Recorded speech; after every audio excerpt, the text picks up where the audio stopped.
Fernan Pellenberg hails from the Pellenberg lineage, one of the wealthiest families in the Armian Empire. A student at the Imperial Magic Academy. A prosperous family, prestigious education. Filthy rich, yet Fernan is obsessively greedy.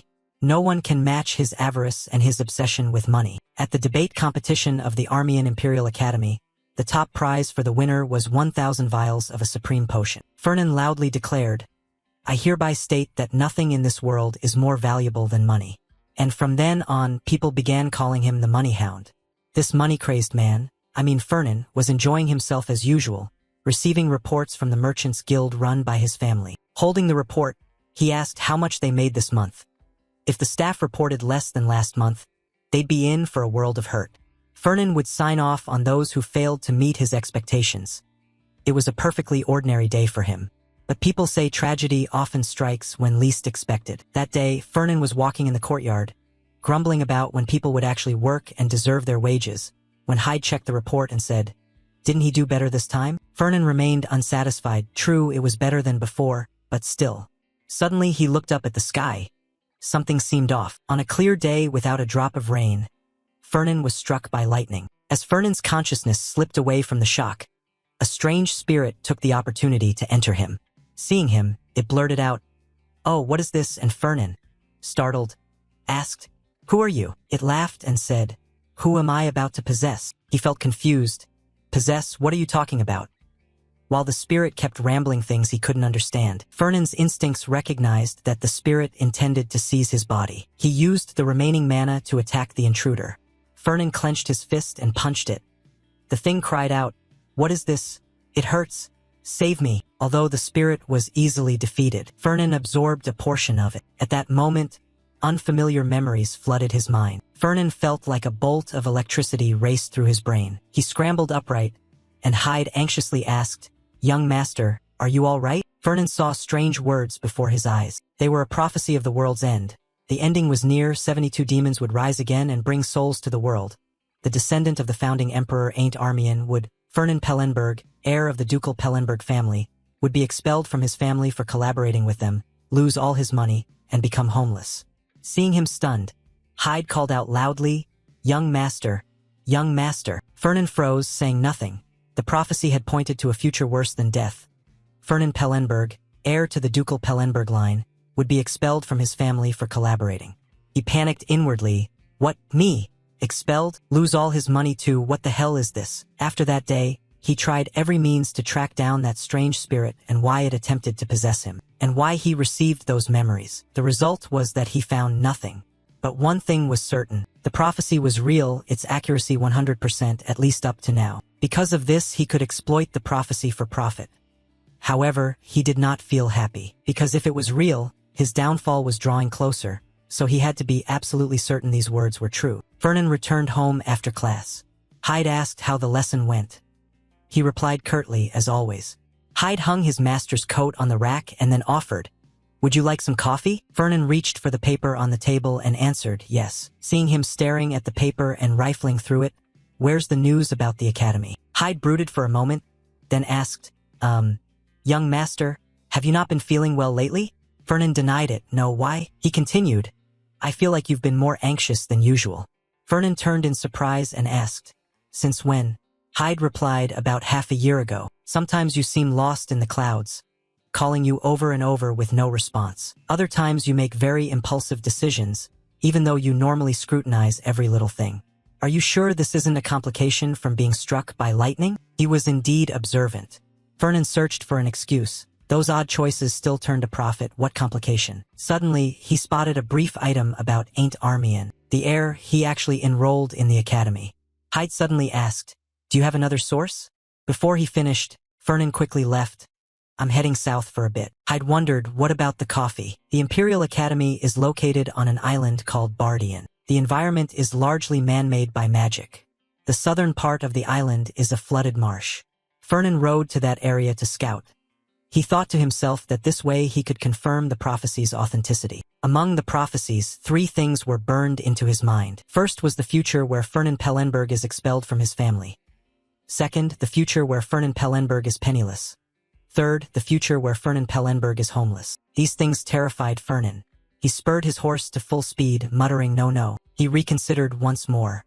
First, the future where Fernan Pellenberg. Second, that the 72 demons Kolomo summoned would rise again. Third is the future where Ain't Armian saves the world from the demons. Ain't Armian, a name everyone in the Empire knows. A descendant of the founding emperor, Carlinos Armian. The Armian family built the Armian Empire with 5 neighboring kingdoms, but after 1,000 years the family lost its power. The prophecy only said that Ain't Armian is the central figure. After passing the entrance exam, Ain't headed for the southern marsh instead of returning home. The reason he enrolled was to find the map left by the founding emperor, because of the events surrounding him since entering the academy. It was written in such detail it read like a novel. So if he acted exactly as the prophecy described, that would be the best way to verify it. He wasn't just the focal point of the prophecies. He was also directly connected to Fernan's dark future. It seemed someone had even handed Fernan the expulsion documents. Fernan stopped his horse and surveyed the surroundings. He worried even more. He didn't know why Ain't Armian hated him. I can't read the entire prophecy. He never took a liking to Fernan Pellenberg because parts of the prophecy were blurred, so I can only grasp the general events, unable to see details about relationships. According to the document, it seems I colluded with demons. Makes no sense, me colluding with demons? Fernan searched thoroughly. He must be around here somewhere. Ain't was searching for a dungeon hidden in the marsh. For the founding emperor had left behind a sword, along with the ego of the empire's first royal knight, Gardner Alfenparson, here. He calculated that if the prophecy was accurate, then Ain't would be the perfect candidate to save the world. A true hero. Suddenly, Fernan snarled a laugh. If it weren't for that important role, I'd have killed him already. How dare that bastard take all my money? Suddenly he detected a strange smell, blood. A thought flashed through Fernan's mind. Oh right, I remember. He was wounded by a croaker while searching the dungeon. Makes sense. Even if destined to be a hero, he's still inexperienced. A top hunter beast like that would be too much for him. Fernan followed the blood trail to a small cave and wondered if this was the dungeon entrance. Fernan stepped closer. The scene still matched the prophecy. He intended to go inside to check, thinking to himself whether Ain't was still here, when suddenly he froze and gasped. Ain't emerged from the other side, his belly stained with blood. Fernan was secretly surprised. Why is he here? Did I arrive too early? Playing it off as coincidence, he warned sternly, Ain't Armian. New students aren't allowed here. Ain't asked in confusion, you know me? Fernan shot back. Is there anyone in the Empire who doesn't know you? He politely said, I apologize, but you are. Fernan answered.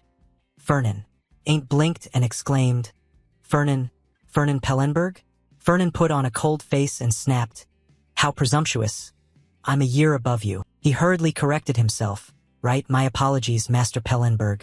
Fernan feigned ignorance and asked, were you wounded by lizard men? Ain't answered honestly, no, it was a croaker. Fernan pretended to be surprised. Croaker? That's rare and unlucky to run into. Then he shoved a vial of medicine at him, top-grade stuff, definitely more effective than 10 lower-grade potions. Ain't blurted. Top grade? Fernan, seeing him drop the honorific, Fernan snapped, Master Pellenberg. He paused briefly, then explained, I have no money. Fernan replied nonchalantly, I don't need money. Your family may no longer hold the power it once did, but I'm fairly certain you'll become someone of talent. You carry the blood of the founding emperor. Consider this my investment in you. Ain't showed a flicker of surprise, thinking inwardly that Fernan Pellenberg didn't seem to be the money-obsessed person the rumors claimed. He seemed better than expected. Ain't replied, thank you. Actually, Fernan was bleeding inside. That vial is expensive. If not for the prophecy, I never would have given it away. He changed the subject. You should count yourself lucky. When I was a freshman, anyone caught would be punished. I'm going easy on you, understand? Sure enough, Ain't was deeply grateful. Yes, Master Pellenberg. Fernan said, all right, see you later. Ain't bowed and thanked him.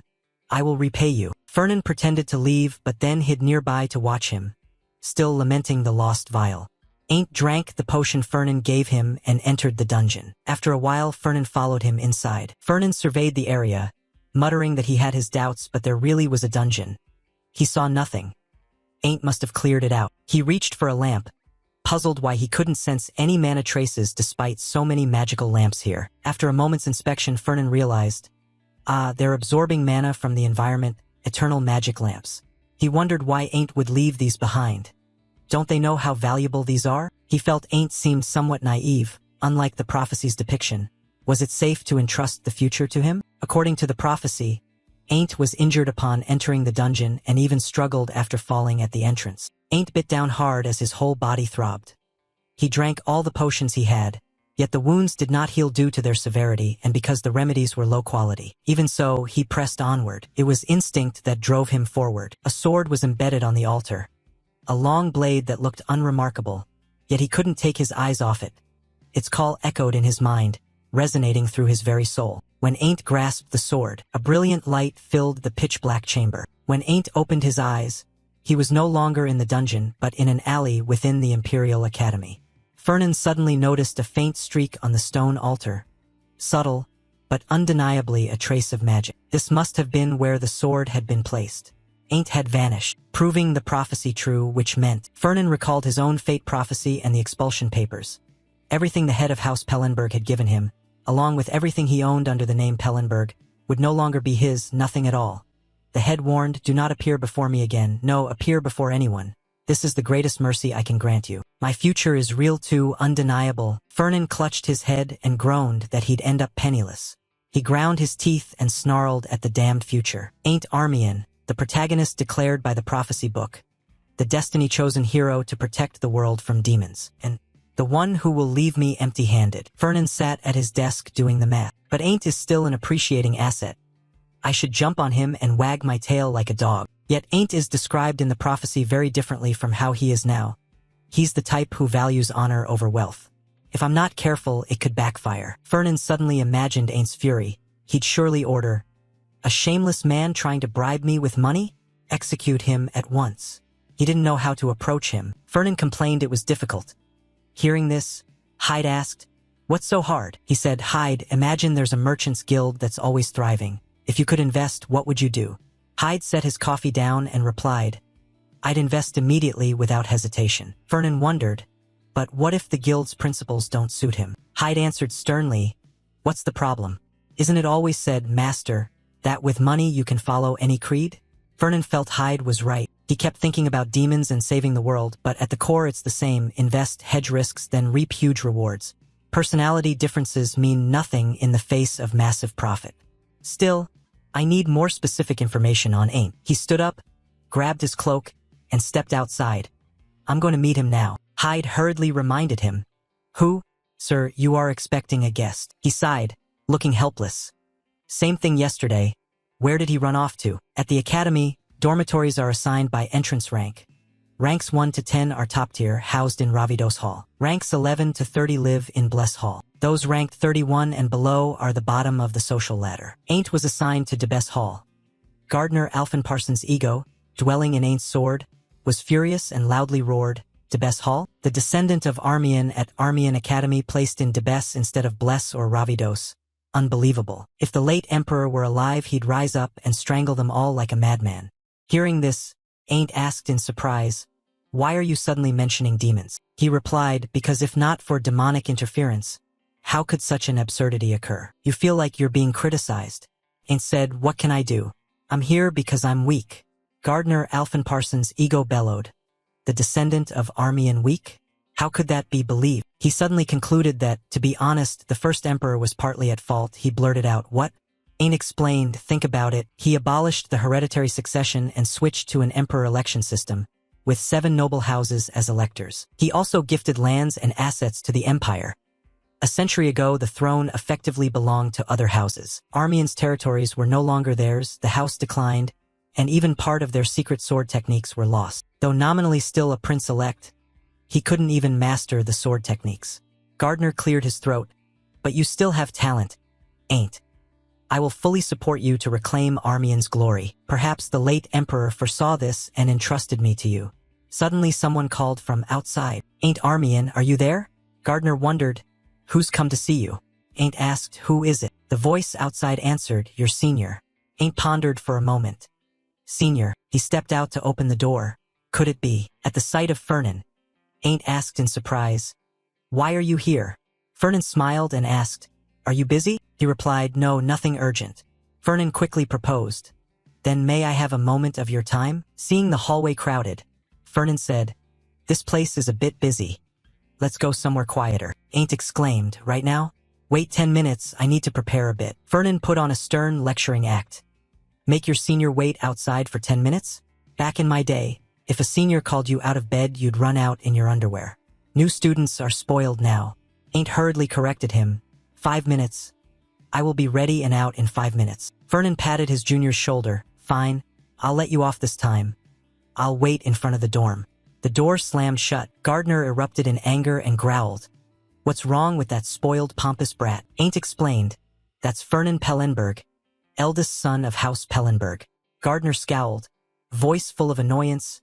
Pellenberg, the nouveau riche lot? Those rich brats think they're somebody, daring to call out a royal descendant like that. Has the world gone mad? Ain't changed his shirt and wondered what he wanted. Hopefully it's not about demanding money for that potion. He said it was an investment. Fernan waited for Ain't in the great hall and asked, Did you bring the sword? He scratched his head defensively. Yes, I feel calmer holding it. I swear I don't mean anything by it. Fernan nodded in agreement. I get it, most knights won't part with their swords. He thought the sword must be Gardner Alphenparson's ego. And suddenly asked, So, why did you want to meet me, Fernan? He answered slowly, Oh, it's nothing. I just wanted to have a meal with you. Ain't said, A meal? Fernan nodded, Yeah, order whatever you like. Ain't waved his hand. I'm fine really. And this place is expensive. He frowned, using the old line again, Don't refuse your senior. Ain't quickly complied, Yes, I'm looking now. The two of them studied the menu. Fernan judged him as naive and easygoing. Why am I being dumped by this guy? The more he thought, the more annoyed he became. Ain't, meanwhile, broke into a cold sweat at the menu prices. Everything was outrageously expensive. Fernan suddenly asked, Ain't, do you have any goals besides graduating? Startled by the senior's question, Ain't looked up and said yes. Fernan said bluntly, Most people enter the academy to build connections, but your house avoids social gatherings, claiming Armian must be rebuilt. So I find it odd that you enrolled. Ain't replied in a low voice, I'm tired of being treated like a faded royal. Even if only in name, Armian is still royalty. When Fernan heard that tone, he froze. Look at that, he declared. I will become a royal knight and restore my family's honor. Fernan noticed that his eyes were different when he spoke of his dream. He had strong will and a hunger to achieve his goals. Fernan bowed his head and gave a perfunctory reply. I see. So have you picked a dish yet? Ain't reverted to his old demeanor. Wait a moment, please. Armian is immensely proud of his bloodline. It seems Ain't isn't as easygoing as he looks. Fernan shifted the topic. Ain't, do you have any dietary restrictions? He replied, Not really. Fernan pressed on, What's your MBTI then? Ain't looked puzzled. MB what? Fernan returned home right after the meal. He thought to himself that he'd roughly figured out what kind of person Ain't Armian was. I had planned to sweet-talk him and lure him with sponsorship. Luckily, I didn't. Fernan began analyzing the stock. Ain't Armian, from appearance and potential to intelligence and assets. Standout traits are intense pride in his family, confidence, and valuing honor. Notes: underestimated, super blue chip, best as a long-term investment, top profile against the end-of-the-world scenario. He thought that if he shoved money in his face immediately, Ain't's pride would be hurt. With this type, a gentle, sentimental approach works better than charity. Now I need to build trust slowly, insert myself into his life. With patience, when the time comes he'll come to me on his own. Then pull the switch and scoop up the gold, an entire prize fish. I'll turn him into an ally and milk him dry. Just then Hyde walked into the room and asked, The young master is back. Where have you been? Fernan answered casually, Meeting an acquaintance. Hyde, curious, asked, Was it Birchef?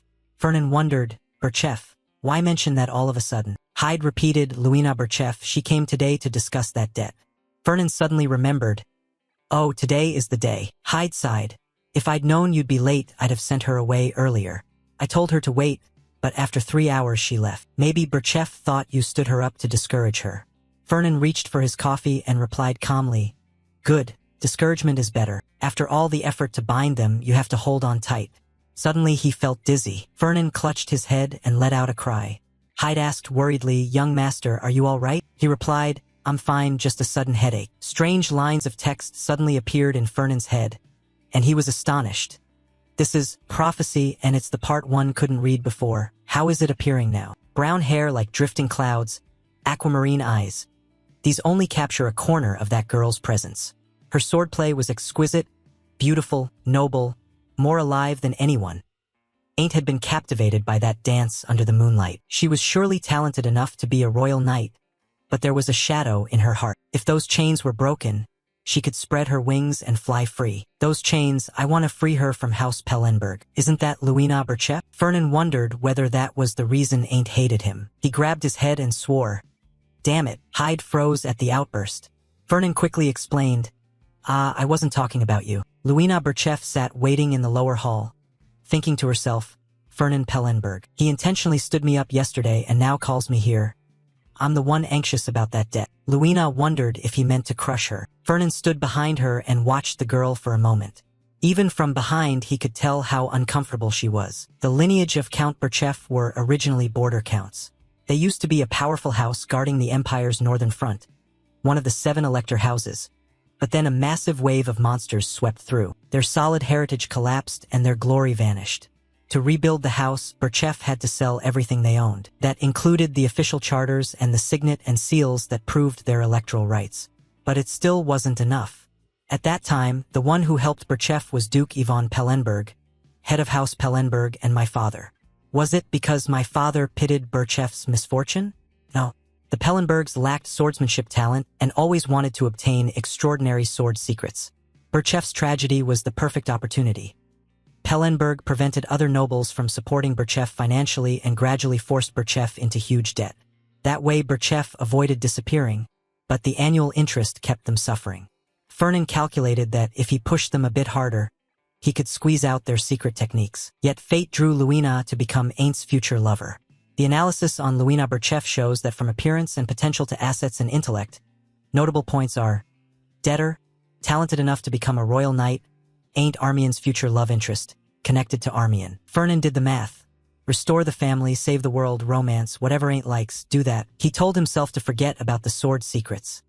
If Luina has ties to Ain't, he must make sure she doesn't hate him. Fernan stepped forward and politely said, Luina Berchef, you arrived just in time for dinner. To be honest, I'm sorry about yesterday. I was so busy I forgot the appointment. It really wasn't on purpose, the girl said, sounding aggrieved. Well, the weaker party must endure injustice. Fernan repeated, I told you it wasn't like that. Luina snapped, fine, I'll pretend that's true. He replied, no, not pretend. The girl looked at him seriously and cut to the main point. Then tell me, why do you want to see me? Fernan smiled and answered, you probably know already. Inside he began to roll out his plan to make a good impression. Fernan's plan to win over Luina Berchef. Phase 1. But as soon as he mentioned it, starting in year 2, the magic and night departments will have joint classes. Luina immediately answered, no. Fernan blurted, I haven't even said anything yet. How do you know? The girl gently swirled her tea and said slowly, you want me as a partner, right? Why would I do that? What would I gain from partnering with you? I'm ranked 2nd and you're 10th. I have many better options. Seeing she was firm, he offered. If you agree to be my partner for 3 years, I'll waive your interest, but on the condition that you accept me as your sponsor. Luina asked in surprise, why would you do that? Fernan explained, because the joint classes are important, worth 5 credits. The girl shook her head. No, that's not what I mean. Why do you not just want to collaborate but also sponsor me? If you didn't know, I have a scholarship. Fernan replied gently, but you have to send almost all your money home. Everyone knows that aside from dorm expenses, you live more frugally than commoners. Sponsorship isn't anything special. I just want to invest in your talent. Luina was a bit surprised. It's the first time she's heard of one noble sponsoring another noble. Fernan felt Luina Berchef was like Ain't, someone who values honor and integrity.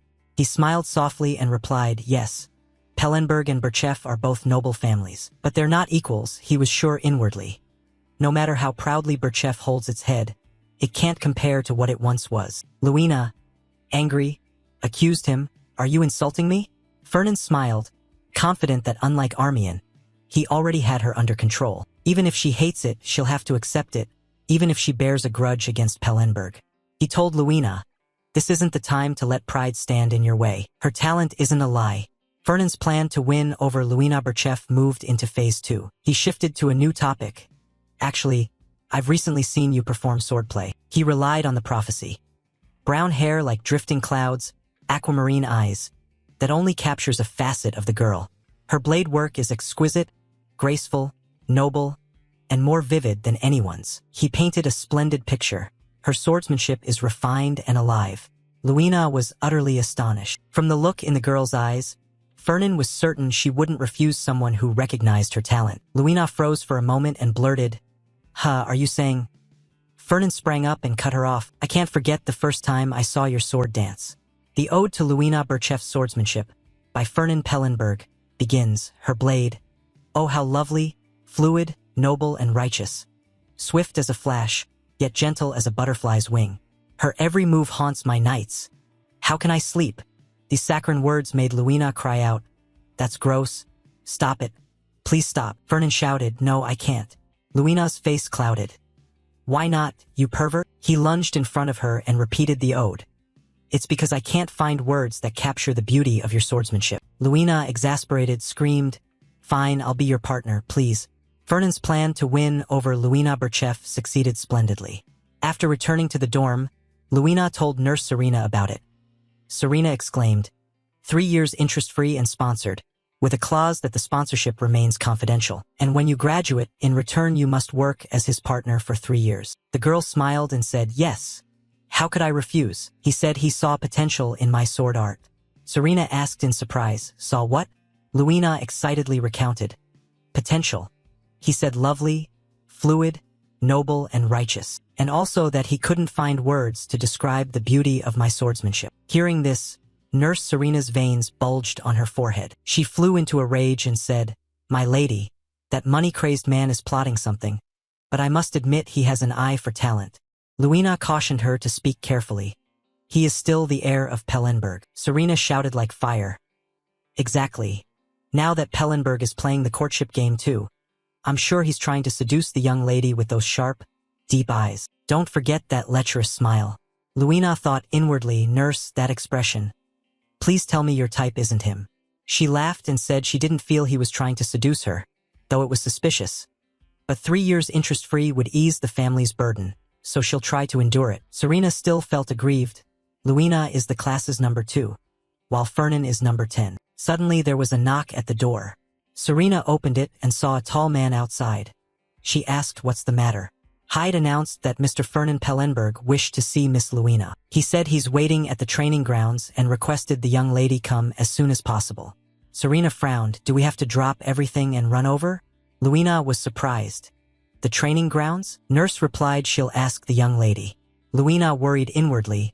What does he want me to do at the training grounds? She didn't understand his intentions. Fernan slung his staff over his shoulder and entered the arena. From what he knew, Luina Bercheff always ranked second in the class. First was a second-year knight named Almond Donnerts, whom she had never beaten. But people said she had the makings to become one of the 10 royal knights across the continent.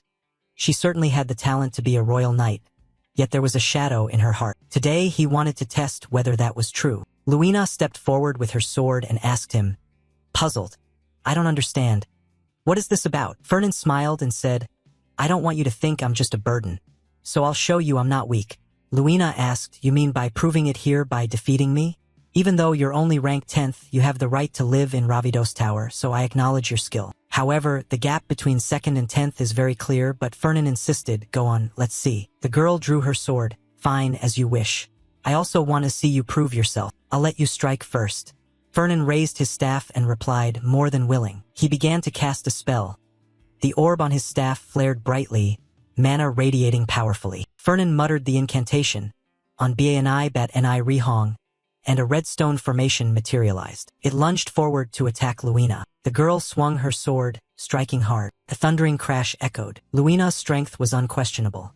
Her blade was decisive and lightning-quick, destroying nearly all the incoming boulders. But just when it seemed she had it, she noticed Fernan's magic changing. She had just shattered the cluster of red stones. Turning around, she saw his formation had been greatly reinforced. Luina thought to herself, did he enchant the training floor? The floor had been magically strengthened. No strike could leave a mark. Only now did she realize Fernan Pellenberg was hiding his true strength. The magic orb grew ever more dazzling. Fernan's eyes glowed red with smug satisfaction. Rocks on the floor suddenly rose densely and swarmed to attack Luina. She struggled to defend against them. Luina leapt up to avoid the blows, panicking inwardly. No way, multiple incantations? And continuously using such high-level spells. Just how much mana do you have? This is definitely not the power of someone ranked 10th. I completely misjudged my opponent. At this rate, I'm going to lose. Luina quickly erected a protective formation around herself. Its power, like a vortex, both defended and countered Fernand's assault. He was slightly surprised, then he smiled. A nearby section of the wall crumbled. Fernand reinforced his power and launched a new wave of attacks. Luina gripped her sword tightly and struck in a single move. The force was like a thunderbolt, unstoppable. In an instant, the staff fell to the ground. Luina froze as her blade hovered above his head. Fernand smiled and said, I concede. Luina snapped, Are you mocking me? He replied calmly, I'm not mocking you. I've simply run out of mana. A mage without mana can't beat a knight, Luina thought. He doesn't seem to be faking. He's truly out of mana. In this state, he definitely couldn't beat me. I defended until he was exhausted, so this victory is mine. She frowned and shook her head slightly. So why do I feel so bad? This win doesn't feel like a real victory. Fernand suddenly reached into his coat. I have something for you. He produced a small gift box and said, Since you defeated me, you like chocolate, don't you? It's whiskey chocolate made by my family. It's really good. Luina couldn't hide her delight. Oh, chocolate. Just looking at it makes my mouth water. Fernand added that if she didn't like that kind, he also had Friedine World Bark chocolate, or Krakening chocolate, a specialty of the Kingdom of Frazia. Just name it and he'd have it. Suddenly Luina realized something and paused. She asked loudly, Did you investigate my background? Fernand looked like, Wipe your drool before you speak, and replied nonchalantly, I wouldn't bother for just you alone. I only checked personal information on all the top students. Luina, annoyed, said, So that's called investigating my background, and giving chocolate because I won a duel. Do you take me for a child? Fernand feigned surprise. Oh, I thought you'd like it, but if not, I won't force you. As he tried to put it away, Luina snatched the box. I never said I wouldn't take it. Fernand smiled warmly. Then let's be close from now on. As he turned to leave, Luina suddenly called back. Wait, what is it? He asked, what? She said seriously that his mana reserves were enormous, enough to unleash such brutal attacks continuously. She couldn't gauge his limits. With that kind of power, why are you only ranked 10th? Fernand smiled. It's obvious, isn't it? Merchants never step into the spotlight. Indeed, he's a deeply concealed, unpredictable type. Fernand returned home. Hyde saw the tattered staff and many shards on the table and asked what had happened here. What did you do to wreck the mana storehouse and the mana amplifier? Fernand rummaged through his coat and replied that he dueled Luina. She's really strong. Although he'd prepared thoroughly, everything was still destroyed. Moreover, she forced him to exhaust all his mana yet held out to the end. He placed a small orb on the table. Hyde sighed in exasperation. Why would you use such valuable items just to duel Luina Berchev? Is she worth that much? Fernand answered, It's an investment for the future. Hyde found it puzzling. The future? Fernand gave a vague reply. Yeah, something like that. Hyde muttered, Could the aftereffects of that lightning strike be acting up again? Fernand sat in silence, recalling the match so beautiful. Ain't Armian wasn't wrong. Luina Berchev's sword is fast and supple, and even looks noble at a glance. Now I understand why Father craves the Berchev family's sword manual. Besides, Luina truly has talent. Hyde mumbled beside him. I can usually read the young master's intentions, but this time I'm stumped, while Fernand remained lost in questioning. But why has she never taken first place? Is it because her equipment is poor? Suddenly he was startled by Hyde's loud call. Young master, are you going to tell the Duke about this? The Berchev sword manual has been your long-held wish. Fernand replied, that while doing it I didn't think, but now that you mention it, I'm a bit worried. I wonder if Father will disown me. Hyde exclaimed. Disown you? No way. He'll probably just kill you quickly. Fernand felt a chill. What?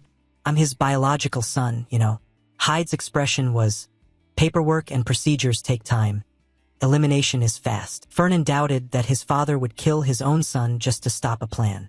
Anyway, he decided to write his father a warning letter about the Berchev matter and wait for a reply. When he finished writing, he could vividly imagine his father clutching his throat and collapsing in anger. After finishing, Fernand often had vague thoughts about some news concerning demons, or what if his father really decided to strangle him. Uneasy premonitions surged in, but he tried to ignore them and not think about it. A few days later, a reply arrived from his father. Fernand held the letter with a very tense expression and said it came sooner than he expected. Hyde agreed, yes, in the end what had to happen has happened. Fernan probed whether his father left any personal message. Hyde said no, but his face looked so woeful he could have cried. Fernan asked, then why do you look like that? Hyde said in a choked voice that he had a premonition this would be the last day to serve you, young master. Fernan blew a breath, don't jinx it. He's certain this couldn't be the reason he'd be disowned. I clearly remember I was disowned because of Ain't Armian, condemned for shaking hands with a demon. Hyde pulled out a handkerchief as his tears fell like rain. My close friend, why now of all years? Fernan calculated carefully. But this matter has nothing to do with demons, it should be fine. He opened the paper. Inside was a single line. You have been possessed by a demon, signed, Yvonne Pellenberg. Fernan's face went rigid. He said, Hyde, I must see father immediately. Hyde froze. What is it? What does the letter say? Fernan thought to himself, demon. No way, could I be tied to demons like this? No. Impossible. Inside he was truly thrown into turmoil. He couldn't confess that he possessed a prophetic book.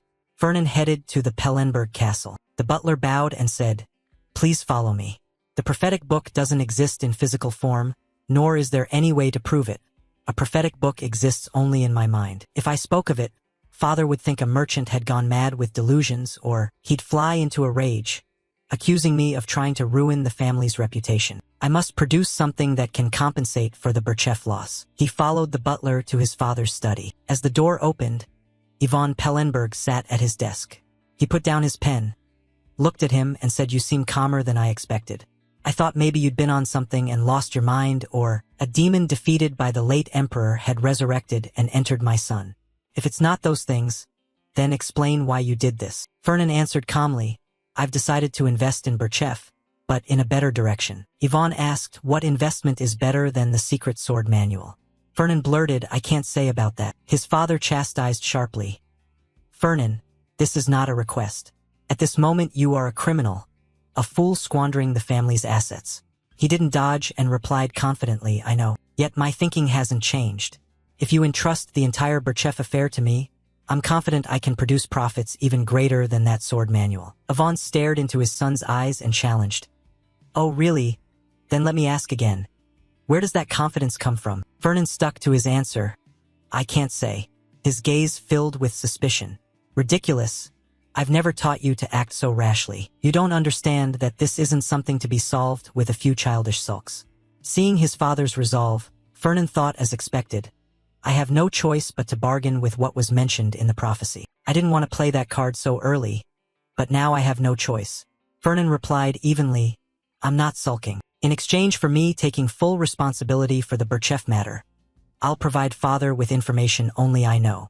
Yvonne lightly slammed his hand on the desk and asked softly, information only you know? He explained, father already knows I run a private intelligence network. He replied with a hint of sarcasm that he doubted it was any better than children's make-believe. But go on. What's this big information? Fernan revealed that west of the Aruz Range, in the territory of Viscount Donnertz, there is an undiscovered magical or mine. Yvonne exclaimed, a magical ore mine? I've never heard of a mine in that area. How did you discover this? Your inexperienced intelligence network is no better than children playing in the dirt. Fernan replied nonchalantly that children are the ones who dig in the dirt, and sometimes they accidentally unearth a buried coin. That place in the Aruz Range can more than cover the losses from the Birchef incident and leave a large surplus. Those words changed Yvonne's expression. Fernan assured him it would be a mountain of money. Magical ore is a type of mineral infused with mana and is considered one of the most valuable resources, so it generates money. Lots of it. However, the magical or mine in the Aruz Range is only mentioned briefly in the prophecy, with no concrete details. I have never seen it with my own eyes, so I have no clear idea of its scale. But at least it would buy me some time. Fernan laid out his plan. The shipment run by House Donnertz was just sunk by a storm, and their finances are far from strong. If I play the timing right, I can seize the mining rights. He mentally calculated that the prophecy's revelation should be delayed as long as possible. Yvonne said that if what you claim is true, it would be enough to cover the losses you caused. But it must be verified first, and that will take time, so for now go home and focus on your studies. When there's a result, I'll call you back.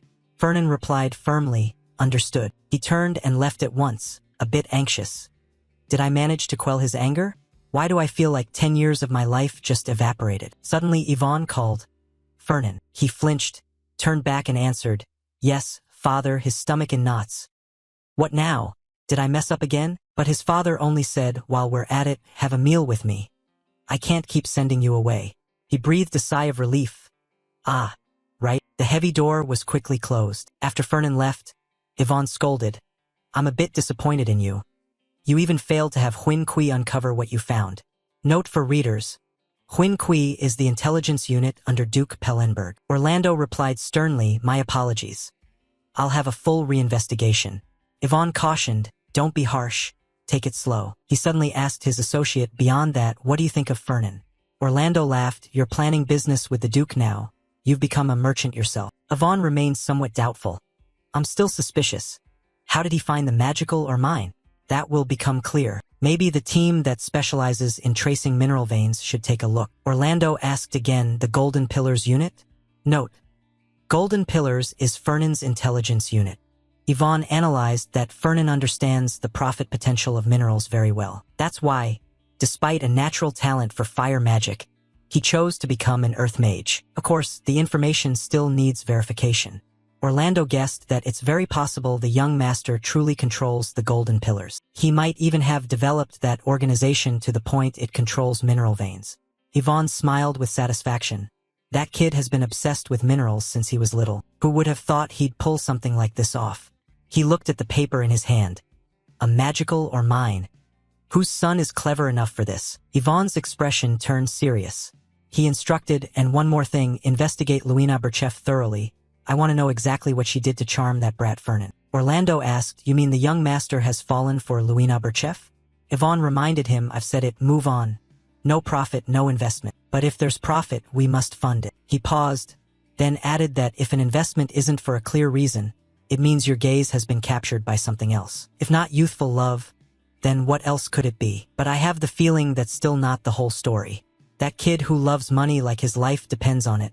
What exactly did he choose? In the Great Hall, Luina was eating a full cup of ice cream. Fernan asked, did Alia Tortega pair with Carlos Denive? She replied, yes, Carlos chose Alia right after I said so. I'll be in the same class as you. He was curious. Alia Tortega is ranked 4th in the night department, right? Luina nodded, yes, she used to be 5th, but then she improved dramatically. Fernan asked further, you told Carlos you paired up with me. She replied nonchalantly, the rumor's already out. Hiding it won't do any good. Sooner or later, everyone would find out anyway. Everyone says I paired with you for money. It's obvious, so I have to learn to face it. After all, it's not entirely untrue. He smiled. Well, I do really like money. There's nothing I wouldn't do, Luina thought. Great, no wonder everyone calls him a money maniac. Anyway, that's also why I hate him. Suddenly, Fernan produced a gift. Here, take this. She asked in surprise, what's this? He answered, a vial of elixir and an equipment voucher. This elixir is brewed from mandrake root, and the voucher can be used at the weaponsmith shop run by my company. You can use it to redeem high-grade gear. Luina looked at the expensive items and reiterated, I can't pay you back.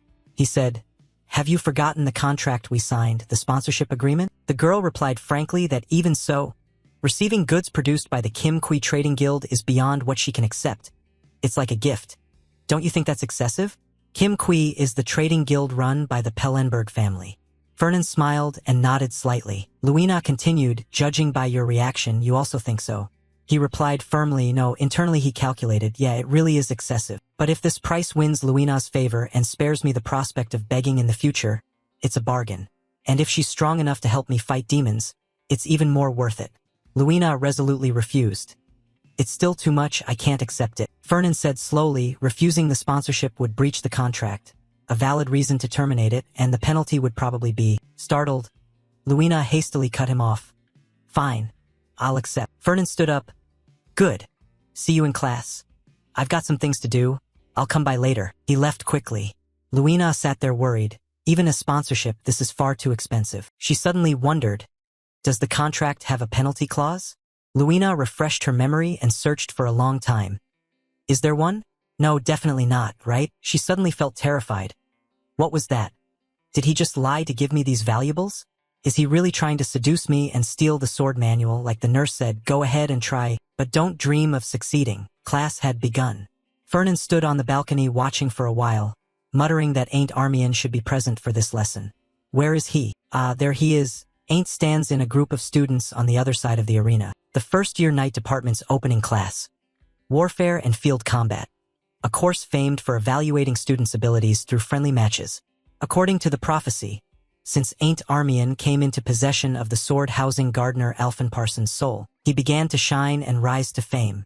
And his journey to becoming the world's savior truly begins here. Suddenly a voice rang out. Who is that? Fernan turned and immediately recognized him. Unexpected to see Fernan Pellenberg appear here, Fernan hurriedly asked, "Have you been, Your Majesty?" The other man slapped his shoulder and said with a friendly smile, "Your Majesty, long time no see. Why so intense? Calm down." Fernan explained, "This is the first time we've met since second year.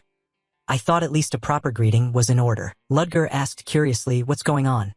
Are you keeping an eye on any new students?" He replied slowly, "I always closely watch those on the rankings list. What about you?" Fernan probed, "Did you come here because of Ain't Armian?" Ludger made no effort to hide it. Of course, it's the old royal line. No one from House Armian has entered the academy in 100 years, so it's only natural people are curious now that someone enrolled. Fernan thought to himself, Ludger Schwaben, the second prince of the current imperial Schwaben dynasty. The Schwabens have held the throne for 3 generations since being chosen as the imperial house a century ago. They and Armian share common roots. But now, the relationship between the old royal line and the current imperial house has become strained. Moreover, Ludger highly values power and wants the Schwaben line to continue on the throne, so Ain't Armian's existence, bearing the pure bloodline, is a significant threat. Suddenly Ludger looked down at someone and said, "I bet he's curious about Ain't Armian too." Fernan blurted, "What?" He followed Ludger's gaze. It was the red-haired youth watching intently. He exclaimed, "Is that Varin Kalbender?" Ludger replied, "Yes, this time he got into the Knight Academy as the runner-up. Kalbender is looking for an opportunity to replace Armian, restore his family's fallen status, and become one of the 7 imperial elect houses. Perhaps that's why he's been staring at Ain't Armian." Fernan knew Varin Kalbender. It's him. What a coincidence. The connection between Ludger and Varin likely starts here. Every epic needs a villain the hero must overcome to grow. For Varin, he holds an obsession with Ain't, the protagonist of the prophecy. Defeat him. Make everyone understand that the past is past. I understand. Ain't Armian, I will surely cut off the Armian seed. Varin Kalbender will be the next adversary. Just then Professor Grad called out, "After Anton Denern, it's Ain't Armian's turn." Fernan thought Ludger Schwaben and his lackey Varin Kalbender. With them present, we witnessed the true start of a hero's journey. Is this fate too? Interesting, let's see. Professor Grad signaled. All right, begin. Images from the prophecy filled Fernan's mind.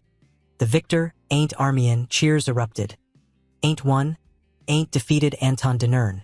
The name Ain't Armian. Among instructors and students, that very moment marked its true spread. Both Ludger and Varin were stunned. Fernan felt thrilled. Would this prophecy prove I was right to invest in Ain't? Professor Grad gave the signal.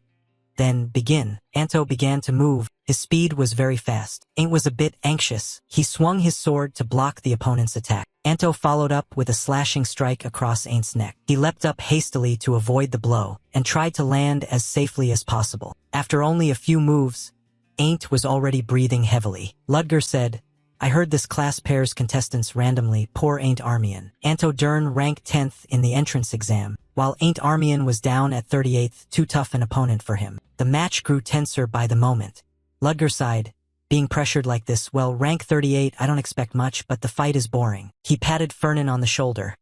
"Nothing more to see here, I'm off." He suddenly said, "Not that there's nothing to watch," Ludger hummed. At that moment on the arena floor, Ain't suddenly unleashed an extremely fast strike. Anto only had time to step back a little. The tip of the sword sliced a line that tore Anto's coat. He froze, rooted to the spot, staring at the torn streak on his jacket. The people around them erupted in shock. What, Anto couldn't counterattack? No way. Ain't's ranked 38th? Varin was surprised by the situation too. Fernan thought to himself that maybe he was thrown off because his opponent attacked so fiercely from the start. His obvious disarray showed he's still inexperienced. But once he regained his composure and responded, the tide would immediately turn. Anto clenched his sword, furious that someone ranked only 38th like you could make me lose. Anto gathered his energy and cast a spell. A blazing red vortex appeared. A classmate said Ain't is doing better than I thought, but Anto will still win, right? After all, Holding on this long, already saves face for the royal line. A girl sneered. What face? He's rank 38. Ludger smiled with some excitement. Unexpected that someone rank 38th forced the Academy's 10th rank to use his key. You could at least say he's worthy of the Armian name. Trying so hard without talent is commendable. Hearing that, Fernan thought, no talent? Ain't Armian without talent? No way. It's not that Ain't lacks ability. It's that his environment never supported him. Ain't was fiercely countering Anto's attacks, and though underrated, he showed no sign of retreat. Fernan felt Ain't Armian was special. He is the one chosen by the prophecy, the main character of this world. Ain't moved behind Anto, and in the blink of an eye his sword flew through the air. Anto collapsed. Professor Grad shouted, the winner, Ain't Armian. Ain't raised his sword high, his face filled with joy. Varen scowled with obvious displeasure, while the other students were ecstatic. Ain't won, he defeated Anto Denern. Fernan thought, just as predicted, the prophecy came true, I didn't choose the wrong person. I can already hear the money flowing in. He calculated that by training Ain't well and turning him into an ally, Ludger still couldn't believe Ain't won. Fernan whistled. Next I'll try to recruit Luina. In the joint lecture hall, seeing Fernan and Luina sitting together, classmates began to whisper. Are they really a couple? Someone wondered why Luina accepted. For the money, huh? Fernan rested his chin on his hand and said, annoying, we're attracting too much attention. I don't like being the center. Luina replied, ignore them, they'll stop soon. He changed the subject. So, have you taken the elixir I gave you and exchanged your gear? Do you like it? The girl pondered for a moment. Should I tell him? How excited Luina was after changing gear.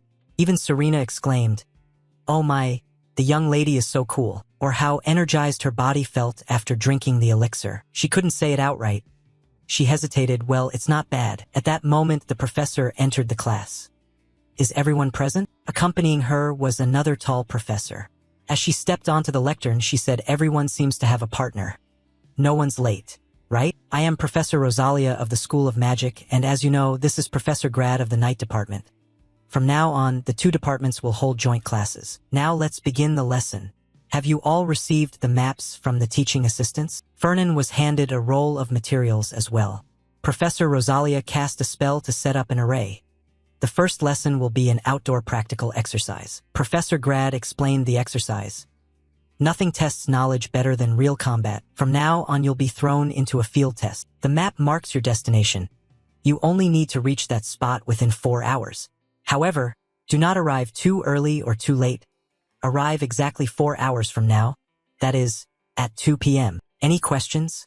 A male student raised his hand and asked, does this count for grades? Professor Grad answered, it's one of the most important assessments after midterms and before finals. Another student asked if fighting is allowed. Professor Rosalia replied that capturing another student will earn bonus points. If there are no more questions, we'll start now. The bewildered students, the TA standing beside Fernan immediately activated the array. A blinding light spread out, making the students uneasy. Rosalia called out loudly, then I wish you all good luck. All the students were transported into the pocket realm. Fernan and Luina landed in a sparse forest. He looked around and wondered where they were. Luina replied that they would have to find out for themselves. She suddenly remembered. First, check the map. Suddenly there was a commotion ahead. 2 classmates appeared. A red-haired girl and a scrawny young man. The girl called out Luina and Fernan. Hello. Fernan recognized them as Jane Hux and Ned Palin. Both ranked outside the top 70, right? Luina asked, what do we do now? He replied nonchalantly, why bother with those low-ranked trash? The two reacted angrily. Trash! Fernan glanced at Luina and added, normally I'd say that and walk away, but this time I'll follow your decision completely. The girl's eyes lit up. Good. Luina gripped the sword hilt tightly. First, after earning the bonus points, check the map and determine our current location. Fernan wondered, wouldn't it be easier to use magic? She asked in surprise, is there a spell to determine location? Fernan explained, no, we should climb somewhere high and scout the area. Luina was stunned. How's that different from looking at the map? Never mind, just get past those bushes. Ned Palin, seeing them distracted, leaned to Jane and whispered, now's our chance. Run. But after only a few steps, the two were blocked by Luina. We need to take those bonus points. Where do you think you're going? Jane and Ned screamed. AAA. But just as Luina's blade was about to strike them, a protective rune barrier instantly appeared, shielding Jane and Ned. The sword struck the map scroll. Fernan then realized the maps the TAs handed out had defensive seals engraved on them. Luina said, "Right, if I'd known, I wouldn't have held back." He shouted, "Held back? You attacked them like you wanted to kill them." On the tracking board, the profiles for Jane Hux and Ned Palin of the Magic Department, rank 77, slowly disappeared. Professor Grad exclaimed, "Another team eliminated. People are being knocked out faster than I expected." Rosalia wondered aloud that it was strange. No one had been defeated by monsters. Everyone was being eliminated by conflicts with each other. Grad suddenly asked, "By the way, Professor Rosalia, is there any pair you're paying special attention to this time?" She looked at the array and replied slowly, "If you only look at the score table, the pair Ludger Schwaben and Alone Donnerts are the strongest. Carlos Deneve and Alia Tortega are also worth watching. Luina is the real loss. Did he pair with her for money? But I don't see Fernan caring about points." Rosalia smiled. Perhaps there are other reasons he chose to pair with Luina. Grad, surprised, asked, "Not for points?" She affirmed, "That's right, because Fernan is a student who can boost his scores whenever he wants. He doesn't need to pair with anyone." Grad looked puzzled. "He can raise his scores anytime." "What do you mean?" Rosalia explained that Fernan always ranks 10th, no higher, no lower. Top students often lead the board, but staying exactly 10th all the time is odd. Isn't it? The current rankings.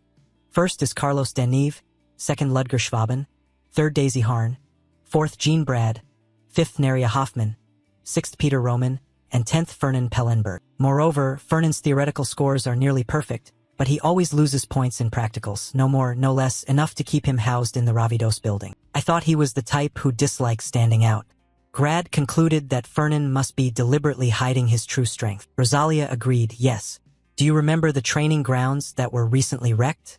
The professors scrambled to find the culprit, and it turned out to be Fernan and Luina. Grad exclaimed in shock. What? They were the ones who trashed the training ground? No student should have the power to destroy that place. She smiled. Indeed, which makes me even more curious. He asked again. About what? Why would Fernan hide his strength? Rosalia replied, not that. Rather, why he stopped hiding it. Meanwhile, inside the trial array, Fernan stood atop a mountain peak, studying the map while surveying the terrain. The map marked the northern coast. I think we're somewhere around here. Below, shouting never stopped.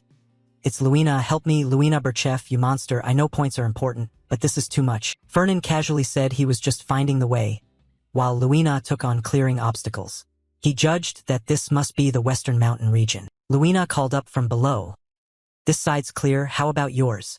Have you pinpointed the destination? Fernan jumped down in front of her and answered, yes, we just need to head northeast. We'll run into quite a few people along the way. Luina exclaimed cheerfully, wonderful. He asked if they were going to hunt another pair now. The girl brushed hair from her forehead and replied, yeah, there's still plenty of time. I think we should use it to get more bonus points. Suddenly, a massive boulder fell from the sky. Fernan quickly blocked it with his magic staff. A young man stepped out and called loudly, fancy meeting you here. Fernan Pellenberg. Familiar faces. The pair Carlos Deneve and Alia Tortega. Luina snapped, sneak attack from behind, and you call that honor? He replied nonchalantly that in combat nothing is unjust. Didn't you forget the professor said this is real battle? The staff in his hand flared, magic radiating powerfully. Carlos said, you think I'll let you get away after meeting you this early? Come on then. Seeing his expression full of irritation, Luina wondered why Carlos Deneve was so angry. Fernan guessed he once begged her to pair with him. His pride was hurt because I stole you. Kids, holding a grudge over something in the past. Luina replied sternly that the idea of being stolen was ridiculous. She didn't belong to anyone. Hearing that, Carlos was noticeably embarrassed. Fernan mocked that the big guy acted like a child. Carlos was so angry his face flushed as he shouted, enough talk. Fight. He said this battle seemed unavoidable. Luina replied that was fine.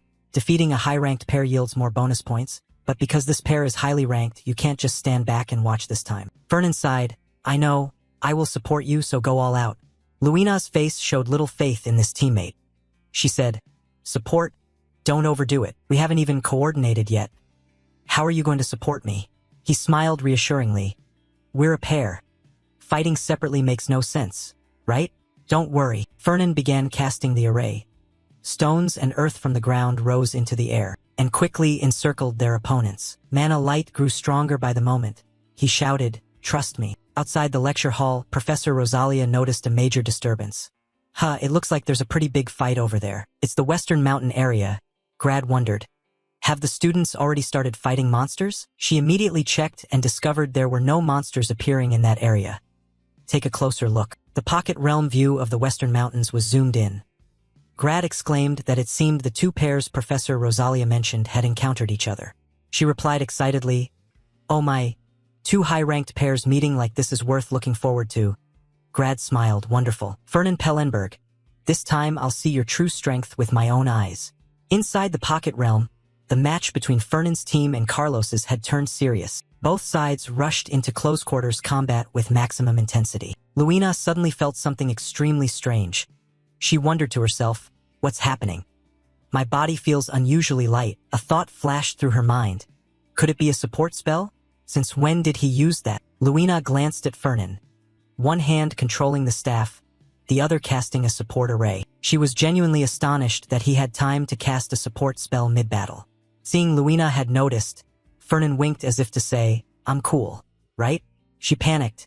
This guy's crazy, seriously. Alia struck very quickly. The blade slashed toward Luina's face and she leapt up to dodge. Luina immediately returned to a fighting stance. She couldn't lose focus. Alia had to be taken out. She brought her sword down in a powerful counterstrike. With a thud, Alia swung her sword up to block the blow. Her whole body trembled. The strength behind Luina's attack was terrifying. Fernan suddenly unleashed a beam of light toward Luina. The girl was suddenly bound tight. Her entire body couldn't move. The arm holding the sword went rigid. Luina's mind was in chaos. My body won't move. What the hell is this? Alia quickly realized her opponent's condition. She sneered, got you now. Luina gritted her teeth in response. This isn't over yet. Alia lunged with her sword. If I just focus my ki. She gathered her energy and drove down with all her strength. But to her surprise, what Alia struck was a boulder. She exclaimed in shock. What is this? Then Luina. Even Luina didn't understand what had happened. Why had she suddenly been swapped beside Fernan? She turned and asked, what is this? He laughed mockingly and replied, oh, it's magic. My family's recently developed it. It seemed useful, so I learned it. It lets you swap two objects of equal weight. Hearing that, Luina was startled. She shouted, how do you know my weight? Fernan answered casually, it's written in the student records. And that rock looked heavy but wasn't actually that heavy. Luina grabbed Fernan by the collar, leapt up, and with one sword strike shattered the boulder. Then she landed and growled, I'll question you about this later. As for those records, I'll burn them to ashes. He pleaded, please go easy. Are you doing this on purpose? Luina threw him backward with a thud. Fernan shouted, would it kill you to carry me properly? Then he sat down lightly. She loudly ordered, I'll deal with Alia, so focus on blocking Carlos. He picked up his staff. How many more rounds do I have to roll to save face? Suddenly, he saw a large array forming in the sky. Fernan smiled with satisfaction. Carlos, that guy. I've always wondered why he hadn't used that move yet. Carlos Denive's signature attack is summoning lightning that falls like rain, and the massive pillar of light formed from dozens of lightning bolts at once. It's a multi-incantation spell. Its destructive power far beyond a student's level. It's also why he's top of the night department. He dug into his coat to search. Let's see. I've studied a way to stop that attack. Fernan pulled out two large gems. Now he could experiment and see how well they work. He began chanting. The two gems turned the small lightning bolts, slowly infiltrating Carlos's formation. At that moment, Carlos was concentrating, channeling his energy and casting the spell. He suddenly sensed that something was off. A thunderous explosion rang out.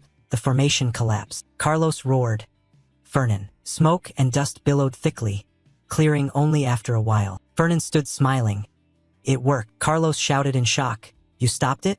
Impossible. How could that be? He tossed the two gems down before him. These are storage devices that can absorb mana. Fernan dusted his coat and said slowly, of course. I tweaked them a bit. They're expensive and hard to make, but they work pretty well. If I refine them a bit more and mass-produce them successfully, these could definitely be sold in the market. He smirked inwardly. Haha. I smell money. Carlos snapped, using magical gear is cowardly. It's cheating. Fernan retorted that there's nothing cowardly about fighting. Didn't you forget this is real combat? He was immediately struck silent. He shouted, Luina. Carlos only then remembered, damn.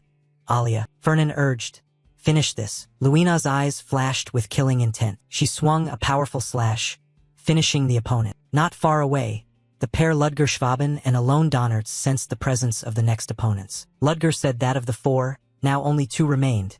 Alone agreed. That means someone was eliminated, and the assistants will immediately teleport the eliminated students to the finish point. He asserted that no mage among the students could have stopped Carlos's lightning. Looks like Fernan Pellenberg and Luina Berchev are truly unlucky this time. Ludger smiled faintly and said no. This is the pair Fernan and Berchev. Fernan hates standing out, so he's always hidden his true strength. But since pairing with Berchev, he can't hide anymore. He's forced to keep up with Berchev's pace. She's obsessed with points. If Fernan used his full power, his ranking would surely rise. In my circle, if my rank drops even a little, they'll immediately rush to trample me. So I can't stand by. Someone with that potential is dangerous. Behind him is a crowd of followers ready to obey Ludger. He said that as long as you follow me, you'll reach the designated point safely, and as promised, you'll be ranked high in this exam. However, one pair must be eliminated before reaching the finish. Capture Luina Berchev and Fernan Pellenberg. The powerful slash cut across the beast. Luina killed it in an instant. The girl said it seemed they were still on schedule. At this pace, they might even finish first. Luina looked toward Fernan. He was busily collecting the spoils. She approached and asked, "Do you really think that's necessary?" Fernan replied that giant demon blood is one of the key ingredients for crafting healing potions. Luina protested, "I know, but compared to your fortune, that's just pocket change." He insisted, "Even pocket change is still money. Grab whatever you can." She sighed. "That's why everyone says you're greedy for money." Fernan replied nonchalantly that it's how he recruited her, so he thought it was worth it. Luina shifted the subject. "If we're done, let's move on." He suddenly asked how many they've taken down. She said excitedly 7 or 8 pairs. 8 pairs. "I'm hoping for a generous reward." Fernan shook his head slightly. "You're really obsessed with points." Luina shot back, "Better than obsessed with money." She insisted she had perfectly good reasons to become the top student. Suddenly Fernan looked up at the sky and said, "Yeah, I sense a lot as well. At least 20 of them, and that's just an estimate. And it seems like all of them are targeting us." No sooner had he finished than a group of people simultaneously leapt down and attacked en masse. Fernan immediately cast spells to counter the assault. They quickly separated the two of them. A crowd surrounded Fernan. Alone grabbed his blade and charged at Luina. She was a bit surprised when she recognized Alone Donnerts. She quickly swung her sword to block his attack. The two forces collided, creating a significant shock. Alone and Luina were both knocked back several steps. Immediately after, they plunged into a fierce brawl. Luina showed no mercy, while Alone was determined to capture her alive. Their swords ground together, throwing off crackling electric sparks. Ludger suddenly appeared, moving upward as he channeled chi and unleashed powerful firepower. He attacked Fernan. He was handling that crowd and was briefly surprised. This guy's playing a bait and ambush. Alone saw Ludger strike and immediately stopped. Ludger's face was extremely confident. "Let's see how he gets out of this one." Fernan showed no fear. He directly blocked Ludger's strike. The two mages faced off. The amount of mana they summoned was so great it caused a massive explosion, momentarily affecting those standing closest. Everyone felt breathless. Ludger landed and, in a joking tone, said, "Oh my, planning to just watch? Yet you took out half of the people chasing me in one go. Could you please be a little less aggressive? You hit way too hard, nothing like your usual style." Fernan knew full well the cloaked man was playing king again. He answered bluntly, "I just wanted to try for first place, to see what it's like once." Ludger snorted and said, "First place? No way, how about we try negotiating peace instead? You know there's less than an hour left until the test ends, right? If we fight now, neither side will reach the finish. How about you and Alone take first and we take second? That way both sides benefit. Come on." Fernan was still pondering. When Luina roared, "I'd rather lose in combat than hand first place to someone else without a fight." He put on an exasperated face and told Ludger, "You heard him. My companion disagrees." He sneered, "Negotiations failed." "Ha. Very well, let's see what you've got, Fernan." Saying that, he gathered mana. The combined strength of Ludger's side, naturally, far exceeded Fernan's. But there was one thing they forgot. He was an earth element mage. Fernan smiled and replied, "Well, save that for next time." Ludger suddenly felt that something was wrong. The ground began to shake violently, rocks cascading down with a thunderous rumble. Ludger shouted, "It's a trap! Everyone, run!" A huge boulder crashed down with a thud. Fernan tapped Luina's shoulder. Hey, run, the girl scolded as she ran.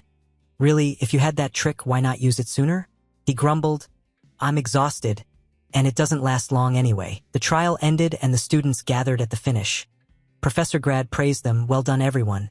Now I will announce the test rankings. First place, Luina Berchev and Fernan Pellenberg. Everyone was surprised, buzzing. Really? Not Ludger and alone? Fernan smiled in satisfaction while Luina looked proudly triumphant. Second place, Ludger Schwaben and Alone Donnerts, both covered in mud and not very pleased. Third place was, Fernan suddenly said, it seems we really did get first. Luina felt the victory wasn't entirely convincing. Although both of them were skilled, we didn't beat Alone. Honestly, I didn't expect to come first. He replied, anyway, first is first, whether we defeated them or not, who cares? The girl admitted, of course, this is the first time I've ever been top. It feels amazing.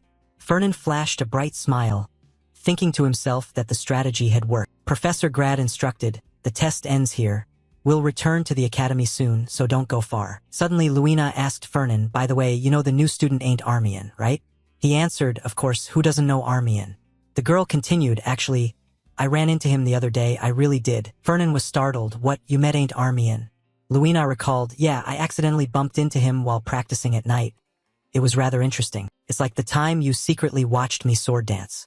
That line froze Fernan. He kept rubbing his face, which surprised Luina. Fernan felt strange words appear before him again. This was a prophecy. Another vision unfolded, its content shocking him. What is this? The sky was blood red, poisonous miasma thick and suffocating. A horrifying demon, as if heralding truth, was targeting Ain't Armian. Then a resolute silhouette of a brave knight stepped in front of him. Fernan felt the story had shifted. The prophecies reappeared. Senior, what are you doing, Ain't Armian? You once asked me, didn't you? You asked me to be your knight. Back then I refused, but not anymore. Now I know who you are and what you fight for. This is my destiny. A knight is the sword that strikes the master's enemies and the shield that protects them. Luina charged at the demon, Andromalius, a brilliant blue radiance enveloping her. Fernan wondered what's happening. Again the plot shifts. The scene changed to Luina lying in a sickbed, her body covered in wounds. Ain't gripped her hand and thanked the heavens. I'm glad you're okay. You're in the hospital, Senior. Please listen to me and don't misunderstand. Ain't's gaze flared fiercely as he looked at Luina. Those bastards want to drag you and the entire Berchev family down. They're the Pellenbergs, right? That filthy rich lot. Fernan swore, damn it. How dare you speak of a senior like that, you brat? Suddenly someone shouted. Fernan. He snapped awake, so it was only a dream. Luina asked anxiously, are you all right? You suddenly fainted. How do you feel? Fernan sat up and replied, I'm fine. Really? Did I faint? Professor Rosalia advised, Fernan, you should probably go to the infirmary. You may have overexerted yourself with a power you're not yet accustomed to. He worried inwardly that from this moment on, Ain't Armian had begun to see him as an enemy. He remembered Ain't's anguished expression and his words full of hatred. Pellenberg, that rotten wealthy family. So fitting for a hopeless romantic type. But why did I get another prophecy all revolving around Luina? Is it showing me something that will happen? If so, the name appearing in the prophecy, Andromalius, one of the 72 demons, will he truly descend into this world? And in the near future, class ended, and Fernan wearily walked out the school gates. Hyde was already waiting by the carriage. He cheerfully said, well done, young master. I heard you took first place. Fernan climbed into the carriage and replied, I used up a ton of energy. I'm exhausted. Hyde said, you should sleep a bit. I'll wake you when we reach Labadus Hall. The carriage quickly departed. Fernan couldn't sleep. He was lost in thought about the figure named Andromalius, ranked 72nd among the 72 demons, with black hair and black eyes. He took humanoid form with a snake coiled around his right arm. Even after scouring every book, that's all the information he could find. Well, the war with the demons was thousands of years ago, so it's understandable there's little left. In this era, the existence of demons is regarded as nonsense. Thousands of years ago, they were supposedly annihilated by the first emperor, and since then they've never reappeared. And even without much information, Ain't should be able to handle them, so it's not too worrying, however. The problem is Luina will be seriously wounded in the battle with Andromalius. Fernan hesitated whether to tell her. No, even if I tell her, would she believe me? He had tried mentioning it before, That day, after class, Luina asked, "Fernan, are you really okay?" He answered, "I'm fine." More importantly, Luina, "Do you believe in the existence of demons?" The girl looked surprised. "Why suddenly ask about demons?" Fernan said solemnly, "Answer me. Do you believe or not?" Luina replied, "Of course I believe. This empire was founded after defeating the demons." Fernan continued, "What if I told you the demons still exist on this land?" Luina didn't answer. She suddenly asked, "Fernan, did you hit your head during practice?" He turned and walked away, thinking to himself, "Never mind. She thinks I'm crazy." Fernan had an idea. If I could find some evidence of demons' existence, maybe I could convince people. After pondering for a moment, he remembered, that's right. Exactly 1 month from today, during a sparring match for the first-year knights, Ain't Armian will defeat Varen Kalbender, the runner-up. After that, no one at the academy will be Ain't's equal. The victor will be exalted while the loser will lose doubly. The prophecy mentioned Ludger's assessment. I believed him because of Sir Kalbender's name, his reputation, his honor, and I misjudged that man. In the end, even the solid backing behind him eroded. Varen became possessed by a demon. He lost everything. His hatred for Ain't Armian smoldered, and through that crack a demon slipped in. Fernan was certain this was the first time a demon had appeared, even if only indirectly. If I can exploit this incident, convincing people and gaining help will be much easier, and then there will be clear proof I can use as a foundation to expand my plan. The problem is I don't know when, where, or how he will be possessed. Thinking of that, Fernan felt annoyed. Why didn't that part show me? Will it reveal itself when the time comes, or do I have to meet some condition? So frustrating. In the dorm, Ain't read the news. The front page reported an incident during a joint class between the knights and second-year mages. Could Fernan Pellenberg have been hiding his strength? Luina Berchef and Fernan Pellenberg. How did they end up as a pair? He exclaimed, worthy of the Pellenbergs indeed. Still, Berchef is Berchef even if they've lost military power, Gardner remarked. Thanks to Berchef, that flashy Pellenberg finally acted. Ain't smiled. Maybe you rather like the Berchefs while hating the Pellenbergs. Gardner snapped gruffly, don't compare the two houses. The only knight who can stand beside me and the late emperor on the battlefield is the Berchef family. He said gloomily, but these days people praise the Pellenbergs more. The times have changed, old general. The man replied, that's why it's the end times. If not for their war chest in the 1,000-Year War, I would never have dealt with those new nobles. An idea flashed in Gardner's head. Ah, right. Ain't, go ask that kid for some money. Your gear looks worn out. Ain't was a bit puzzled. What? That's sudden. Gardner replied, that Ferdinand kid. Hasn't he treated you unusually kindly? Ain't corrected, it's Fernan. Gardner insisted, whatever. Pellenberg definitely wants to build ties with the Armian house. The Pellenbergs never say what they want outright. They build trust, lower people's guard, and eventually draw you in. Ain't asked again. Do you mean Fernan approached me with impure motives? But my family has already fallen. What could he possibly expect from me? Gardner barked. Why are you so insecure? Besides, his motives don't matter. What matters is whether we can use him. Ain't hesitated, but I don't think Fernan is kind for some hidden agenda. Gardner was startled. What? Ain't recalled nostalgically, when I first met him, it was that senior who gave me medicine when I was wounded by a monster. His eyes then showed no calculation. He truly cared for me. You told him that begging money like that is no honor. Trust is not something you can buy with coin. Gardner snapped angrily, you're such an annoying kid. Even the late emperor used to say it's reassuring to have a wealthy patron backing you. Don't tell me you've switched sides just because you were treated to a meal. As he spoke, he lunged forward, pounding so hard Ain't had to block with the newspaper. Gardner warned, the Pellenbergs aren't the kind of people who are generous just for the sake of kindness. Stop arguing and go see him now. He'll definitely give you money, as if he's been waiting for you to ask. Ain't put on his coat and went to Fernan's dormitory, but was stopped at the gate. Ain't felt awkward. Can't I see him now? Hyde explained.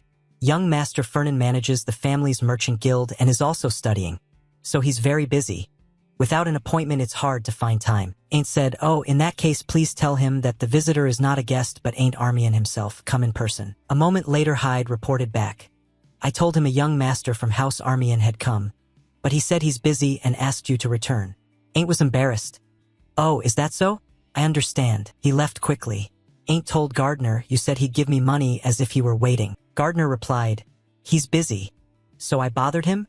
No, this is strange. Fernan Pellenberg wouldn't react like that. Fernan stood on the upper floor looking down, surprised. I thought this bait wasn't tempting enough, yet he reached out first. At that moment Hyde opened the door and entered the room. He said, "As you instructed, I escorted Ain't Armian back." Vernon replied, "Good job." Hyde wondered, "But you've been watching Ain't Armian closely. Why let him go so easily, even after you checked his class?" He explained, "The fact he came to find me so quickly is a bit odd. Many people come to the Pellenbergs, but their aims are the same. Maybe Ain't is the same, but that makes it even stranger. He's not the type to easily ask others for help. I have a feeling this time he didn't come because he truly wanted to. If I'm sure he's put his trust in me, then it won't be too late to lure him." Hyde was a bit puzzled. Do you really need to go this far for the descendant of a fallen imperial house? He took a sip of tea and said, "Ain't has exceptional potential.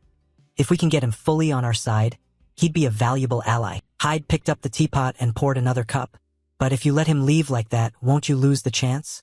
Vernon calculated, "Of course I'll leave a way back in." He ordered Hyde to go to the main family vault and bring all the rare elixirs here for Ain't. Hyde was astonished. "What? The Duke's vault holds extremely precious elixirs. If we give him such costly items and get no result, the loss would be huge." Vernon said, "Then I'll give him something even pricier. There's nothing in this world you can't buy.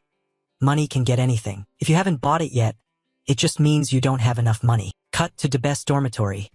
Hyde delivered the items to Ain't. After he left, Gardner asked, "Did you meet the Pellenberg steward? Why, did he come to apologize for not letting you in?" Vernon replied, "No, he only left this box and a note, then left." Gardner examined it and said, "An apology letter from a Pellenberg, that's almost conscientious of them. Let me see what he wrote, ha ha ha. These are the elixirs I prepared especially for you. Please accept them. Signed, Senior Fernan." After reading, Gardner exploded with rage. "What? That bastard ends every line with senior. Is he implying seniority even above the royal family?" Ain't mumbled, "Fine then." He opened the box, and Ain't's eyes suddenly froze. "This is..." Gardner hurried closer. What is it? Is something unusual?" He was stunned. "This is the heart of a holy bird. My God, the holy bird is the sacred avian representing light. An elixir distilled from its heart is perfect for combining with House Armin's light sword techniques." Gardner laughed with delight. "This Fernan fellow is arrogant to the bone. See, he couldn't buy it with money, but in the end it proved worth it when someone came to see him." Ain't was deeply moved, Senior Fernan. "I never expected you to value someone as useless as me so much. I must strive harder not to disappoint Senior." Seeing you so sentimental, Gardner reminded him, "Hey idiot, it's not what you think." A few days later, Fernan sat in a chair reading the paper and asked, "So how did it turn out?" Hyde reported, "Ain't Armian defeated Varan Calbender. Calbender's sword technique was somewhat superior, but Armian's vigor completely dominated." Fernan replied lightly, "Oh, is that so?" Thinking to himself, the prophecy said he would win by a hair. Did that kid Ain't use an elixir? Hyde guessed, "Might it be thanks to the elixir you gave him, sir?"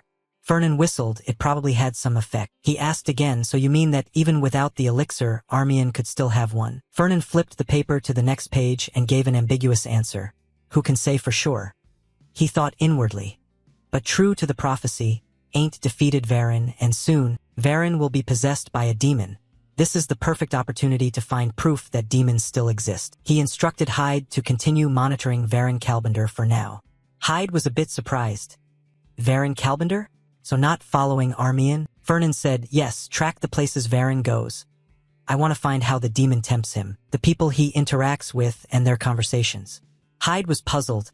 Calbender, not Armian? Fernan wondered how a demon that had been gone for 1,000 years could reappear in this world. "I want to know everything. All detailed information about Varan should be reported continuously, down to the smallest actions. Varan wakes in the night to use the bathroom. Then he goes to get his hair done at Platina. Varan changes swords in the city, then clutches his stomach and runs straight to the latrine. Varan trains on the field, then again clutches his stomach and runs to the bathroom." Fernan was taking the midterm for Intro to Spatial Magic. A big sign on the board read, "Textbooks required, anti-cheat magic always active." He finished the test quickly while his classmates were still tearing at their hair. He thought, "It's been 2 weeks since I began monitoring Varan, but terrifyingly, nothing has happened. This is not good at all." That evening, Fernan sat on his bed reviewing Varan's activity report.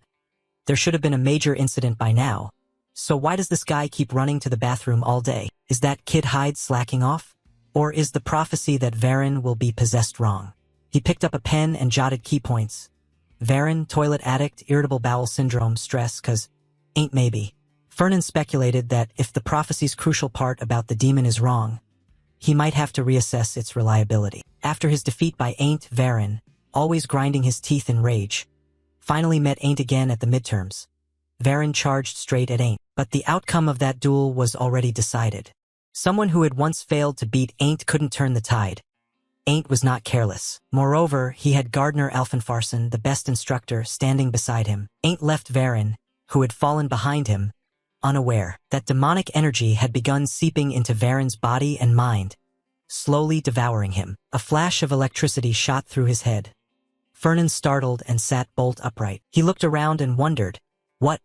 It's morning already?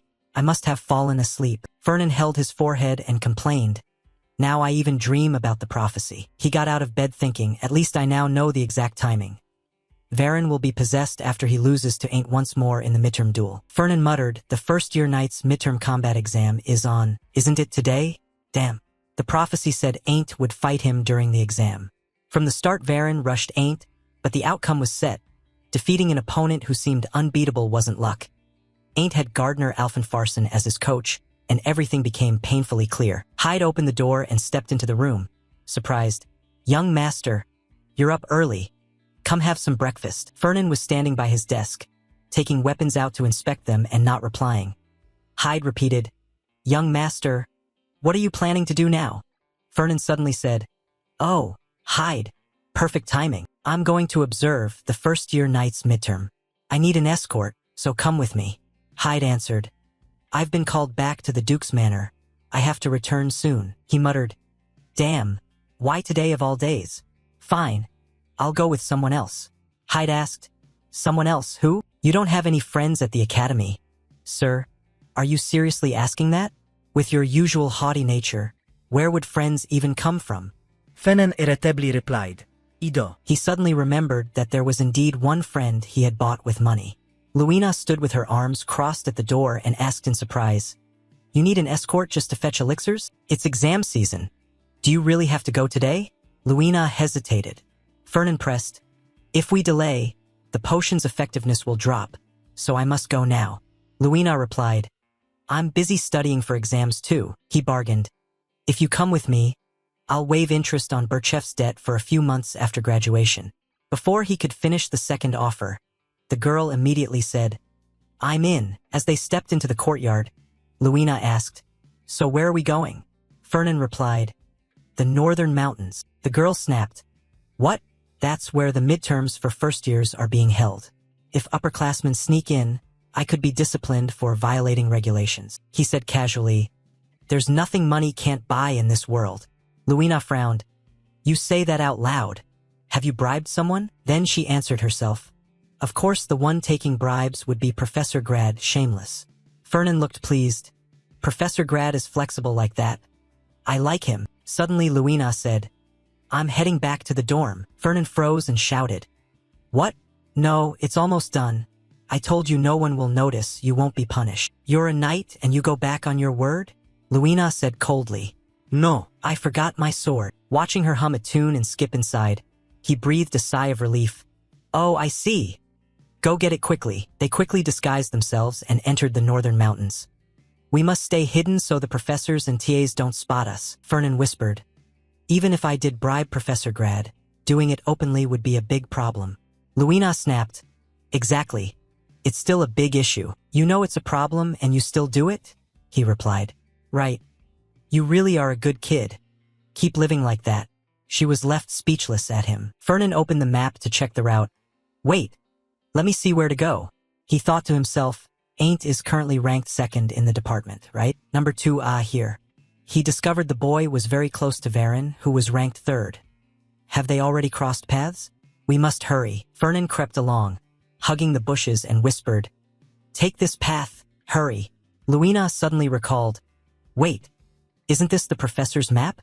A student holding a professor's map is against the rules. How much did you bribe Professor Grad anyway?" She kept nagging. Fernan suddenly wondered if he was wrong to bring her along. She should have quietly followed. Then he heard a strange sound. Luina exclaimed, "Wasn't that a monster noise a moment ago?" Fernan worried inwardly. Don't tell me. From the other side came a scream. Triple A. Luina sprang up. That's where the first-year students are. I've got to go see. He shouted. What? Wait, Luina. It's dangerous to go alone, stop. But the girl ran off. Fernan had no choice but to follow Luina. The two of them quickly found the first-year students. Luina sat down to inspect. He's unconscious. It seems the monster attacked, but thanks to the defensive magic on the map, he wasn't injured. But something's very strange. The monsters in this area aren't normally this aggressive. Fernan gritted his teeth. Damn it, this started earlier than I expected. I haven't even checked Varen's condition yet. A roar rang out again. Luina and Fernan looked up to the sky, feeling the pressure rising by the moment. Luina, a little frightened, asked, Fernan, what on earth is happening? A thunderous explosion appeared right in front of them. Luina cried out, Where are we? She suddenly noticed movement behind them, the sound of heavy footsteps thudding toward the two of them. A giant boar-headed monster wielding a large log charged at them. Luina immediately drew her sword and attacked proactively. A sharp cut severed its arm, blood spraying everywhere. The severed arm fell to the ground. The monster kept attacking. Luina was surprised. Why didn't it stop? Its arm had been chopped off already. The boar-headed monster, eyes blazing red, lunged straight at Luina. At that moment, the ground beneath their feet suddenly shook. Sharp rocks speared toward the monster. Fernan continued casting magic. The earth kept coalescing into pointed drills. The staff in his hand glowed bright as it launched those drills straight at the boar-headed creature. Thuck, thuck, thuck. The volley of enchanted spikes plunged into its back. Luina leapt aside to avoid the attack. She kicked off a large tree trunk. The boar monster immediately pursued her. Luina vaulted high. The creature's massive bulk slammed forward, toppling a tree. Luina landed on the ground, stood beside Fernan and asked in panic, What exactly is that? He answered, That's called a berserk. It's no longer capable of feeling pain. A berserk monster far surpasses ordinary monsters in level. They're obsessed with killing every living thing they see. To kill one, you must behead it. Luina wondered why the monster had suddenly gone mad. Fernan recalled the prophecy that mentioned monsters rampaging everywhere because of a demon. While the professors and TAs were busy handling the sudden anomalies, Varen used the demonic power he had received to attack Ain't. And Ain't, driven to the edge, finally awakened. In many dramas, whenever the protagonist falls into crisis, all the troubles come crashing down at once. Now it's exactly the same. Thinking that, Fernan couldn't help smiling. Luina saw this and snapped. I'm asking why the monster's berserk. Why are you smiling? Are you enjoying this? Is this situation funny to you? Fernan raised his staff and began casting, speaking softly. Luina now, deal with that leech first. She thought to herself that he definitely knew something. The map sheet floated in the air, slowly dissolving. Varen knelt on the ground, whispering, Again, you again, Ain't Armian. Ain't stood before him, gripping the sword's hilt. He turned to walk away, but suddenly Varen said, You think this is over? Not yet. Ain't declared, No, it's over. The match is decided, the loser is you, Varen. You lost. Hearing this, Varen was deeply shaken. I must win. I must win. He recalled Ludger's expression when he said, Sorry. My expectations were a bit high. No need to apologize. Varen was tormented. I've disappointed the prince's expectations. I must win. I must win. Lord Kalbender will surely mock him. Poor thing, your younger brother is better than you. Varen lamented that he'd also disappointed his family's expectations. If he loses this, he could lose his place as heir. In his head, only one phrase repeated. I must win. I must win. He clenched his hand, veins bulging and twitching. Varen told himself, I have to defeat him. Varen charged forward with the last of his strength, shouting, Stop right there. Ain't Armian. Ain't looked at him with complete confidence, while Varen now could only muster a feeble murderous intent. Ain't coldly unleashed a flurry of sword strikes. The sword aura flashed, carving straight lines across the sky. Varen fell to the ground, motionless. Gardner snapped. Why does he always throw himself at you like he wants to die? He's so weak and still can't accept defeat. He's a coward who tarnishes a knight's dignity. Kill him. Ain't replied. I can't. Gardner protested that if they let him live, he'd disgrace the knights. Ain't explained. This isn't a real fight. It's just an exam. Please, say something reasonable. If I leave him, The assistant will come and take him away soon. Back with Luina and the berserk monster, the two of them had defeated it without much difficulty. He felt it wasn't very strong. Luina pondered for a moment, then suggested, "Fernan, I think we should abandon the elixir. Leave this to the professor and the TA, then get out of here quickly." He calmly replied, "No, I can't give up. I'll slip through those monsters and head west." Seeing Fernan's recklessness, she yelled, "Are you out of your mind?" He tugged his cloak and said, "Out of my mind? You just defeated a berserk. Don't you get it? They're persistent but not impossible to kill." Luina suddenly asked, "Did you foresee this would happen? So you said you needed an escort?" He felt a pang of guilt but answered firmly, "No. How could I have predicted it?" She was still worried. "Never mind, I just feel this is wrong. Is the elixir more important than lives?" Unexpectedly, Fernan replied boldly, "Of course it is. The elixir is more important than life." With that, he dashed off. Luina snapped in anger, "Fernan, hey you madman!" But she immediately followed him, unwilling to let him go alone. They reached a sparse grove. Luina asked, "Is this the place with the elixir?" Fernan answered, "Yes." He observed for a moment and thought to himself, "Damn, it looks like the fight with Ain't is over." Too late. Luina spotted someone lying motionless and called out, "Fernan, someone's passed out over there." He urgently warned, "Luina, wait, don't go near." But Luina didn't listen to him. She stepped forward and flipped the young man over. Seeing the familiar face, Luina was surprised. "Ha! Varan Kalbender, I remember he's quite capable. Who did this to him?" She checked his pulse and said, "He seems to have fainted during the fight. We need to lift him up. Come help me." Fernan refused. "I told you no, stay away from Varan." Luina glared at him in frustration and said, "Stay back. Are you going to leave him here? What if a berserk monster comes by? At least we should drag him somewhere safe." Just then, Varan slowly stood up. Luina quickly noticed something was off. She immediately stepped back a few paces, her face turning panic. "What is this aura?" Varan's gaze had gone vacant. His pupils emitted a strange, eerie aura. Luina cried out, "I've never felt an aura like this before." "Varan Kalbender? No. Is that really Kalbender?" Fernan replied, "That's demonic energy." Luina, astonished, said, "Huh? Demonic energy? You mean the dark aura that demons give off?" He confirmed, "Yes, Varan Kalbender. That bastard is possessed by a demon." They both stared at Varan. He truly was no longer human. Fernan thought to himself that something was off. According to the prophecy, after being possessed, Varan should have attacked Ain't as soon as he woke. But it seemed the target had changed. Luina suddenly asked, "Are you saying a demon has taken over Kalbender's body and returned to this world? How do you even know that?" He seemed not to hear. Fernan's face was full of worry. "Look into his eyes. He's completely lost his reason." Luina urged anxiously, "We have to subdue Kalbender first." Fernan suddenly patted her shoulder and said, "Luina, wait for me 10 minutes. She turned back and asked, "What are you doing?" Her companions were nowhere to be seen. Where had Fernan gone? At that moment, Varan lunged to attack. Luina shouted, "You lunatic!" She blocked the blow and yelled, "Kalbender, it's me, Berchep." But Varan could no longer tell. He attacked frenziedly, and the demonic power made his strikes far more powerful. Luina struggled to defend herself, thinking, "He's too strong. At this rate, I'll be driven back." Luina summoned a large amount of mana, forcing to push him away. Varan collapsed with a thud to the ground. Luina struck him once more. Varan Kalbender, snap out of it. He was in pain but still controlled by demonic energy. Varan gritted his teeth, grabbed his sword, and launched a counterattack. Luina leapt up to avoid it. Seizing the chance, Varan sat up and quickly tended his wounds. Luina channeled her energy to increase her strength.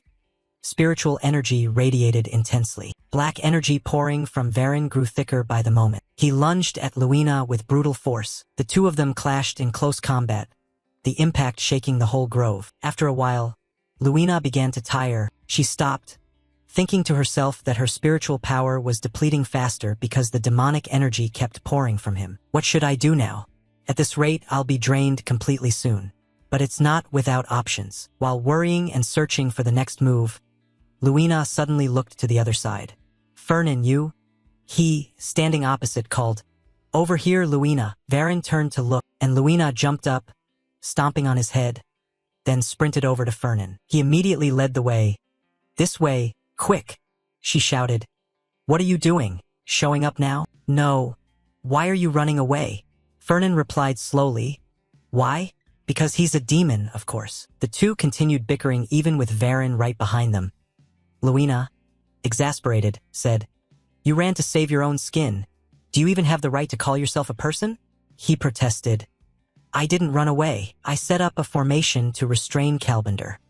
He's not someone who can be easily contained. It's probably about time he falls into the trap." No sooner had Fernan finished speaking than Varen indeed stumbled into the formation he'd prepared. A thunderous explosion rang out as countless rocks and Varen were sucked into the aerial formation. A brilliant golden light suddenly appeared and struck Varen. The blazing golden light hit Varen, pinning him flat to the ground. Luina worriedly said, "You didn't have to go that far. What if Kalbender dies because of that trap?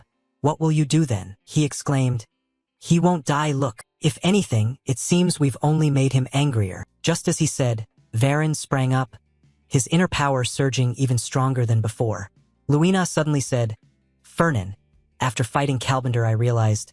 Fernan cut her off. "I didn't want to use this, but there may be no other choice." He pulled out a bright red stone and muttered an incantation under his breath. A roaring red flame quickly appeared, engulfing Varen. Fernan continued the spell. The formation grew ever more radiant. An overwhelming power burst forth and struck Varen directly. Boom, boom. The ground shook violently as searing flames burned away the dark energy clinging to him. After a while, he collapsed to the ground, motionless. Fernan wiped his brow and breathed a sigh of relief. It worked. The plan succeeded. That was dangerous. Luina, puzzled, asked, "The plan succeeded?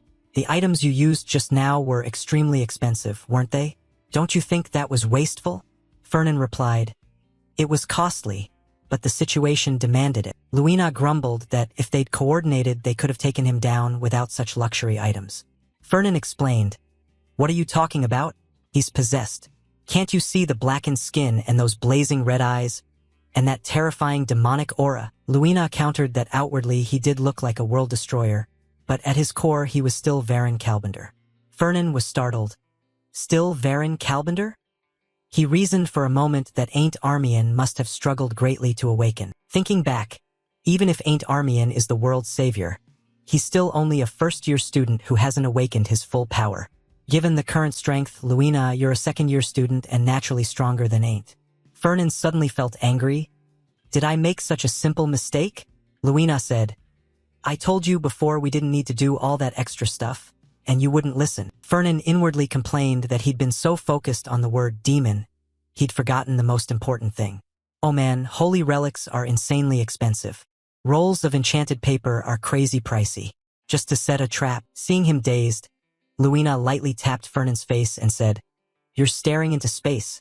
Fernan, are you okay?" She held up one finger and asked, "How many was that?" All he could think was how much all those items had cost in total. How much had they cost? Varen began to stir, clutching his head in pain. His eyes rolled white and vacant. He charged forward again. Fernan threw a powerful punch, slamming into his face while shouting, "How much did it cost?" Varen crumpled to the ground and fainted once more. Fernan snapped, "What a troublesome kind of demon this is." Seeing he wasn't done, Luina stopped him.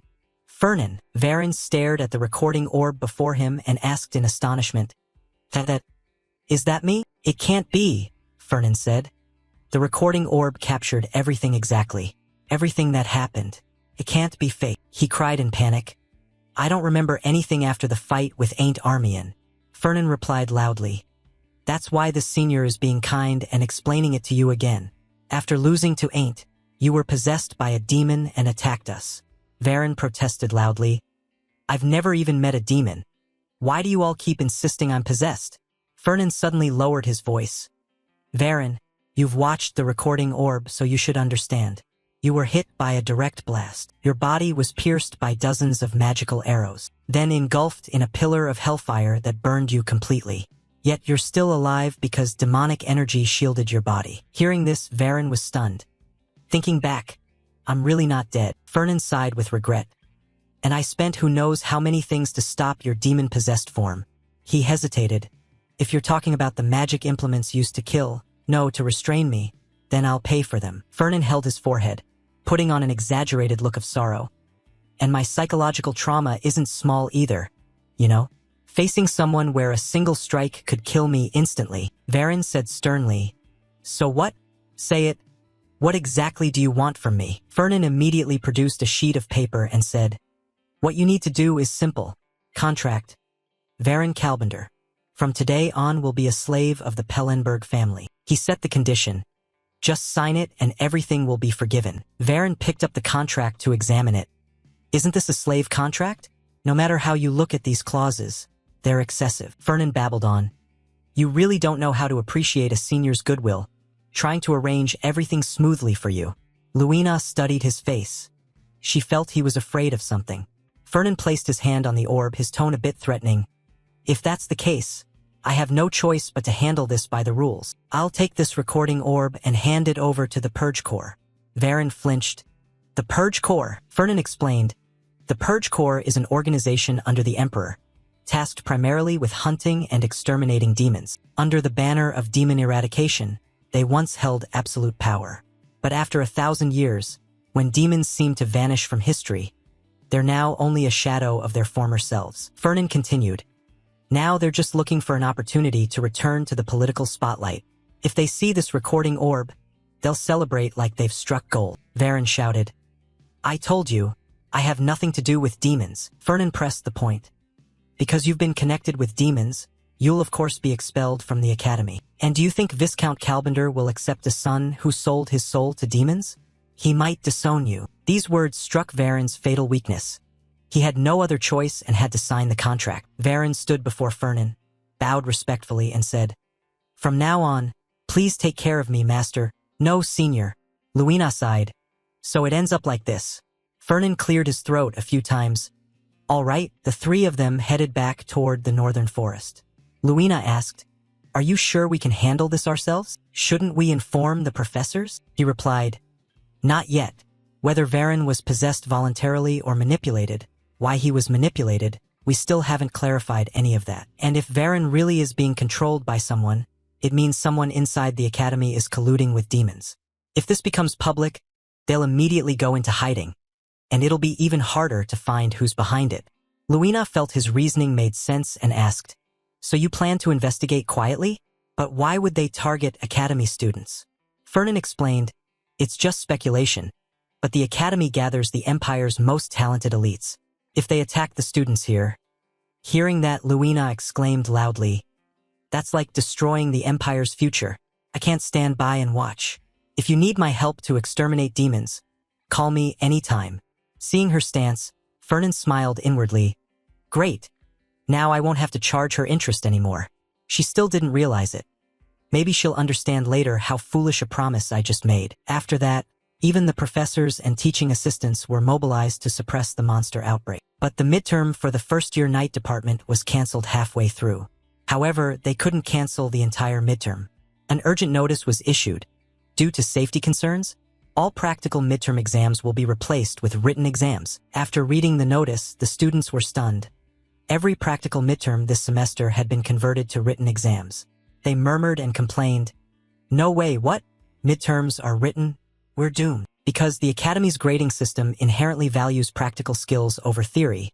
For students focused on honing combat abilities, having to take written exams in every subject was a significant burden. And Ain't was no exception. He was diligently cramming theory when Gardner said, But no matter how I think about it, something still feels off. Ain't asked, What do you mean, what's wrong? He replied, That monster uprising earlier was clearly linked to demons. I felt a hot, demonic aura spreading everywhere, yet the actual demon never appeared. Ain't reasoned, Doesn't that mean it wasn't caused by demons? Gardner waved him off. Impossible. I told you so many times and you wouldn't listen. Demons will definitely return. That's precisely why the first emperor placed me here. As he spoke, he smacked Ain's cheek and emphasized, And demons will always, let me repeat, always target you. Ain't jolted and asked, Why is that? Gardner, a bit surprised, said, You don't know. To demons, the name Armian is an enemy etched into their very bones. Without the Armian family, the world might already be under their control. So this time they'll surely try to wipe out the Armian bloodline first. So never let your guard down, and follow my instructions carefully, understand? Ain't trembled slightly, worriedly thinking, am I a trigger for the demons? At the same time, in the Ravidos hall, Fernan clutched his head and screamed, my head feels like it's spinning. Seeing him collapse onto the table, Hyde panicked. Young master, are you all right? Strange lines of text flashed through his mind. The first-year common required course, field survival skills. After finishing the midterm, students would be sent to the southern forest to train for a week. The southern forest, great. In the lake there grows a spirit herb.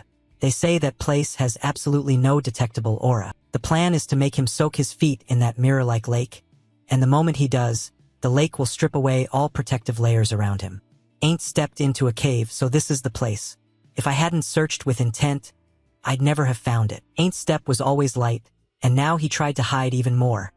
The moment he sensed an unusual deathly aura ahead while fighting for his life, I found it, Ain't whispered, his gaze lowering slightly. A huge body rose from the rock face, supported on for snake-like legs.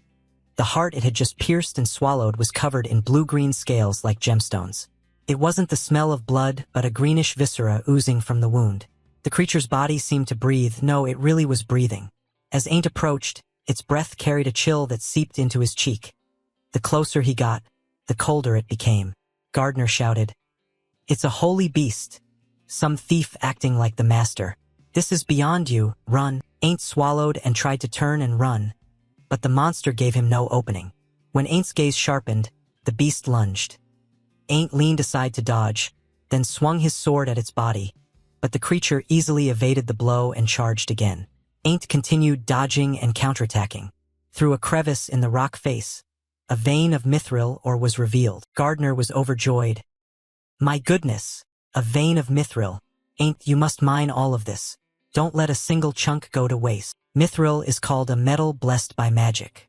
But that's not all. The sword was forged from a mithril alloy. Thanks to that, my soul can dwell within it. Fernan shot upright, exclaiming, "What?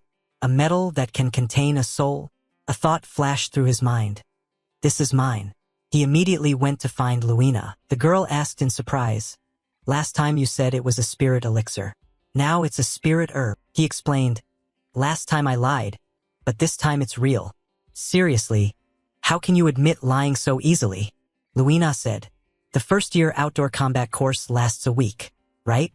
That means missing a whole week of classes." Fernan tried to persuade her. "I've prepared ways to make up the missed lessons. Just say you'll do it and leave everything to me." Luina replied bluntly, "I won't do it." Fernan added an incentive. "I'll waive the Birchef family's interest." The girl waved it off. "I still won't do it." Luina said sternly, "I can't speak for other things, but I absolutely won't skip school just for a spirit herb. I can't believe you'd consider missing a whole week of school for a single herb." Fernan finally gave up. "Fine, I won't push. I'll find someone else." The door opened and a young man entered cheerfully. "Long time no see, Fernan. May Mana bless you today as well." After that, the midterm results were announced. First semester midterms, first-year night department. Ain't placed 16th. Gardner was somewhat displeased. 16th? And that nouveau riche got first place. Luina looked at the newcomer and asked in surprise, "Who are you?" "Jace Vines," he said, grinning with his eyes squinted. "Aren't you going alone?" "Hello, Miss Luina Birchef. May the blessings of magic be upon you." Luina sat up straight. "Oh right," as something came to mind. Jace said to Fernan, "Oh right, how have you been?" He answered, "I'm fine. How about you? How's life at the academy?" Jace chirped, "I'm still a first year, lots to learn." Luina asked curiously, You two, are you very close?" Fernan looked at her and replied, "You really look surprised." Jace agreed, "It's understandable, but this is natural." Luina objected, "It's not natural at all."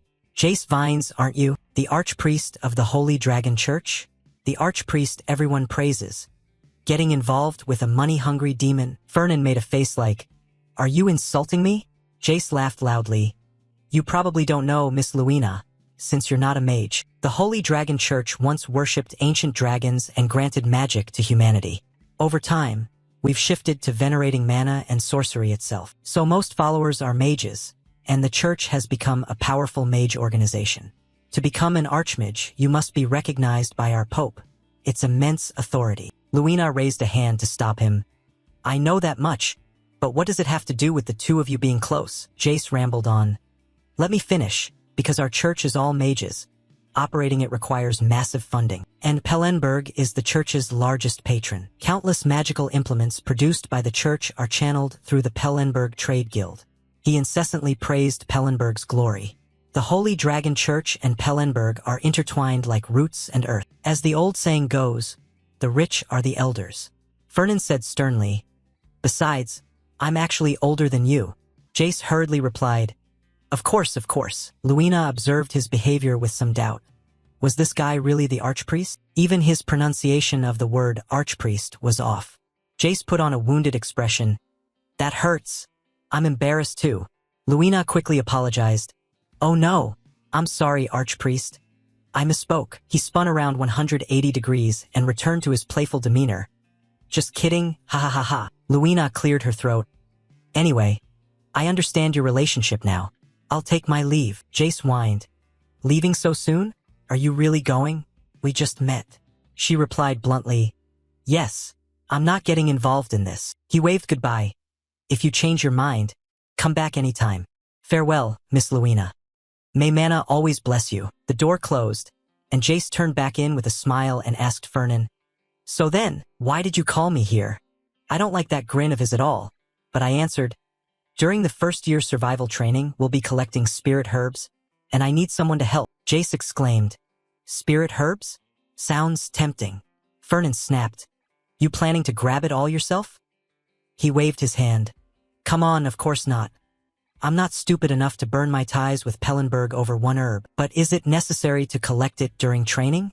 With your skill, sneaking in and taking it would be as easy as flipping your hand. Fernan frowned. If I could, I already would have. But unfortunately, I still haven't pinpointed the exact location. I've calculated carefully, based on the prophecy, the info is enough to narrow it down. A lake, the southern forest. There are 7 lakes in the southern training forest for first years. An underwater cavern. I've been channeling mana into the bottoms of all 7 lakes these past days to seek a mana vein. But I didn't find a trace of mithril. Clearly the cavern is hidden by magic and can't be detected by normal means. It's troublesome, but I fear we'll have to shadow Ain't to find it. Jace wondered, students not in training can't get into that area, right? There'll be many people around. Sneaking in won't be easy. Fernan smiled. That's why I registered as a teaching assistant for the first year training. Jace was a bit surprised. Huh, second years can be TAs? I thought the requirements were strict. Fernan was certain it's rare for a second year to do that, but he came up with a highly plausible reason. Professor Rosalia was skeptical. Now you care about grades? Are you feverish? Why the sudden change? He insisted, No, I'm not lying. And had convinced the professor. Fernan was a bit smug. It's not against the rules, so I got permission. Jace nodded. Truly a born merchant. Your plan is watertight. So, are you joining? He winked and gestured okay. Just promise me a lot of those things and I'll go all out. Jace even produced a sheet of paper. If you can draft a compensation agreement, all the better. Precision to the ounce, Fernan muttered. This kid is meticulous. The first year outdoor training began and the students were taken to the designated area. Gardner told Ain't. Now let's review the plan again. The spirit herb I'm targeting is at Lake Farden, to the west. We have to make everything look like coincidence to avoid suspicion. So at first we'll just pretend to wander around. Seeing you keep staring that way, he asked, Are you listening? Ain't spotted Fernan in the crowd and shouted, There, Senior Fernan. It seemed he was a TA too. Gardner mocked. That rich brat working as a TA? He can't be that broke. Ain't guessed. Maybe he's aiming for the TA bonus points. He raised his hand and called, Senior. Just then, Professor Grad announced, Training will begin in 30 minutes. All TAs, return to your positions. Ain't muttered. I haven't even greeted Senior Fernan yet, Gardner grumbled. What do you see in that spoiled rich kid anyway? In a secluded spot, on the ground lay a mannequin. Jace urgently said, Done. I finished dressing up. Now give me some of your blood and mana. Fernan bit his finger. Jace cast the spell. In an instant, when a few drops of blood fell onto the mannequin's head, it transformed into a version of Fernan. Jace asked, "So, it looks pretty similar, right?" He looked at the mannequin that could sit up on its own and excitedly exclaimed, "Oh ho, not bad. Think it'll pass." He answered confidently, "Hey, I used to top the class. I used this magic all the time to slip out without the Pope noticing." Fernan, surprised, said, "You can fool the Pope with this spell?" Jace blurted, "Of course not. The Pope is a legendary archmage. I couldn't possibly deceive him, but it still takes him a few hours to realize. During that time, even he isn't certain." Fernan stood up. "That's enough then," he thought to himself, tossing the world's top archmage into confusion. "No wonder people call him a genius. He'll be a valuable aid to Ain't later." He pulled his hood up, wondering inwardly why, strangely, Jace wasn't mentioned at all in the prophecy. Why is that? He's clearly talented and from the Holy Dragon Church. Jace was stroking the mannequin's head and saying, "Take care, it's obvious people hate the demonkin, and the Holy Dragon Church particularly despises them." A demon once sneered, "Magic comes from dragons? Ridiculous. Magic is demonic power, born of the demons themselves." That blasphemy from some worthless demon enraged the church. Since then, any association with demonkin drove the church into a frenzy, and they turned into a fanatical organization dedicated to hunting demons and exterminating evil. Fernan looked at Jace, wondering if he might become Ain's ally in the future and whether he should invest early. Ain't stock, Ain's future ally.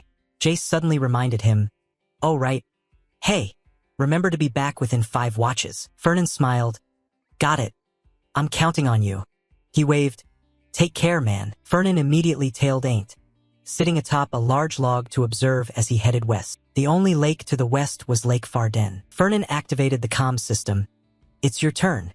Just do exactly as I tell you." Varen wore a red earring that suited his hair, a communication device Fernan had given him to receive instructions. He stepped forward to block Ain's path. "You asked in surprise, Varen Kalbender?" Varen suddenly broke out in a cold sweat. Having previously failed against Ain't, he felt a bit anxious. Ain't asked calmly, "What is it, Varen?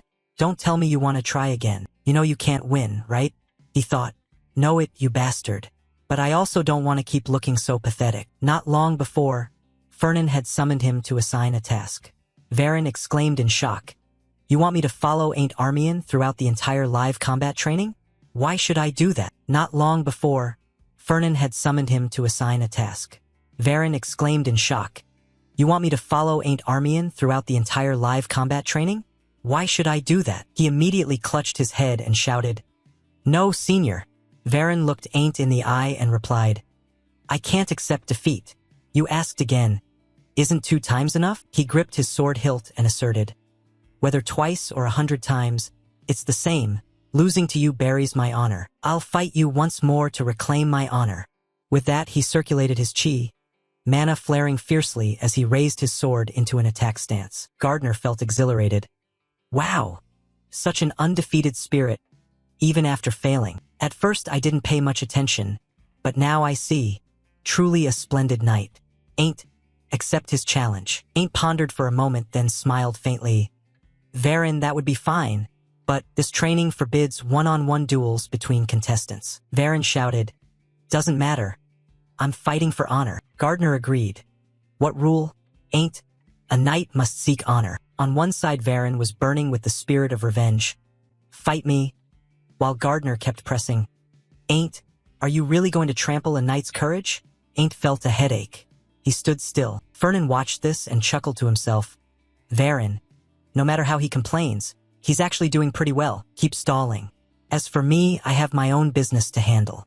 He jumped down. He began moving toward the lake shore. He surveyed carefully, no one around, and the barrier was already set up. Even if I dig up the whole ground to find mithril, I won't worry about noise being noticed. He cracked his knuckles with delight. Well then, let's give it a try. Finally, I get to use this magic. I really want to try it. Fernan sat down, using his hand to search for the right spot. I must find mithril before Ain't arrives, so there's not much time left. So I prepared something special. He cast a spell over the lake, summoning my servant. Fernan muttered the incantation, and from beneath the water a strange object slowly emerged, still based on arcane engineering principles, gathering all kinds of magical skills. The essence of a merchant, soaked in enormous wealth. The massive form rose from the water, humanoid in shape, its eyes glowing. Fernan joyfully shouted, "It's a golem, wow! Amazing." He named it. "From now on, your name is James. Let's go, James. Time to find Mithril." Fernan grinned ear to ear. This was Fernan Pellenberg's first self-made golem, James. And digging was perfectly suited to it. Not far away, Varen was still stalling. He shouted loudly, "Don't cross unless you defeat me." He thought inwardly, "That careless, useless guy. I've tried this hard and you just stand there watching?" Ain't held his head in complaint. "What a nuisance. How long has this been going on?" Gardner sulked. "How can a descendant of Armian be so ridiculous?" Varen had no choice. He flopped to the ground and clung to Aint's leg. Aint shouted, "Move aside." "That's enough, Varen. Stop acting like a child." Varen was furious. "Do you think I want this? It's just that Fernan made an agreement, at least stall for one watch. If you can't endure it, then you're done for." Aint exclaimed, "What did you just say?" Varen screamed, "I enjoy doing this. I absolutely love the feeling of being trampled and ruining lives. I'm addicted to it. Attack me now, you bastard." Aint froze. What the hell is this? What kind of pervert is this? He kicked Varen, sending him flying backward. Varen screamed, "Triple A!" and landed hard on his back, in terrible pain. Varen sat up with a shout, yelling, "That's right. I'm the pervert," so attack quickly. But before him only a leaf drifted down. The Aint was no longer there. Varen opened his watch to check. "How long have I been enduring? Senior Fernan told me to hold out for one watch. It's been 1 watch and 10 minutes. I'm saved." Varen Kalbender, mission accomplished. Not long after, Aint reached the cavern. Gardner asked, "Aint Armian, can you really ignore a knight's plea? Is that what you've learned?" He replied calmly, "No, the rules clearly state no fighting during training. Also, this cavern, if you don't actively look for it, you'll never find it." Gardner laughed loudly. "Of course, if it were easy to find, it would have been looted long ago." Aint waded into the water, scanned the surroundings, and said, "I sense something here. I feel a current of energy that doesn't belong to the spirit herb." Gardner suddenly called out, "Look down here." Right before them was a spirit herb shining and glittering. Aint exclaimed, "Wow, we've hit the jackpot." At the same time, deep in the cavern beneath the lake, after a fervent bout of digging, Fernan grinned ear to ear, hopping and cheering to a boom-bomb beat in excitement. "Found it, Mithril." Over on the other side, Aint faced a different problem. He shouted, "Trouble. We found the spirit herb, but how do we harvest it?" "The spirit herb is guarded by a monster." Gardner studied it for a moment and said, "Surprisingly, there's a sea dragon guarding this place. Not the time, come back when there's another opportunity." He sighed. "Then the sea dragon will learn today what human flesh tastes like." You gave a single cry, then fell silent. Gardner affirmed, "You can't handle that thing right now." Suddenly the ground under their feet trembled violently. Huge boulders crashed down from above, striking the sleeping sea dragon with a thunderous impact. It abruptly opened its eyes and roared with ear-splitting bellows. Gardner panicked, shouting, "This is bad. It's awake." Aint looked up. The sea dragon had lunged to its feet, staring at him with eyes full of killing intent. Aint, trembling, asked, "What do we do?" Aint suddenly said, "If it's like this, just take it down now." Seeing him draw his sword into a defensive stance, Gardner barked, "What are you drawing your sword for?" "I said stop, you're not strong enough to fight it. Run now." The sea dragon, alerted to the intruders, growled and surged forward. Gardner urged, "Run, don't look back, hurry." Aint stood stunned. "Run? But it seems a bit late now." Then he leaped high to evade the strike. The beast slammed into the rock face with a tremendous crash. Aint picked his position with precision and delivered a slash down onto the sea dragon's head. It immediately whipped its tail, striking the opponent hard. Aint was knocked to one side by the blow. He fell into shallow water, so he had little trouble regaining his balance. However, as soon as Aint rose, he saw the sea dragon opening its jaws and lunging toward him. It inhaled a long, deep breath to gather power, then unleashed a spiraling torrent of water. He stood up, circulating his chi and channeling strength into his sword to repel the opponent's attack. The two forces collided, a terrifying pressure erupting that shook the space. Aint held firm after the assault. The sea dragon charged into close-quarters combat, battering him with its tail in a relentless barrage, forcing Aint to struggle to defend. Not far away, Fernan was harvesting mithril when he suddenly felt the ground tremble violently and the noisy din swell. Fernan exclaimed, so loud, the sea dragon's awake. I've stuffed it with a bunch of sedative-laced meat, and now it's up? Truly a legendary beast. He thought to himself, hopefully Ain't won't face off against the dragon, because there's still the matter of dealing with Varen being possessed by a demon. Ain't is upset that he missed the chance to awaken as the prophecy said. But I already gave him the sacred bird needle, didn't I? Should be fine. Fernan said as he walked, James, we finished digging, right? Let's go outside. The golem trailed behind carrying a huge sack of loot. On the other side, Ain't had finished the fight with the sea dragon. He crawled along the cliff, utterly exhausted before reaching the exit hole. Ain't kept gasping, I almost died. Gardner snapped, that's why I told you to run. He replied wearily, I wanted to run too, but the sea dragon charged like it wanted to kill me.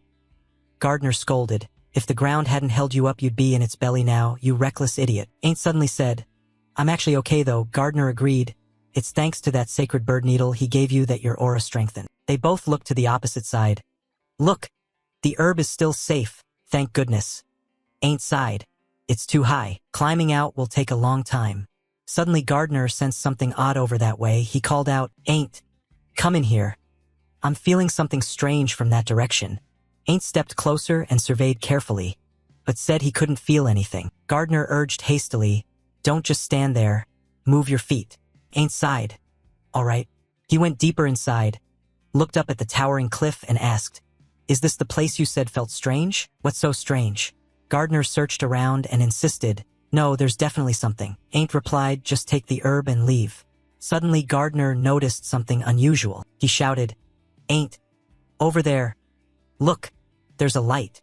A strange streak of light appeared on the floor, and in the dark cavern it stood out more than ever. Ain't sat down to examine it. Really? What is it? Gardner urged, dig it up quickly. Hurry, Ain't replied, okay. Then he lifted a rock with his hands and flung it aside. What lay before him froze him in his tracks. This is, Gardner cried out in joy, we found it. Scene change. Fernan returned to the meeting spot with Jace. Jace grinned and asked, did you find what you wanted? Fernan answered, yes, everything's fine here, right? Jace cheerfully said, yep. Just a few monsters went berserk. Fernan nodded, well done.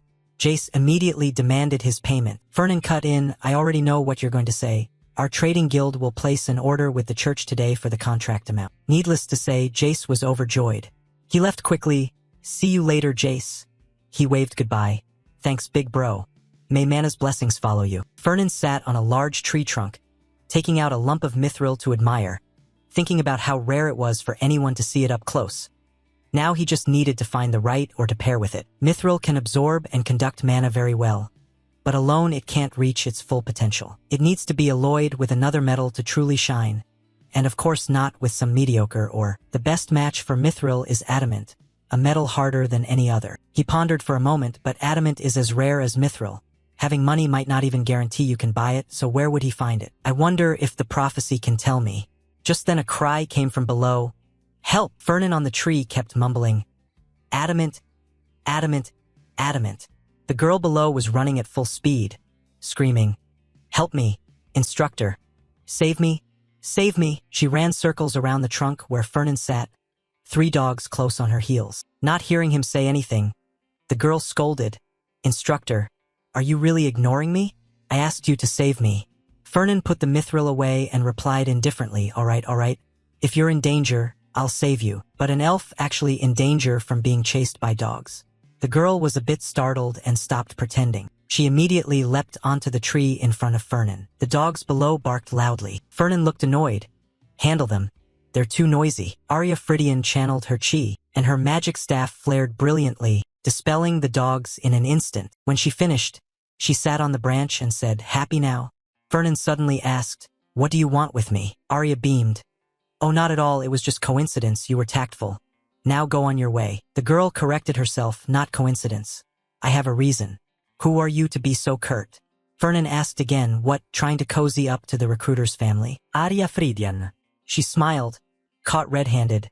Really obvious, wasn't it? He said bluntly, I heard rumors you like flirting with children of the recruiting house. Arya, unabashed, suggested, since you found out, let's just be friends. Fernan refused outright, no. Arya pressed, why not? Fernan replied blandly, because I'm older. The girl pleaded, come on. Isn't it natural for members of recruiting families to be close? He remained firm in his stance. Just because we're both from recruiting families doesn't mean we have to be close. Arya tossed a coy smile. Fridian only became a recruit family after replacing Burchett. So we want to be close to the other chosen servants, so please, Fernan pleaded. Aren't there other chosen servants from the same year, like Ain't Armian, for example? Arya said half-jokingly. Elves can't live on meat alone. Every so often you have to eat fruits and vegetables. But Fernan got her meaning. He smiled inwardly. The girl didn't even bother to think it through. Arya Fridian, shameless beyond belief. The girl still smiled brightly and declared her intention.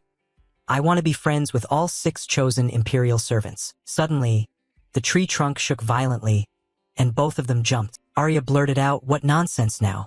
Down below, a male student shouted, call a professor, quickly. A sea dragon has appeared in Pardon Pond.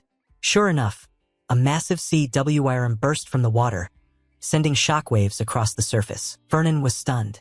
A sea dragon, Arya cried. How strange. Why did it suddenly appear like that, right? But as she turned to look at Fernan had already leapt down. She called after him, hey, are you really going to run off? He didn't answer. Fear rose in Fernan's chest. Damn it, something's wrong. The prophecy never mentioned a sea dragon erupting from the water and going berserk. What about Ain't? On the lakeshore, the situation was chaotic. The sea dragon was furiously attacking the students. The professors quickly organized an evacuation. This way, move aside. Hurry. All first-year students, fall back.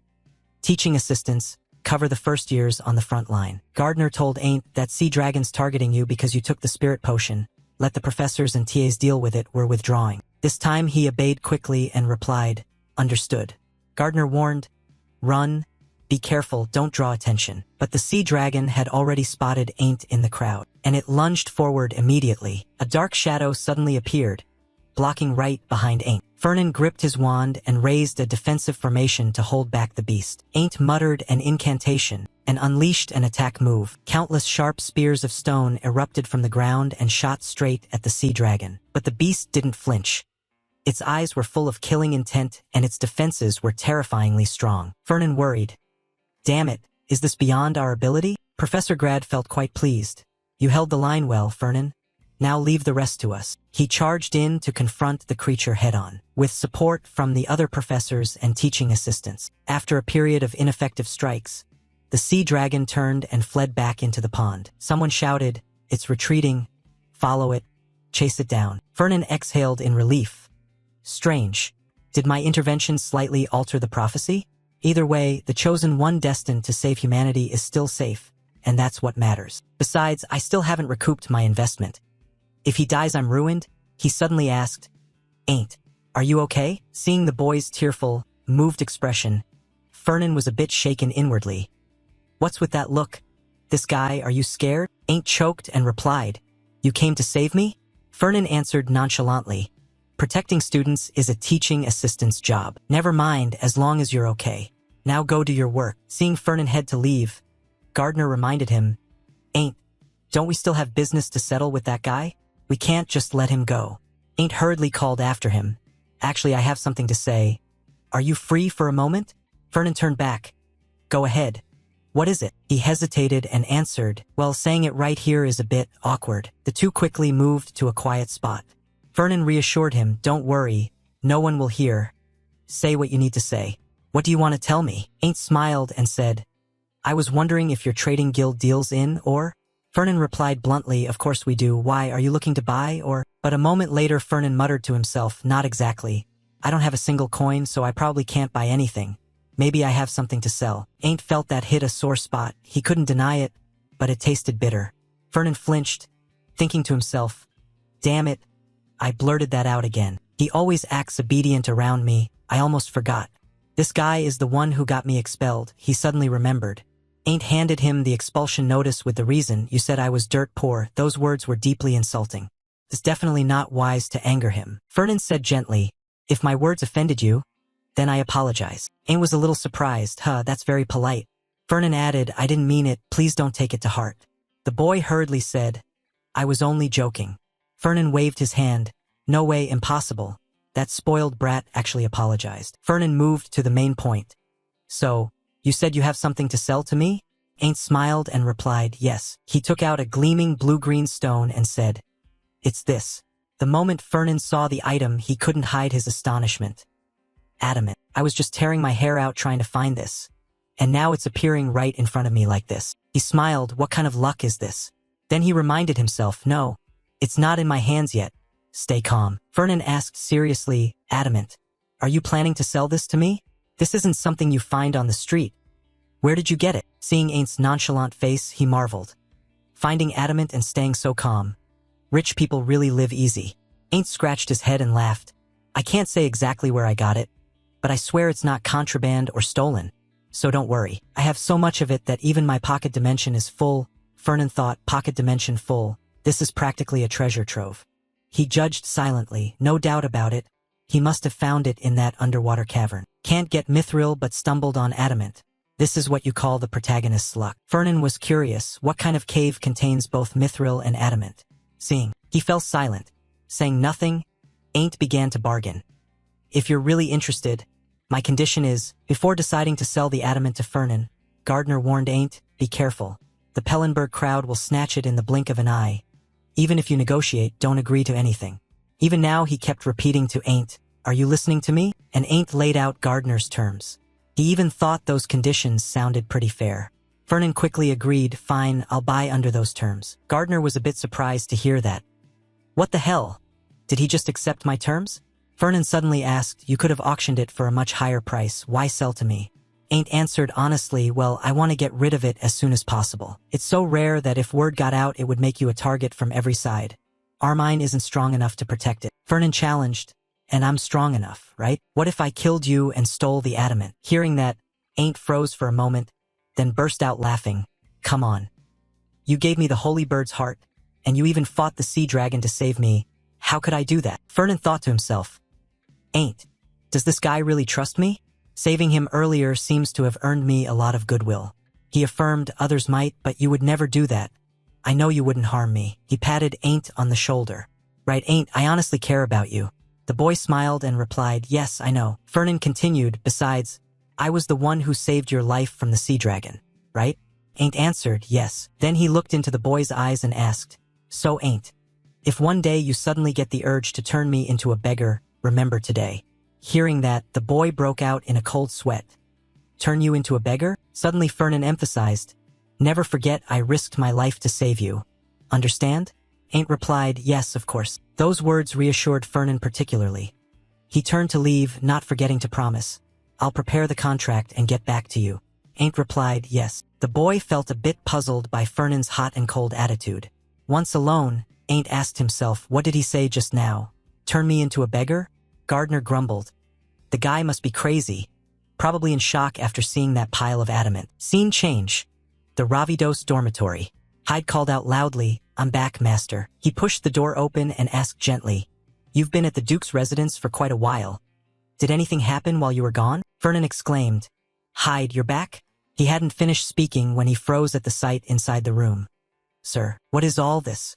Fernan was sitting on a pile of gemstones, holding a glass of wine, looking utterly relaxed. He wore a look that said welcome. First time seeing mithril and adamant together, right? Hyde hurriedly asked, wait, where did you get these rare ores? Fernan smiled and replied, partly I mined them myself, partly I bought them back. I've been busy lately. He picked up a piece of adamant to inspect. Even with money, it's nearly impossible to buy this. If I sold all of this, my guild would exceed this year's revenue target. Fernan said, I don't intend to sell. Hearing that, Hyde was very surprised. Don't sell? So what do you plan to do with them? He swirled his wine glass and answered slowly, I plan to craft a giant self-powered golem that can move on its own and has its own will. Fernan excitedly rambled on. I've always wondered, knights have loyal mounts, elementals have spirit companions. So why don't merchants have anything similar? Why must merchants live so solitary? So I decided to overturn that absurdity by creating a conscious giant golem. Hyde listened for a while, somewhat puzzled. Absurd? Can this really be called absurd? Fernan explained. Golems require advanced magical engineering knowledge and a massive financial investment. That means if you're not truly wealthy, don't even dream of creating one. Wouldn't that be the perfect asset for a merchant? Actually, he was calculating inwardly.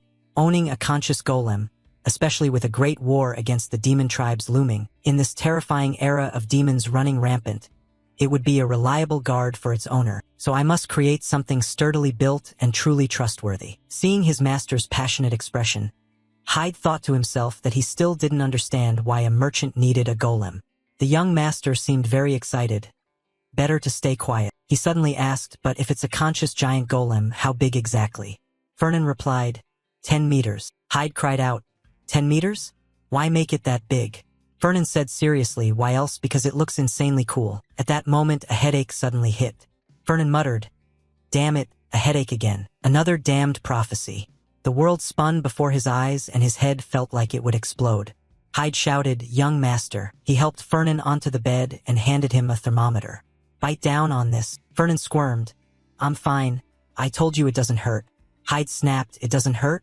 You even fainted. Do you know how many times you've screamed in pain? He shoved the thermometer into Fernan's mouth. I'll check your temperature, bite down on it. He obediently held the thermometer in his mouth, no longer yelling.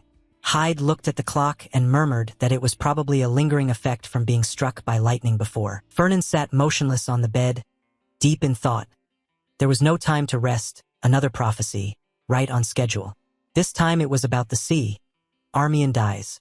A contract-bounded man secretly boards the yacht club gathering and attacks Ain't. The yacht club is a social circle at the academy. Only noble students qualify to join.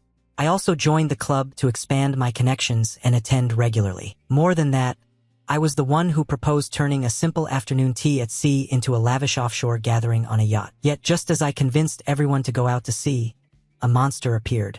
People panicked and screamed, a monster? Why is there a monster here? Turn the boat around. I then discovered the contract-bound man had sneaked onto the yacht, and he turned out to be an employee of my trading company. Ain't confirmed the face of the contract man. If his memory served, the man was one of the crew members. Could Pellenberg be involved? If they knew, they'd be traitors to humanity. If they didn't, they're far more incompetent than I thought. After that, there were countless rumors. People claimed they stumbled upon treasures by chance, while I, damn it, got buffed full villain stats like a real antagonist. No wonder Ain't thought I'd make him perish. Time's running out. Anyone looking at the situation would assume he'd signed a pact with a demon. At that thought, Hyde pulled the thermometer out. Fernan gave him a very uncomfortable look. Hyde checked the thermometer to see his vitals. He gasped, the reading was too high. Fernan thought if he slipped up this time it would be over, when suddenly a freezing ice pack was placed on his head. Hyde said sternly, Your Grace, you have a very high fever. We need to call the physician immediately. Fernan, cheeks flushed, insisted, I told you I'm fine. Suddenly Hyde remembered, I heard there's a visitor coming to the company today. Maybe postpone it. Fernan asked in surprise, a visitor? I have no appointments today. He thought to himself that an unexpected visitor likely meant money. He asked eagerly who it was. The visitor was an acquaintance, Professor Grad. The professor smiled warmly, sat at his desk, and proposed a deal. Fernan asked, You want to sell the sea dragon carcass, the one from the first-year combat practical? Grad replied, Yes, I expended quite some effort to slay it. He said cheerfully that everyone expected Pellenberg to lowball him, but he knew Fernan wouldn't. Fernan inwardly rejoiced. This was good news. A sea dragon yields many usable parts. He still hesitated. Was it appropriate to approach students so directly? Grad replied bluntly, You're the one who's always making secret deals with staff, and you dare say that? Last time, why did you ask Professor Rosalia to arrange a temporary teaching assistant? She's overly rule-abiding. Next time come to me. Give me a little something and I'll be fine with most things. Hearing this, Fernan thought anyone could be a temporary TA, no need to bribe a professor. Grad added that this was an official buyback request from the Academy sent to his family. He came as the Academy's representative. I contacted your family and they told me to negotiate directly with you. Fernan replied, I understand. Actually, there's a part I'm particularly interested in. Professor Grad said sternly, I don't sell by the piece. If you want it, buy the whole thing. Fernan lifted his teacup and said calmly, That changes things. He confirmed, after all it's a sea dragon, no part goes to waste, and Grad was right about that. Fernan calculated silently. The teeth and bones are incredibly hard, perfect for weapon crafting. The blood and eyes are rich in magic, ideal for alchemy. The scales can be made into armor and protective gear. So whether you buy the whole beast or just parts, it's useful. But in business, a merchant's pride is to maximize profit. You have to squeeze out a bit more profit. Professor Grad shook his head. If that's what you want, I'll sell to another family. Fernan casually shifted to another angle of the deal. I've heard that creatures captured during the Academy's training sessions. The proceeds are used to fund the professor's research. Hearing that, Grad's expression faltered. Fernan laid his cards on the table. So getting a good price would benefit you too. Grad's face changed immediately. He put on a friendly smile and asked, "You want a good price for your specimen, right? Fine, what do you want?" He answered, "I want exclusive rights to sell boats to the Academy. If the Academy buys boats, they can only buy from our Golden Turtle Trading Company." Grad wondered, boats, what would the Academy need boats for, just that? Fernan smiled, exactly. The condition sounds a bit useless, but it's a long-term calculation. They don't need them now, but soon they will. According to the prophecy, after the monster attack and the yacht sinking, noble-born students will be cast adrift at sea, and the Academy will realize it needs to train for naval combat and open-related courses. Of course, they'll also run simulated drills, meaning boats will be frequently damaged, leading to huge repair costs or the need to buy replacements. In other words, this is a long-term, highly profitable venture. Grad agreed immediately. Excellent.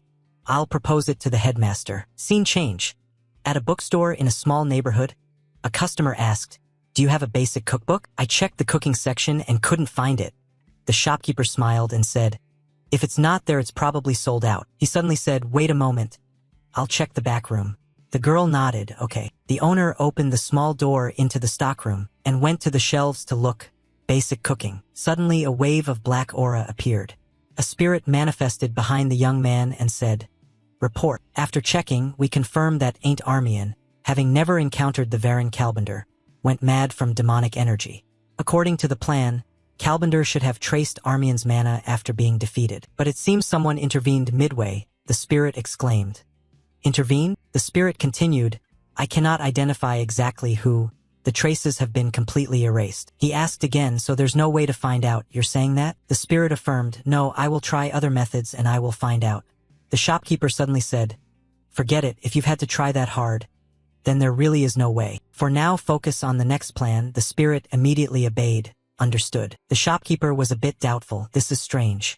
If Kalbender had truly fought him, you couldn't fail to sense the demonic aura. Yet the Academy said nothing. He guessed the traces were erased.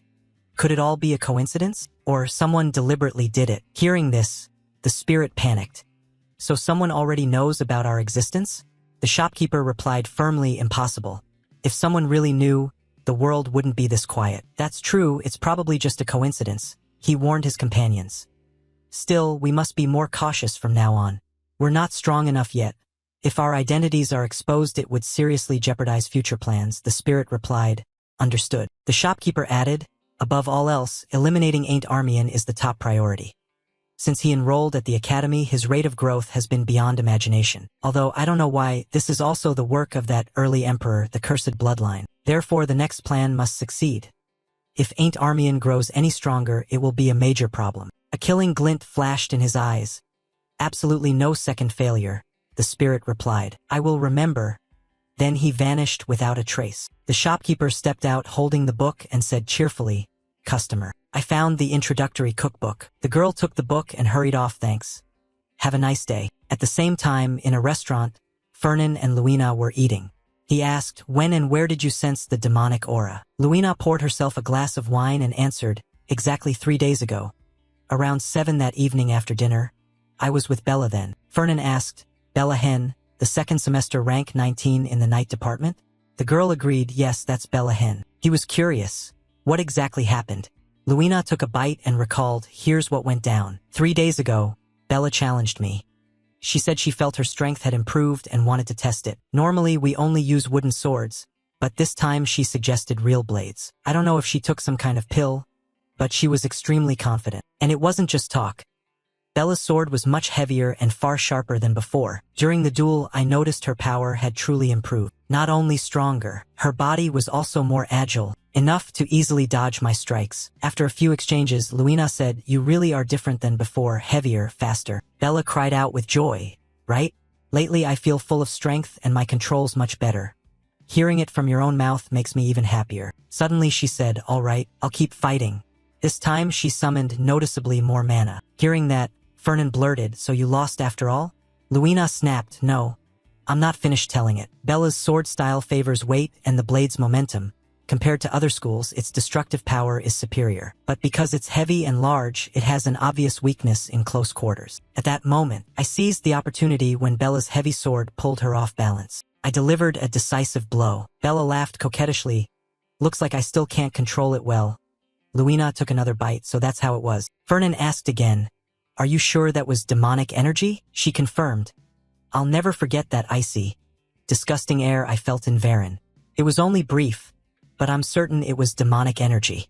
Fernan asked curiously, "How is Bella doing?" Luina felt perfectly fine.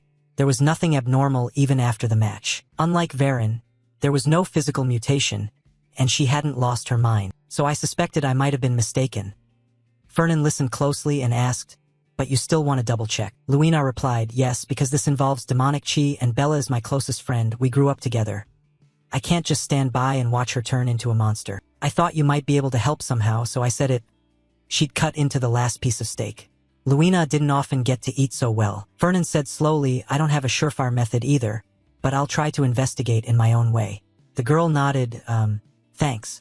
He looked at Luina's empty plate and asked, "Honestly, is that even edible steak with chocolate sauce?" The girl affirmed confidently, "Yes, it's delicious." Fernan stood by the desk reviewing the surveillance reports, murmuring dorms, classrooms, dojo, library, cafeteria. Sure enough, Bella kept a model schedule. Just like that damned Varen. There were no signs of suspicious contact with anyone else. He analyzed carefully. Moreover, unlike Varen, Bella had never suffered trauma. She was cheerful and got along with everyone. There was no obvious opening for demonic chi to seep in. But if what Luina said was true and Bella really did use demonic power, then there was only one common factor between her and Varen. Neither had encountered a demon nor signed any pact. So could demonic chi slip into people without them knowing, without contact with a demon? Could that really happen? Or had Luina been mistaken, and it wasn't demonic chi at all? Suddenly a headache struck. Fernan clutched his head in pain. Damn it, my head again. His vision blurred, and then a strange scene appeared. It was the sight of a terrible battlefield. The sky red as blood, the tang of blood and thick demonic chi, monsters everywhere, and people driven mad, students, the academy's people, the island's residents. I saw Ein's anxious face. Fernan felt this scene was all too familiar. Everyone was acting very strangely. Demonic chi silently infiltrating and hiding in the students' bodies, and when the demon Andromalius descended, it began to awaken. Fernan suddenly panicked. Andromalius, so this is... At that moment, the academy was no different from hell. Could this be the moment right before Andromalius's descent? In the smoky scene, Gardner frowned and reported, "Demonic aura. They've been infected with demonic chi." Ein's eyes widened in shock. "You mean those students signed pacts with demons?" Facing it, he spoke very quietly but firmly. "If that were true, I would have detected it long ago." It ignored his words and directly demanded, "I have to investigate this thoroughly. Use your magic." Ein heeded Gardner and used his magic to examine the students who had passed out. Thanks to that, Gardner grasped the situation. Ein Armin carefully checked and concluded that those filthy demons were cunning this time. He looked at Gardner in panic, seeing that they had stealthily sown demonic chi into students' daily lives. So subtle no one noticed. As Ein Armin inspected and commented, "I'm sure they needed a lot of time because a student's body doesn't easily accept demonic chi. Most of it was probably wasted, and continuing to spread it might no longer matter." Fernan Pellenberg watched quietly from the side. The students infected with demonic chi. In his head, he continuously analyzed the situation. But to make them explode like that, there had to be a conductor. Something was definitely amplifying the demonic power. Fernan Pellenberg glanced around and suddenly gasped. Over there, he stared intently at the blood-red formation before him. That magic array, it's activating the corrupting energy. Fernan Pellenberg froze and thought to himself that it must be destroyed immediately. The source of the corrupting energy became clearer as Ain't approached the array.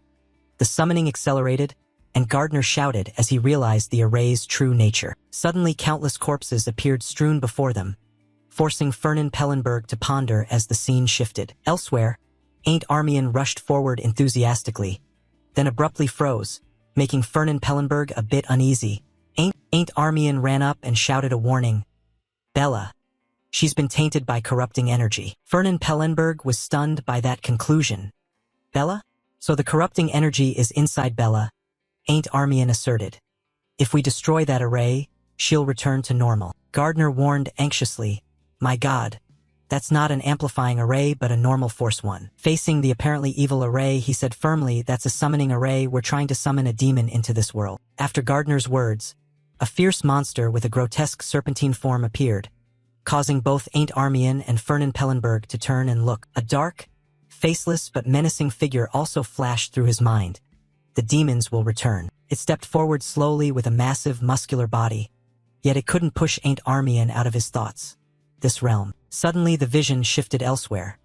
Fernan Pellenberg sat on the ground with a look of shock. He kept muttering under his breath, corrupting energy, Andromalius, Bella. Moments later, Fernan Pellenberg sprang up decisively. There's no time, Luina. He dashed out the door, repeatedly calling her name, Luina. A moment later, under the stairs, a woman was whispering nervously, is she safe? If she's really tainted and it gets out. Fernan Pellenberg beside her replied sternly, Bella won't know anything. He looked at her and said assuredly, I won't let her be falsely accused as a demon and killed. Don't worry. Luina Burchev smiled contentedly. Thank you. Fernan Pellenberg regarded her thoughtfully.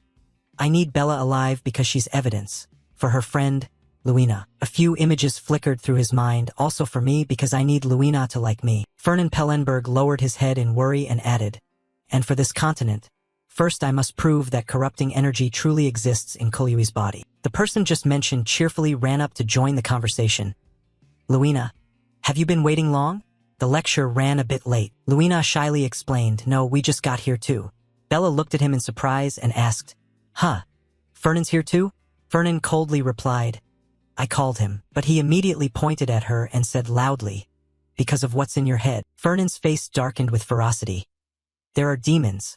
I have to destroy them. He pointed at himself proudly and said, so from now on you must follow my orders. Hearing this, Bella bristled and rejected him. What? No. He patiently repeated his earlier words. You must come with me even if you don't want to. Her gaze clearly regarded him as a fool. What the hell is wrong with your head, Fernan? But Fernan remained resolute. I'm not joking. If we don't deal with the corrupting energy inside you, sooner or later you'll lose your mind, and then the Inquisitors won't spare you. His implication was so clear that Bella snapped in irritation. Are you threatening me? Fernan didn't relent and stated plainly, I'm just telling the truth. Those 5 simple words were the last straw, and she kept cursing. Are you insane? I'm perfectly fine. Suddenly a gentle hand clasped her hand.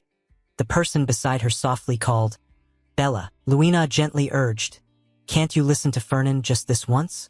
That behavior just makes Bella more confused. Luina, what's wrong with you? What's with all this demon talk? Luina kept pleading earnestly, Bella, please. Bella couldn't avoid it and reluctantly agreed, fine. Only because you begged me. Fernan watched the surprisingly harmonious scene and thought, I was gonna knock her out if she kept refusing. After a moment, Bella turned back to him with a steely look. I'll do what you say, Fernan, but on one condition. She pointed at him and insisted, if I can prove there's no corrupting energy in me, you must properly apologize to me and Luina. Fernan folded his arms and asked curiously, but why apologize to Luina? Bella, full of resentment, kept accusing him. Because you lured innocent Luina into this. She let out a sigh before answering. She was the one who tempted me, but fine. Fernan, in a firmer tone, said then lead me to the places you frequent. I need to know where you've encountered corrupting energy. Luina stepped forward and asked curiously, didn't you already investigate? He immediately dismissed it, you won't be any help to me. Hearing that, Bella grew angrier and glared at Fernan. Did you investigate my background? He replied softly, I was thinking of looking for traces of corrupting energy in the places Bella has been. In the quiet air, Fernan's voice dropped, disappointed. But I didn't find anything suspicious. Standing before an imposing building, he thought to himself, even the dojo, that's important. But he still managed to annoy Bella. Fernan, shut up. Luina quickly deflected. This dining area is gloomy. The 3 of them ticked places off the list bit by bit. Dormitory, okay. Lecture halls, okay. Library, okay. Dining hall, okay. After a while, they came to a cafe where a man holding a book titled The Duke Keeps Finding Me at Night smiled and greeted them. He'd just arrived today. Fernan, losing patience, thought maybe the library too. Bella was lively and chatting happily, looking delightful. He didn't understand and turned to Luina. What the hell is the Mad Duke? She cheerfully answered. Bella likes romance novels. His gaze and tone sharpened. Romance novels? A normal hobby? Sure, but there are private thoughts in people's heads. It might be weirder if I could easily find a trace. He stared ahead relentlessly, convinced there must be a trace somewhere. The purple-haired young man cheerfully offered a book with illustrations. Bella eagerly said, "Give it to me." Only Fernan couldn't escape the chaos in his mind. If not a place, then maybe. Seeing the book passed between hands sparked a thought. Maybe it's an object. Suddenly a voice cut through Fernan's thoughts. "Very pleased to meet you, Mr. Fernan." He looked at the man, puzzled. "You know me?" The purple-haired fellow calmly explained, "Of course. I'm a merchant." Bella stood aside, excitedly chatting with Luina. "Look," the purple-haired youth casually rambled, "that they usually source goods from your guild." Fernan responded indifferently, "So you're a customer." Almost immediately he pushed another book across. "I can recommend one for you." He looked at Fernan slyly and suggested, "I have something that'll suit you." Fernan declined warily, "No thanks. I have enough books at home." The man remained smiling regretfully. "I understand. What a pity." Suddenly Luina's voice called from behind, "Fernan, let's go." He turned his back to leave and said, "Fine." The purple-haired youth finally broke into a sinister smile and spoke with ill intent. "See you again." The three of them walked away, unaware of his gaze and mysterious words, "Waiting for your return." After a while in the hallway, Bella looked around in bewilderment, trying to understand. "Isn't this cafe run by your guild? I've never been here." Fernan explained slowly as they walked. "It's reserved for important guests." Hearing that she asked innocently, "Is this where you wanted to go?" he patiently explained, "Yes, this place is the best to avoid other people's eyes." After his words there was a hush, only the soft thud of the three of them's footsteps as they entered the room. Inside, Jace Vines greeted them enthusiastically. "I've been waiting for you. Your behavior seems unusual. Those with faith are blessed by mana. Do you believe that?" The three of them, but only Bella can joke along, "I believe." Fernan cut through their banter sternly. "Jace, did you bring what I asked for?" Jace Vines answered, grinning, "Of course." He carefully warned the one holding the payment. "Once used, it's non-refundable and not exchangeable. Paying in cash." Fernan replied firmly, "All right." Bella watched with curiosity. "A transaction?" She stared for a moment, then demanded loudly, "Fernan, what are you doing? Why is he here?" Fernan smirked confidently. "Jace will prove it." He stepped aside beside Jace, looking triumphant, implying there is corrupting energy in you. Bella asked seriously, "You intend to prove I have corrupting energy?" She was curious how. Jace Vines produced a red velvet box. "We always prepare for this. There's a prophecy from the founding pontiff that the demon race will return." Bella glanced worryingly at the orb as Jace explained. "It's more accurate than any relic when detecting the demon race or corrupting energy." He began making small talk. "I've heard about you. What's your name?" She didn't hesitate. "Bella Hone. I'm a second-year night student." Jace beamed, "Ah, so you're my senior." He offered Bella a proposal. "Can you hold this gem with both hands? Mana will flow into your body and scan you internally." Luina Berchef still looked doubtful. "Are you sure that thing works?" "Maybe." Fernan Pellenberg wasn't very sure either. Jace said if this can't detect it, then nothing can. Bella stood motionless before Jace Vines with a worried face. He spoke to reassure her. "Don't be afraid." Then Jace leaned in, covering his mouth with one hand, and whispered, "To be honest, I don't believe you're infected. I'm only here because Fernan said he'd buy this back from me. I'm with the church, but demonkind existing nowadays? Impossible." He encouraged her once more, "Relax." Bella loosened up somewhat. "All right." She began to place her hands on the orb with determined movements. "I'll get this done and wait for your apology." Light from the gem spread through the room so bright that Jace Vines had to close his eyes. Not long after, when the light softened, he opened his eyes one by one to observe. Bella returned the gem to Jace Vines hesitantly. "The color of the gem has changed." Bella asked what that meant. "Does it mean there's no corrupting energy?" Fernan Pellenberg answered bluntly, "No, it's the opposite." He explained further. "The gem changes color when it detects corrupting energy." Hearing that, Bella jumped. "What?" She denied it vehemently. "Impossible, it must be broken." Fernan Pellenberg sighed helplessly and tried to calm her. "Stay calm. I won't do anything." Suddenly Jace Vines stepped forward and chanted, "O great dragon." Flames erupted with each incantation. "I offer you a wicked human." Fernan Pellenberg was astonished. "Wait," the voice continued, "who has accepted demonkind into their heart?" Bella. Bella raised her hands to shield her face. Please care for your people. At that moment, Jace Vines nearly unleashed his power. Their dragon. He struck out as the desperate cry rang out. Jace, wait. The velvet box and the orb now lay rolling on the floor. Luina Berchef drew her sword. Ready, while Bella had fallen. What had happened to her? Jace Vines refused to stay calm and made a scene. I'll kill you, you evil one. Fernan Pellenberg scolded the bastard. You can't recklessly use magic like that. Jace Vines wondered. Since when did the head of a department become a prophet? So students at the academy are infected with corrupting energy and someone is spreading it everywhere. He scratched his chin, thinking it over. Bella actually never met or made a pact with demonkind. Why am I so sure she had no contact with them? Fernan Pellenberg replied flatly. I've been watching her for days, but there's nothing suspicious. If he's right, this is very serious. Jace Vines and Fernan Pellenberg kept debating passionately. We'd better ask the guild for help. Save her poor soul first. No, the demons will hide if we make this public. But who knows who might be waiting out there. Then Fernan Pellenberg emphasized everything. Listen closely, Jace. The demon race must not know we've discovered them. He put a hand on Jace Vines' shoulder and proposed. I have a plan. If you help me, we can wipe them out with an ambush. Jace Vines clenched his teeth, his voice dark. Wipe them all out? His expression darkened. Fists clenched. Fine. Tell me what to do. Immediately after, Fernan Pellenberg asked further. Can you remove the corrupting energy from Bella? She naturally, of course. Jace Vines politely reached out. Please give me your hand, but Bella recoiled in fear. Are you going to kill me? Jace Vines answered slyly, line by line. I will purify the corrupting energy in your body. I do not intend to kill you, not at all. Bella didn't believe him. She wanted to go home. Lying, your eyes look terrifying. Bella, wait. I won't kill you. I'm scared of him, I want to go home. Jace Vines pleaded. Fernan, do something. Bella still resisted. No, stay away from me. While Fernan Pellenberg sighed helplessly. Shaw. He walked over and whispered into Jace Vines' ear. See?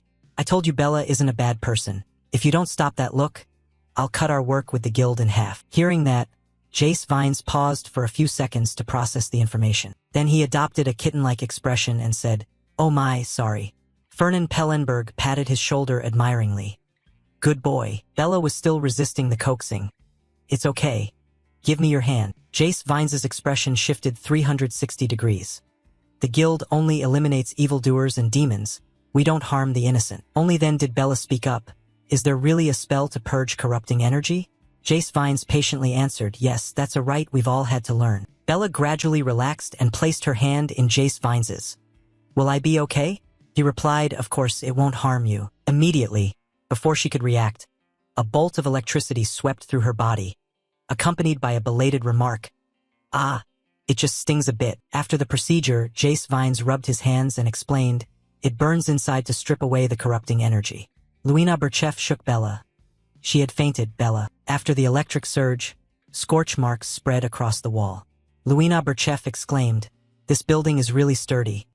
I thought Jace's spell would bring the whole place down. Fernan Pellenberg, inspecting the liquor cabinet, explained, it's built to withstand strong shocks and loud noises. Luina Berchef understood. Ah, I see. Fernan Pellenberg then asked about Bella's condition. Bella, are you okay? Luina Berchef put a hand to her nose and answered.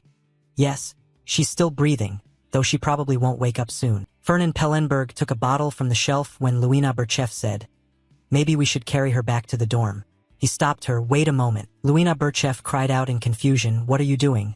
While Fernan Pellenberg was pouring wine directly onto Bella. I think she'll be less suspected if she looks drunk. Luina Berchef hesitated. Is that really necessary? Fernan Pellenberg explained, being careful can't hurt, besides I don't know where the demon folk are. Luina Berchef worriedly helped Bella up and sighed. Drinking in the daytime? I'm worried about her reputation. Fernan Pellenberg draped his coat over Bella and offered a solution.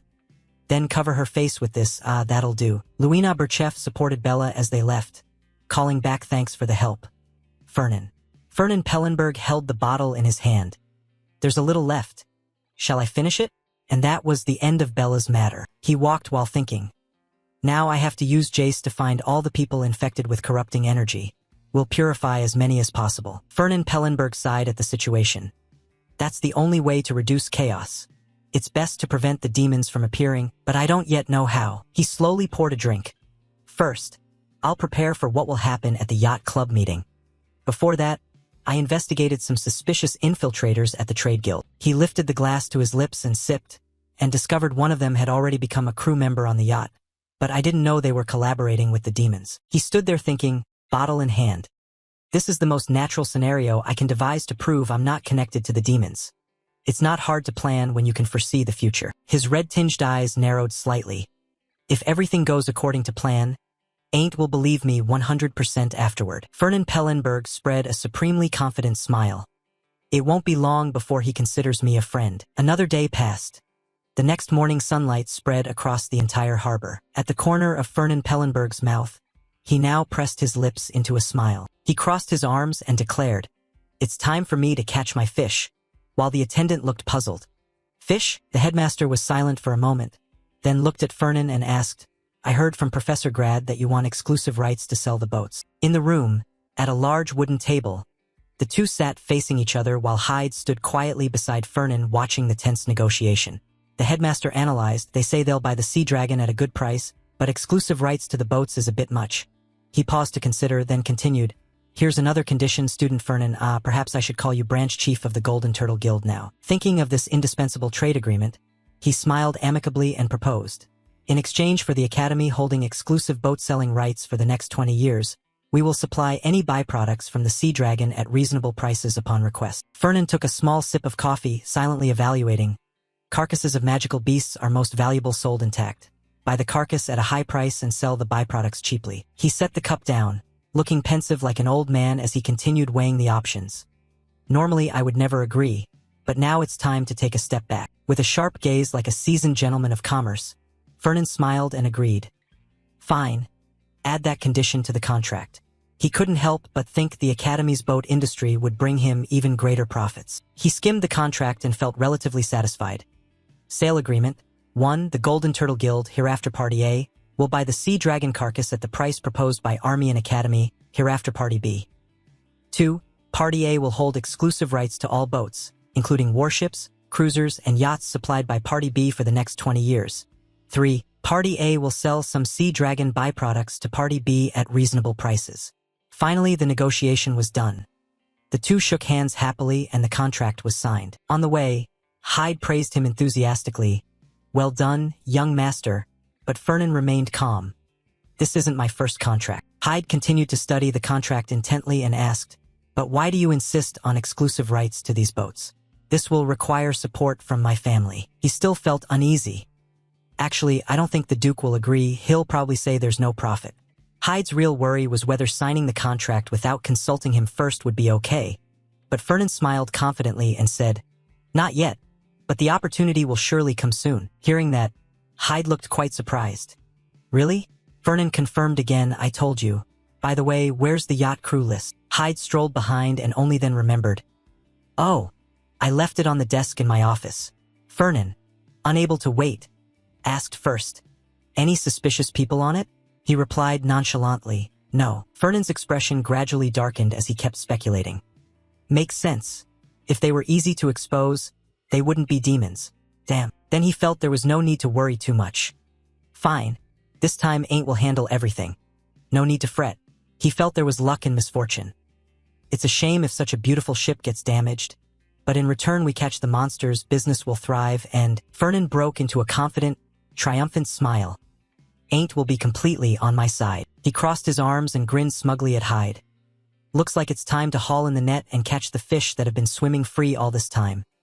Fish. Meanwhile, somewhere else, Ain't suddenly felt his body tremble and a chill run down his spine. He was in his study, and the spirit gardener asked beside him how he was doing. Ain't replied softly, "Not bad, thanks to the spirit herbs I obtained in the underground sea cave. The holy bird's magic has been fully absorbed." Hearing that, Gardner immediately laughed with delight. "Good. We'll replenish magic and sell adamant for money." Gardner puffed out his chest proudly. Having a wealthy ally is truly reassuring. Ain't immediately seized on the key point and looked at him probingly. "Speaking of which, what do you think about inviting Fernan to be an ally?" At the mention of that name, Gardner exclaimed in alarm. "What? That rich guy?" He repeated what Gardner had said. "You said having a wealthy ally puts you at ease. Wouldn't it be even better if he sided with us?" Gardner thought it over and nodded. Sounds reasonable, not a bad idea, war needs money. Gardner considered. They're not fools, if they realize the seriousness, they'll surely pay up. Then Ain't had another idea.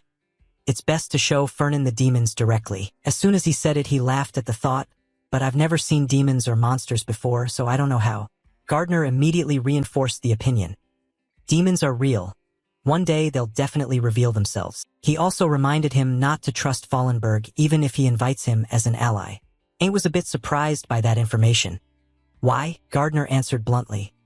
Fallenberg once traded with demons, and explained that they're the sort of people who don't care if the other party is a demon as long as there's profit. Gardner asserted that they are the kind of primitives who would sell anything to demons. Hearing Gardner's advice that by playing their cards cleverly they ultimately preserved their minor lordly house, Ain't flatly refused. No. He clenched his fist and said firmly, Fernan would never do that. He's kind, generous, honest, noble, and would never abandon someone in need. Gardner sniffed and said, Fool, you're too infatuated with that rich guy. Suddenly footsteps approached. Ain't hurriedly told Gardner. Someone's coming. Quick. Hide under the desk. Just then a voice called out. Ain't. It was Velosai Veendirk, the top freshman of the night division. Velosai Veendirk, heir to the Veendirk family, who had come by unexpectedly. I wondered where you were. Turns out you're here. Ain't asked in surprise, Are you looking for me, Velosai? He immediately confirmed. Yes. I received an invitation letter from the yacht club. Velosai explained they allow members to bring one guest, so I thought I'd go with you. Ain't was surprised and a bit incredulous. The yacht club where noble offspring gather. But Velosai looked at him expectantly. That's right. You need a current member's introduction to join, and since you're from Armian, you're eligible. Ain't felt unenthusiastic. He stroked his chin in thought. The yacht club, huh? Gardner, seeing this, whispered in. If it's a gathering of noble offspring, Schwaben will definitely be there, right? While Velosai tried to appear as friendly as possible to persuade Ain't, Gardner kept chattering non-stop, sounding extremely toxic toward him. That guy clearly wants to drag you into trouble. People are already keeping their distance from you, afraid of Schwaben. Velosai Veendirk is pretending to be your friend but really wants to trick you. Refuse him immediately. While Ain't still hesitated, thinking to decline, he said, Velosai, thanks, but maybe it's better not to go. Suddenly Gardner changed tone. Wait a moment. Now it was more eager than anyone. If it's the yacht club, won't we be heading out to sea? Just tell them you'll go. Oh, I almost forgot. There's also one of Xianhuang's setups out at sea. Velosai added more reasons to persuade him. So you'll go, right? Ain't? Schwaben will make things difficult, but you have nothing to lose. Just say you'll go. Hearing that, he gave a hesitant smile and then agreed. Okay. I'll go. Just tell me the time and date. Velosai looked quite pleased at achieving his goal and immediately said, Very well. Then he waved goodbye. See you later. Meanwhile, Gardner in the room was extremely excited. If our routes match, I can make use of Xianhuang's setup there. Ain't wondered how many setups Xianhuang had left. Too many, Gardner explained. Grab as many as possible to deal with the demonic creatures. In the schoolyard, Luina sat on a bench reading intently when a voice suddenly cut in. Take this. She wondered, what is it? Fernan sat down beside her, propping his leg up casually. An invitation card to the yacht club, the yacht club. She scoffed. Getting an invitation from the one who once tried to stop me from joining. How surprising. He asked in surprise, you already knew? Luina said absent-mindedly. Bella is also a member of the yacht club. He replied, that's right. Fernan looked at Luina's sullen face and thought to himself. I'm the one who blocked Luina from joining. I originally intended to pressure her with the pretext of debt. Then he inwardly mused that, honestly, not many people are worthy of being yacht club members like Luina. She stared at the invitation, then suddenly looked up and asked, So why did you change your mind so suddenly? He answered bluntly, I discovered traces of a fiend. Fernan gave her a meaningful glance. I got word something will happen at the yacht club, so I set a trap. Having a reliable ally would be even better. Good. I absolutely won't forgive them for letting Bella be tainted. Hearing that, Luina's mood suddenly shifted to excitement. She sprang to her feet. This time, we must take revenge. Exactly what Fernan wanted, he smiled inwardly in satisfaction. Good attitude. He showed concern. By the way, is Bella awake yet? She answered, not yet. He looked worried. Not yet? It's been a whole day. He thought to himself about that Jace. How many has he burned already? Let Jace handle purifying the corrupting energy. He reassured himself. She'll probably wake up. I'm praying for that. Self-reassuring, he suggested to Luina. It'll be fine. It's lunchtime. Shall we go eat? She hesitated slightly, then said, yeah, let's go. The two left together. He asked, is the next period an off-campus class? She said, Just as they departed, Varin, hair disheveled, appeared right behind them. He slumped down into a chair. He frowned, clasping his hands in thought. How did it come to this? Then he ran a hand through his hair pensively. I, the proud heir of Calberton, once the second-ranked student in the night division, am now just a memory. Whenever he thought of that face, he felt a sting of humiliation. Defeated by an Armian upstart, someone Calberton was supposed to surpass to become head of the house. Varin grew more anguished recalling Ain's cold dismissal. And even worse, the prince I trusted must have abandoned me. But that ain't. Anger welled up for no clear reason. Velosai Vinderk, the one I longed to befriend, had received the yacht club invitation I coveted. Varin pictured their closeness and wept. That place should have been mine. It was infuriating. The recipient of that invitation should have been me. Overwhelmed by tangled emotions, Varin buried his face in his knees, suffering from lovesick anguish and endless blame. Everything had been going well. Ain't Armian, that bastard. Suddenly a voice echoed. Hello, Varin. He had been thinking of Ain't when he appeared, smiling warmly. Do you want to have lunch with me? Ain't Armian pointed at himself and addressed the man before him. Do you want to have lunch with me? Varin Kalbender frowned irritably and replied, What, lunch? He beamed. Well, I just saw you looking lonely. Varin leapt up and shouted angrily, And whose fault is that? Ain't Armians face registered bafflet confusion. Mine? Varin Kalbender shouted, blushing, yes, who else would it be? He pointed at him in fury and ranted. Because I lost to you, the second prince abandoned me, and since then no one wants to be friends with me. Do you know that? Then Varin fell silent, panic rising inwardly. I've blurted everything out to him. He sank into his anxieties. Schwaben and Armian are already at odds. If he learns my supporter is a Schwaben, I'm ruined. Won't my life become even more miserable? But ain't Armian's words startled Varin. So the second prince is your friend? Then it's really my fault you have no friends. He smiled sincerely in apology. I'm sorry, so please, have lunch with me. Sorry. Varin stared at Ain't Armian, softly uttering, WH what? Seeing the man before him, Varin naturally grew suspicious. Doesn't he care? What is he really up to? He reached for the book on the bench and said tersely, Dream on. Varin Kalbender sprinted off, his voice echoing. This isn't some teen novel where enemies become friends. He raised his hand and called back. Ah, Varin, wait. Varin Kalbender's determined shout froze Ain't Armian in place. Don't insult me any further, Ain't Armian. The book and water bottle sat on the fountain's rim when a voice said, See, I told you it wouldn't work. He leaned against the fountain and spoke to the spirit gardener Alphenparson. Do we really have to do this? Calburden may have lost to you, but he's still a capable guy. It smugly declared, not noticing Ain't Armian calmly eating bread behind them. If not for me, you would never have beaten him. I'm so cool. Thanks. The spirit gardener Alphenparson turned and said, What's important is he has no talented friends. Just like you. He stopped eating his bread, looked up and replied, It's not that I don't have friends. It ignored Ain't Armian's protest and continued, Whatever the reason, the result is the same. In truth, it's Schwaben to blame, a cold fact. If you had friends, you wouldn't be eating lunch alone like this. An image of him and Varin slapping hands flashed as Gardener Alphenparson's voice remarked that losers banding together isn't bad. A losers alliance. It advised Ain't Armian to try approaching Calburden. He sighed in agreement. I'll give it a try. Ain't Armian picked up the water bottle and said, Anyway, I need you to come along if we want to find what the founding emperor left behind. But I don't know if I can bring a sword to the club meeting. The silhouette of Ain't Armian in his vest with a sword at his side appeared. The spirit gardener Alphenparson asked, Why not? He replied, Probably fine, but wearing a sword over a suit would look odd. I feel like I'd be mocked. Then remembering, Ain't Armian asked, Should I put it in the storage space? The spirit gardener Alphenparson immediately objected. No, not there. I wouldn't know what's going on outside. Its eyes flashed with fire, voice full of rivalry. The moment you meet Schwaben, the traitorous blood stole the throne from Armian.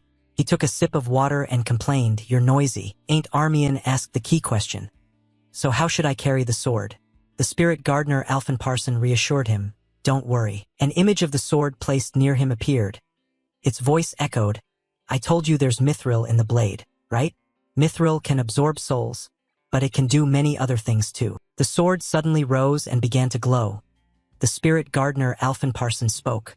Like this, chuckled at the tiny sword, you can even shrink it down. Ain't Armian pinched the sword between 2 fingers, exclaiming, I didn't expect this was possible. Very good. The spirit gardener Alphen Parson said, nobody will notice if you wear it like a pendant. Pendant? Back in my day, this was all the rage. An image of a swarthy man with silver hair appeared, women fawning behind him. The voice continued, so many women swooned when I wore a necklace like that. The golden age of Guardian. I'm sure women today would like it too. But his calm reply deflated it. Its expression cracked. Tacky. The spirit gardener Alphen Parson, furious, bit Ain't Armian's head, figuratively shouting, tacky? You kids don't know what cool is. Fine, I'll stuff it in your pocket. The sky turned golden and a light breeze sent leaves drifting toward the grand mansion. A voice called from there, we've deployed the Crimson Ward armor in the academy per your orders. Hyde stood beside Fernan Pellenberg reporting, they'll act as soon as the demonic beasts appear. He asked further about the recording orbs. Fernan answered, they've been distributed throughout the yacht. He fell silent, revealing a plan. We'll monitor the demons that way. A coat was taken down from the wardrobe and Hyde's voice rang out. Are you sure they've really infiltrated the trading guild? I know you're not lying, but it's hard to believe. He looked stunned. Demons appearing in this era? Where did you get that information? Fernan Pellenberg replied, I have my own sources. Hyde looked puzzled at him. I thought I was your spy. Fernan Pellenberg spoke up. But just because you're my subordinate doesn't mean you know everything in my head. He seemed to realize and probed, oh, could it be Jace Wines? Hyde said as he helped him into his coat. The Serpent God's order knows a lot about demons. You've been meeting him often lately. Fernan hesitated then answered, anyway, the important thing is to catch those demons. His neckerchief was tightened neatly and he asked, then what? Fernan Pellenberg said, I'll find out. His face darkened and his tone grew heavier. How did they infiltrate this place? How are they concealing their identities? What's their true motive? A demonic silhouette appeared sitting on a pile of skulls with black swords plunged into the ground. A voice rang out, and who stands behind all of this? Fernan Pellenberg turned and smiled, accompanied by Ain't Armian. Hyde handed him a mask and asked curiously, what does Ain't Armian have to do with this? Fernan Pellenberg smiled smugly. I gave him the heart of the holy bird. In return, he must prove his worth. Below the ship, a crowded throng of guests stood beneath. A voice echoed, tonight, I place my trust in you, Ain't Armian. He frowned thoughtfully, gazing ahead, and murmured, it seems I was wrong. I should have sent you a formal outfit or something. Fernan Pellenberg glanced at Luina Burchef looking hesitant and said, I didn't expect you'd come here in your academy uniform. She asked, am I not allowed? He replied calmly, no, it's fine, though buying one would probably be expensive. Luina Burchef tried to explain, actually I did go shopping, but none of the outfits suited me. At least I'm wearing a mask. Fernan Pellenberg smiled softly at her flustered reaction and said, all right then. He reached out his hand in invitation, his warm voice sounding, shall we go in? Luina Burchef looked at Fernan Pellenberg's outstretched hand, awkwardly asking, what, do we have to hold hands? He spoke gently, I'm your companion, so I should escort you. Fernan Pellenberg added, it's the custom, thinking to himself, though honestly it's not strictly necessary. Inside the ballroom many people had gathered. He thought, but I must keep her within a certain range to ensure my safety. A woman with orange hair whispered, isn't that Fernan and Luina? Guests at the ball murmured. Fernan Pellenberg calculated, I've invested a lot already. A man spoke quietly to his neighbor, they really do seem close. He thought inwardly that now they're fairly intimate. They entered the great hall hand in hand. Fernan Pellenberg calculated that he needed to display this friendship so no one would try to steal her from him. He asked softly, shall I call you my lady? Luina Burchef snapped, no need. A man loudly announced, below, the anchor is being raised. We will depart shortly. Please board the ship. The ship set sail as fireworks filled the night sky. Everyone was swept up in the ball's atmosphere. Their conversation continued. Bella will help this time, right? Yes. She's full of hatred for the demons. An image of an angry red-haired woman appeared. She said that when she woke up she was angrier at Jace. The woman shouted in fury, Jace, that name, he even burned my mana. Luina Burchef said, but I helped her direct that anger toward the demons. Fernan Pellenberg exclaimed, good. Her gaze was suddenly drawn to something and she glanced over. Luina Burchef turned and asked, what's going on? He whispered, interesting. Two blonde young men stood facing each other. A voice announced, perhaps everyone here has been waiting for this moment. Ludger Schwaben regarded the person opposite him with solemn arrogance. His voice ringing out, the reunion of Schwaben and Armian. Ain't Armian also watched the man facing him intently. The spirit gardener cried out with glee, Ludger Schwaben. That name is royal blood, the one who stole the emperor's throne. I've caught him. Ludger glanced at Ain't and said, so you're Ain't. Ain't returned the look sharply while the spirit murmured in his ear, hey Ain't, make him kneel, and, before the words finished, he inclined himself slightly in greeting, Your Highness, I bow. The spirit gardener instantly exploded, what the hell, he spat fire and yelled in Ain't's ear. How can an Armian bow to that bastard? Ludger suddenly laughed.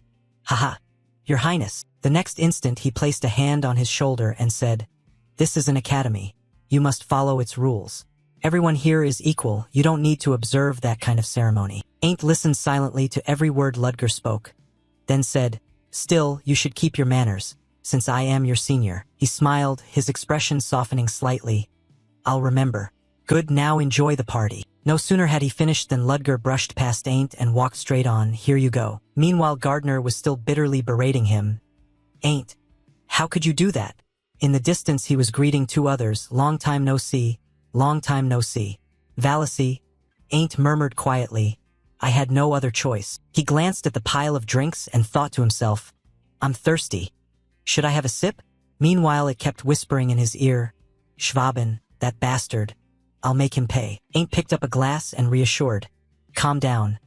Why do you think Vallacy invited me there? Gardner pondered a moment then replied, I guess one of those three is plotting something.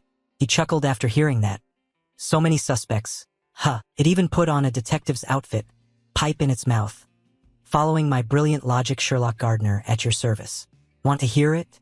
Ain't bluntly asked, do I have to listen? Gardner didn't hesitate, yes, first. The serious face of Ludger immediately appeared. Ludger Schwaben could be up to something. He's the Empire's second prince, so he'd certainly hold a grudge against you. Next came Fernan's smug face. Second, Fernan Pellenberg. He's rich enough to turn an ordinary club into a yacht club. His influence is huge. Finally, the beaming face of Vallacy. Third, Vallacy Beendurk, heir to a prestigious family. He always puts on a pleasant expression. After listing the three, Gardner concluded, I still can't guess what he's thinking. Meanwhile, Ain't sighed inwardly, I told you. Fernan wouldn't do that kind of thing. He suddenly spoke up, but there's one more. If it's none of those three, he asked curiously. Then what? Gardner shut its eyes and turned away. Then Vallacy Beendurk must be crazy. Ain't heard that and laughed. Now I'm curious too. Who made me come here? On the other side Ludger was smiling proudly. It was me. He spoke plainly. I think if you send an extra invitation to Vallacy, he'll call you. Ludger affirmed without hesitation. After all, we can't avoid each other forever. Fernan thought to himself, but that's not the only reason, right? Thoughts kept popping into his head. He wanted to prove himself superior as a senior, since he couldn't flaunt royal blood before the descendants of the founding emperor. Still, outwardly Fernan asked, so what? He then curled his lip and remarked, boring. I didn't expect he'd be so obedient. But Ludger turned and asked back, what about you? You brought Luina Berchev here. He smiled slightly and answered, what's wrong with her? Her grades and family background both qualify. You're the one who blocked her from joining. He guessed seriously, you've been close to her since the start of the school year. Do you like her? Fernan calmly readjusted his mask. Who knows? The next moment he turned and left abruptly. I'm off. Ludger thought angrily. Couldn't he just say it straight to me, bastard? Meanwhile, Luina stood in a corner and told herself, I won't let my guard down. The goal tonight isn't socializing. It's catching demons. But where the hell is Fernan? At that moment a call made her look up. Luina. Ain't smiled brightly and asked warmly, how have you been? So nice to see you here. Luina replied coldly, long time no see. Ain't cheerfully asked, do you remember me? She suddenly answered with an unrelated line, yes, Fernan. He hesitated and replied, that's right, Nan. Ain't then startled and said, no, I ain't Armian. Our hair is different. Luina, unconcerned, added, where are you headed? He finally turned to look back. Fernan just said he went outside for some air. Ain't immediately greeted, hello Fernan, folding his arms as he said casually, Ain't, I didn't know you and Luina were friends. Luina answered for him, then we've met once. Then she shook her head to deny it. not friends. Fernand's red eyes suddenly flashed. So that's it, ain't. He watched Ain't's expression and thought he looked disappointed. Maybe everything is unfolding just like the prophecy said, because I didn't intervene. Fernand privately marveled that it was fortunate he'd invested in Luina and built a friendship with her. Then he smiled and said, "Come on, Luina, I need to talk to you." Seeing them about to leave, Ain't took the hint and said, "Then I'll excuse myself." Fernand replied politely, "Enjoy the party." Walking beside Fernand, Luina scolded angrily, "You should have warned me. You know I was looking for you." He replied calmly, "Sorry about that." Meanwhile, Ain't's gaze quietly followed them. They seemed pretty close. But he sighed heavily, probably because they're classmates. Gardner piped up at the right moment. "I wonder why you're all dressed up today." "Oh, it's because of that girl." Ain't denied without hesitation. "No." He didn't pay attention and went on, "Are you head over heels for her at first sight? How easy." As for Fernand, he stood by the window talking with Luina. "I didn't think demons would hide just to attend a party. Something will happen sooner or later. When it does, don't panic. Pursue the demons immediately." Pausing, Fernand looked at her and added, "Even if the yacht sinks, we must stay focused on capturing them." Luina grew a little anxious. "Sink? Not that bad, surely." He reminded her, "You must always prepare for the worst." Luina took Fernand's words seriously. "All preparations have been made, so the students will be safe even if the yacht sinks. Our goal is to capture the demons alive." He affirmed without hesitation that it certainly seems someone inside the academy is colluding with them. "We just need to find out who it is. I can't tell Luina everything, but I know exactly what's going to happen." At the same time, on the other side, Gardner nagged in Ain't's ear, "Hey, you went after that woman instead of looking for the relic left by the founding emperor?" He replied wearily, "I told you that's not it. Demons and monsters are lying in ambush and the yacht will sink." Ain't muttered, "You don't have time to dally with women. I shouldn't have brought him along. Everything has to happen for my plan to succeed. Demons and monsters lie in ambush and the yacht will sink." Ain't mumbled, "You don't have time to dally with women. I shouldn't have brought him along. Everything must happen for my plan to work." Just then someone started a conversation with him. "You're Armian, right? Once the yacht sinks, Ain't will be stranded on the island that holds the founding emperor's relics." The man set 4 glasses on a tray in front of Ain't. "At that point the demons will ambush him, and Luina and I, while chasing the spiritual energy, will run into Ain't." The young man with slanted eyes offered, "Would you like a glass? If so, the course of the prophecy might be altered." Gardner suddenly grumbled, "How do you expect to win a war against demons with that kind of thinking?" Ain't calmly took a glass from the man's silver tray and said, "Fine." He slowly raised the glass to his lips, but Ain't suddenly asked, "How did you know I was Armian?" In that brief instant, time and the surroundings seemed to freeze. Something flashed past and sliced through his mask. Ain't, the once intact glasses fell to the floor. Ain't trembled as he tried to fend off the attacker. What is this?" At that moment the sharp blade was about to pierce his chest. In the critical instant, the sword Ain't always carried at his side suddenly shot upward. It flew in a circle on its own and attacked the young man with slanted eyes. Then it circled the two of them a few times. Finally it slid into Ain't's hand as he assumed a ready fighting stance. Ain't gripped the sword tightly and rushed forward without hesitation. He aimed for the enemy's weak spot and swung his sword down. But the slanted-eyed man in an instant had already moved behind Ain't. The man's face darkened, and a weird, demonic aura streamed from his mouth. He blurted out instinctively, "I'm not used to sensing this kind of energy. What is it?" Meanwhile, the slanted-eyed man's whole body became wrapped in that corrupt aura. "It's demonic chi. He's a demon." Ain't started at the man's appearance. Him? How could someone from the Pellenberg trading convoy be like this? Before the words finished, a loud noise fell over him and silenced him. All the items in the ship's room toppled toward one direction. The entire large ship was struck by a sudden tremor and lurched. Ain't turned around in alarm. A mass of maw-like openings rose up from the sea worms. The great ship rocked on the waves, surrounded by a swarm of worms. Those on board screamed, "Sea worms! Ugh, disgusting." 2 masked guests peered down at the sea in panic. "Why are there so many?" The man beside them tried to calm them. "There are too many. Don't panic." But in an instant, the sea worms surged onto the ship, sending everyone scattering. A blonde woman shouted orders at the others. "Fight them. Don't just stand there, wait, don't use fire magic." In her desperate screams, "You'll burn the whole ship, idiot."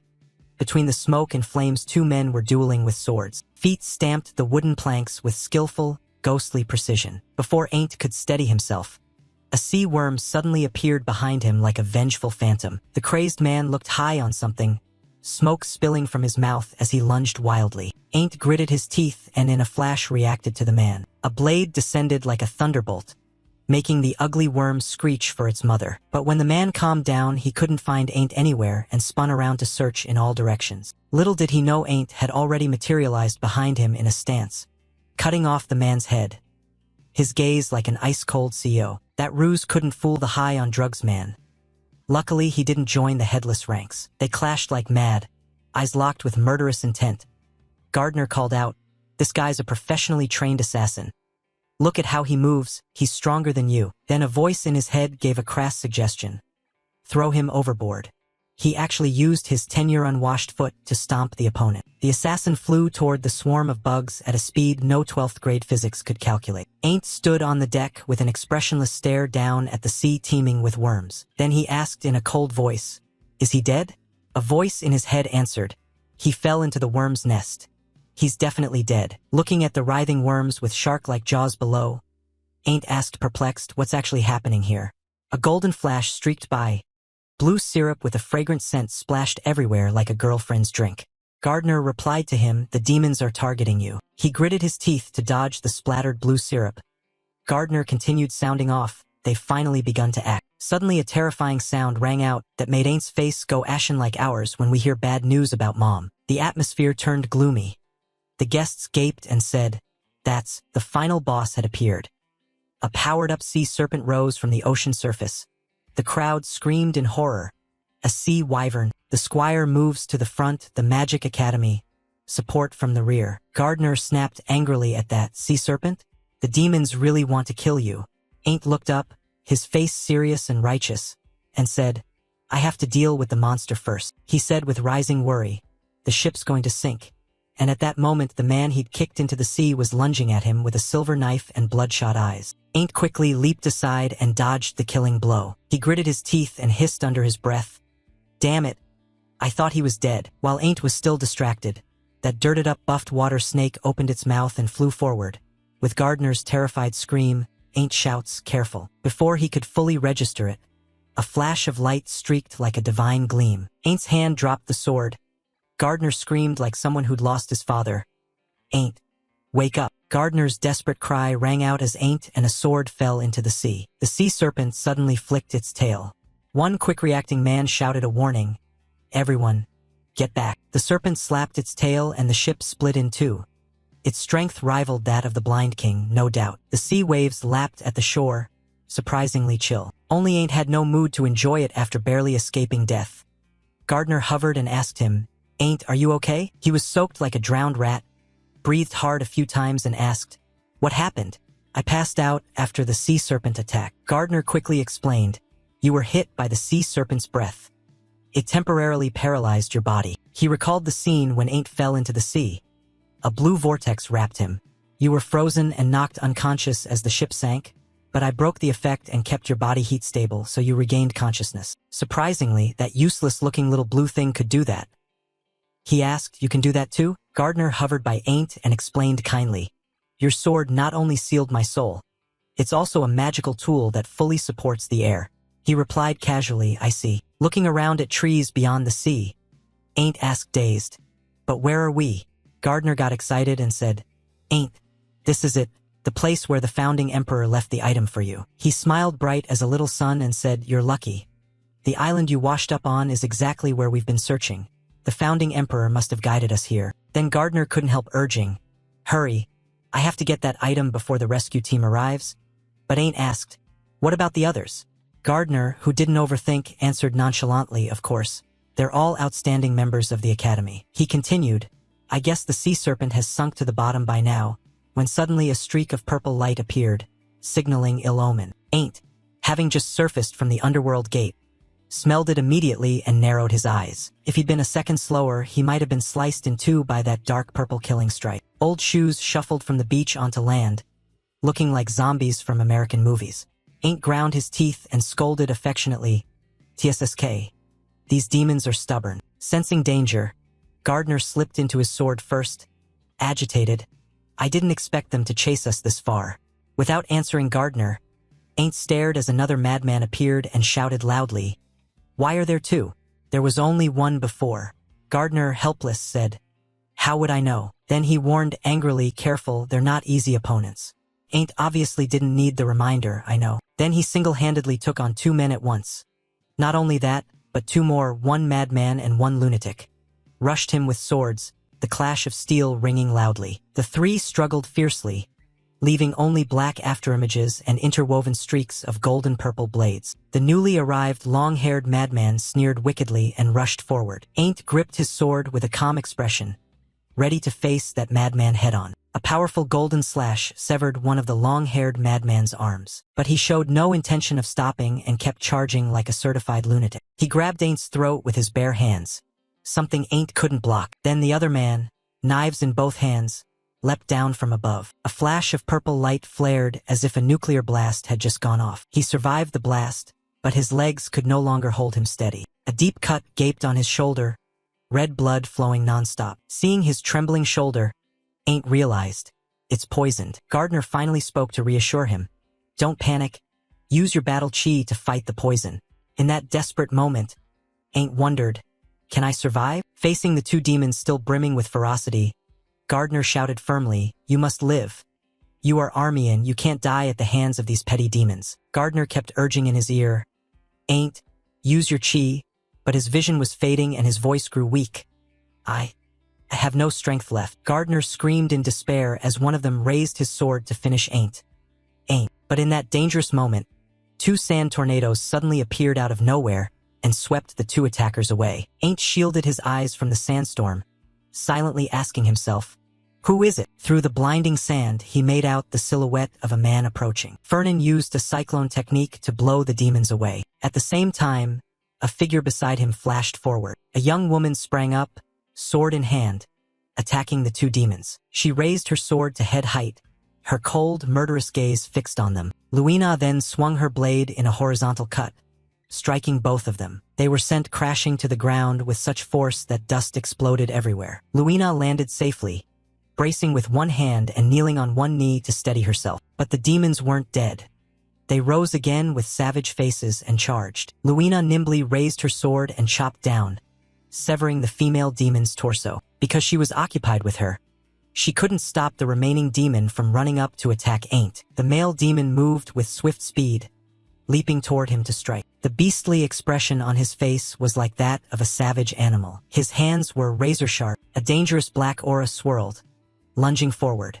The male demon, seeing he was about to kill Ain't, let out an excited, booming laugh. Seeing this, he gritted his teeth and resisted the poison on his shoulder, trying to rise and dodge. At the critical moment, sharp stone pillars suddenly sprang from the ground and pierced the demon's body. It turned out they were all created by Fernan. He stepped over to Ain't and asked with concern, "You okay?" Ain't, he rested his staff on his shoulder, smiled teasingly, "You're hurt, aren't you?" Ain't stared at him in bewilderment, breathing heavily on one side as he answered, "Yes, it's poison." Hearing that, Fernan produced a vial and said, "This is the antidote, drink it." The vial fumbled an explanation, "I'm purging it with light." Fernan held his hand before him and clarified, "This will speed up the process." At that moment, Luina finally had a free moment to ask, "Fernan, is Ain't okay?" He answered with one hand in his pocket and the other holding his staff, "I've caught the one you let slip." She pulled the female demon along and calmly explained, "I didn't let him get away. I deliberately released him." Luina slammed the female demon to the ground and stated nonchalantly, "If I caught both of them, it'd be boring." Fernan glanced at her and remarked, "You really beat this one to pieces." Then he looked at her and asked, "He's not dead, right?" She replied casually, "Just unconscious. Did you want me to take them alive?" Hearing the exchange, Ain't raised an eyebrow in doubt. "Take them alive?" Suddenly he was startled and amazed to hear Fernan's tone of disgust as he cursed, "Those damn demons. I finally caught them." He watched the 2 of them retreating backs with suspicion. What? These 2 already knew about the demons? Fernan ignored Ain't's reaction behind him and continued to study the male demon closely. Seeing that, Luina asked, "You know him?" He answered bluntly, "No." His gaze went cold as he slowly explained, "I've investigated the backgrounds of every member of the Merchants Guild." Inwardly, he was unmoved, thinking that no one could stand in my way. Suddenly Fernan grabbed the demon by the collar and growled. Who are you? He leaned close to the demon and demanded in a firm tone. Why did you infiltrate my merchant's guild? Suddenly strange purple pustules began to appear on the male demon's face. Seeing that, Ain't cried out in horror and warned loudly. That's a self-destruct rune. Get away. Luina also widened her eyes in alarm and shouted. Fernan! In the next instant an explosion erupted where Fernan stood. Ain't raised his hand to shield against the dust and smoke, peeking through to assess the situation. Fortunately no one was hurt because Fernan had quickly formed a protective barrier around them both. Luina turned to him in surprise and asked, You anticipated that he'd self-destruct? He calmly denied it. No, I was just on high alert. Inwardly he thought, having seen the prophecy, how could I die to such a petty trick? Then he propped his chin and teased with a sly smile. But that's touching. You ran to save me. She, annoyed, turned away and revealed her true feelings. If anything happened to you, I wouldn't gain anything. He didn't call her out, only smiled faintly in thanks. Still, thanks. Suddenly Fernan remembered something and said, Right, I forgot Bella. Ain't looked at him puzzled. Bella? Anyone else? He brushed dust from his shoulder and reminded them, We've captured the demons. Tell her to come out. Luina followed his lead and called, Bella. She calmly announced, You can come out now.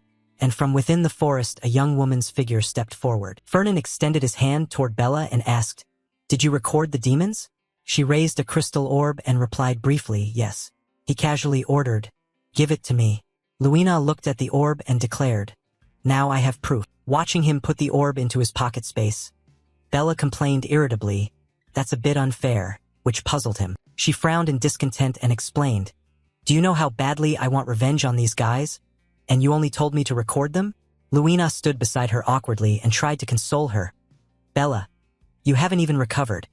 Your aura was burned out when the demonic energy inside you separated. Bella didn't want to hear that.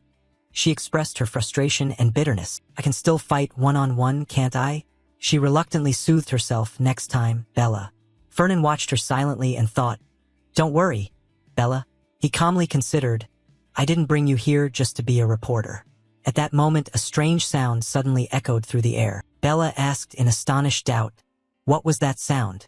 Luina warily looked in one direction and replied, It sounds like it's coming from the ocean. Ain't recoiled in fear and blurted out, That cry. He pointed in horror, a sea serpent, and as he spoke a massive sea snake burst up out of the water right in front of the four of them. Bella couldn't believe it and cried, It came all the way here? Are you kidding me? Fernan, as he conjured a shield with his staff to protect everyone, thought to himself at last. He caught Ain't in a gust of wind and called out, Luina, I'll let you handle that thing first. Then he hauled him along and flew quickly away from the shoreline. His voice carried on the wind to the two women. I'll take Ain't somewhere safe and come back. Bella turned to Luina suspiciously and asked, Luina, is it okay to let Fernan go like that? What if he runs off? She responded with a firm expression, Fernan isn't that kind of person. He'll come back. As for Fernan, he was already deep in the forest, running and calculating. I just need to get him close to where the founding emperor's artifact is located. At this point Ain't had regained some spirit and awkwardly pleaded, Fernan, can you put me down now? He glanced at him and agreed. Oh, all right. Fernan set Ain't firmly down on the ground. He breathed a sigh of relief and thanked him. Thank you. Fernan turned back to him with instructions. You'll be safer here. Rest a bit. He patted his head, worriedly adding, But a sea serpent isn't easy to defeat. Ain't looked at him seriously and promised solemnly, Once the poison in my body is fully cured, I'll come assist. Fernan didn't refuse and replied, That's good then. Fernan passed by him, thinking inwardly, I'll have Ain't take the mission. He remarked casually, Using light to detox requires intense concentration. Fernan turned and glanced at him to reassure him. There's no one around, so you won't be disturbed. Suddenly Ain't's voice dropped as he called out, Fernan, tell me the truth. The tone startled him. He feigned calm and asked back, What is it? His voice was gentle and unreadable as he probed. You already know everything, don't you? Ain't fixed him with a solemn look and slowly began to reveal the mystery about the prophecy. Fernan's eyes widened in surprise. He was speechless. This man was none other than Fernan Pellenberg, our protagonist. Fernan looked at Ain't with terrified disbelief. What? You also know about the prophecy? Yet outwardly he appeared skeptical and asked, What do you mean? Ain't placed a hand on his chest and replied seriously, the demons, the founding emperor once said that. Ain't calmly recounted the grim, fiery future he had heard. The prophecy says the demons will once again flood into this world. He stared straight at Fernan, suspiciously asking, I'm a descendant of the founding emperor, and I only learned of this recently. So how did you already know? Fernan was silent and thought, I didn't know. He stroked his chin and mused. It seems Luina must have known earlier. Ain's eyes shone with curious speculation. Could some imperial clans already be aware of the founding emperor's prophecy? He looked enlightened and pointed at Fernan, concluding, so you were secretly preparing for this. I'll uncover the truth. Fernan helplessly watched him, unsure what to say. Sounds plausible. Should I tell him he's right? He pondered thoughtfully. The boy believed it as if he'd just uncovered the whole truth, to the point I'd feel bad contradicting him. Then he sighed and explained, I only learned about the creatures when I traced suspicious expenditures in the Merchants Guild Fund. Ain't stared blankly and asked, so you didn't know about the prophecy? Fernan replied firmly, no, I didn't even know it existed. Ain't pressed further in doubt. Then how did you know they were demons? He put on an extremely serious, solemn expression and fabricated a story. I've run into them several times while pursuing them, and each one gave off a profoundly unpleasant aura. Surely demonic chi. The young man lied without shame, keeping a straight face. He continued to lie hard, saying he felt something off. It was just me and Lou.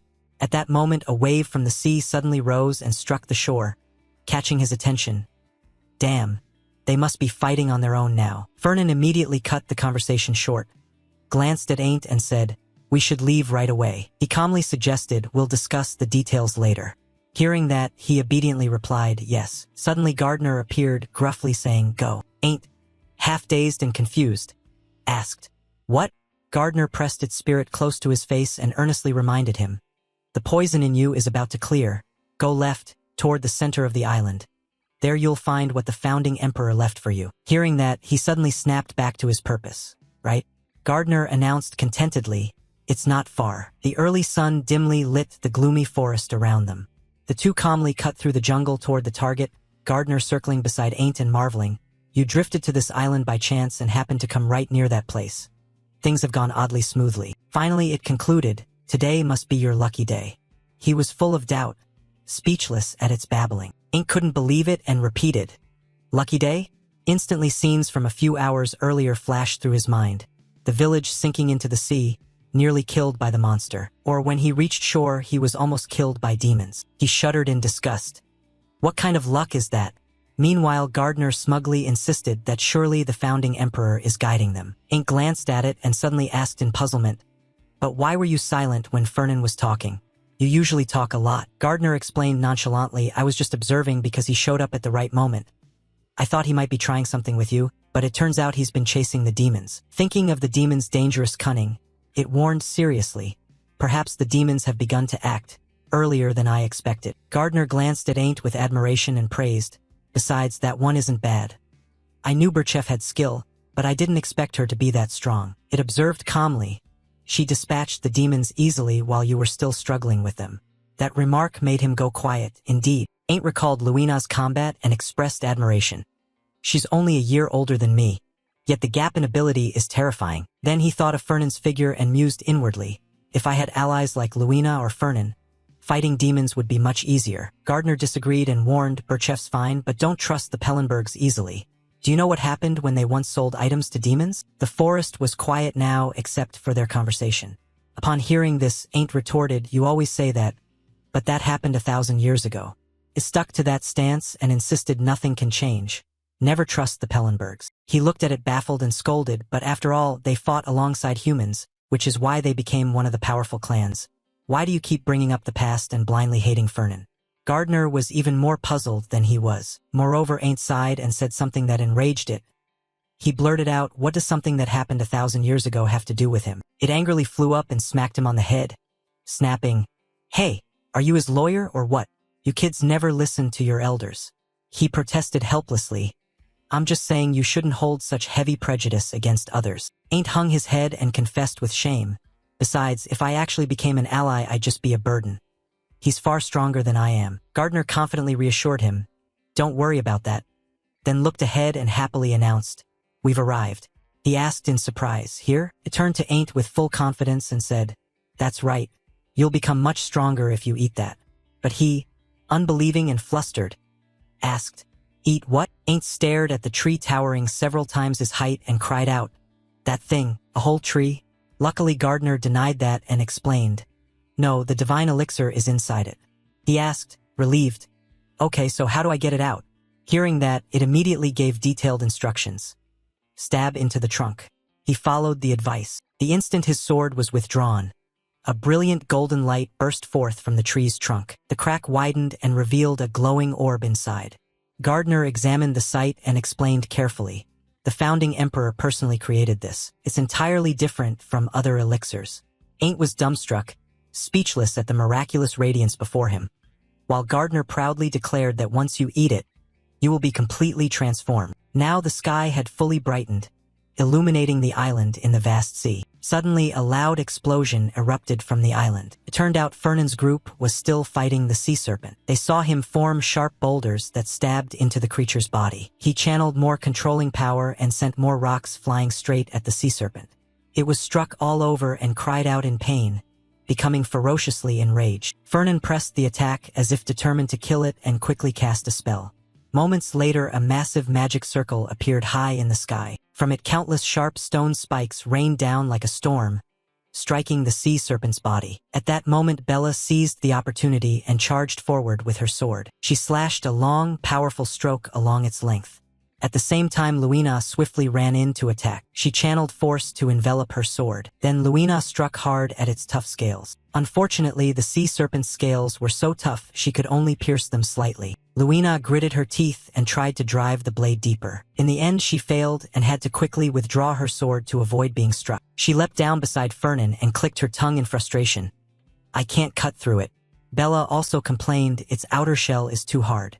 He calmly added, "Even throwing boulders won't do much." Seeing the sea serpent still alive and ferocious, he warned sharply that decapitation didn't seem feasible either. Hearing that, Bella impatiently asked, "So what then? Is there really no other way?" Fernand also felt urgent and frowned as he analyzed. Could it be the influence of demonic chi? Clearly suffered mortal wounds but won't die. He fretted, "I still need Ain't to actually kill it."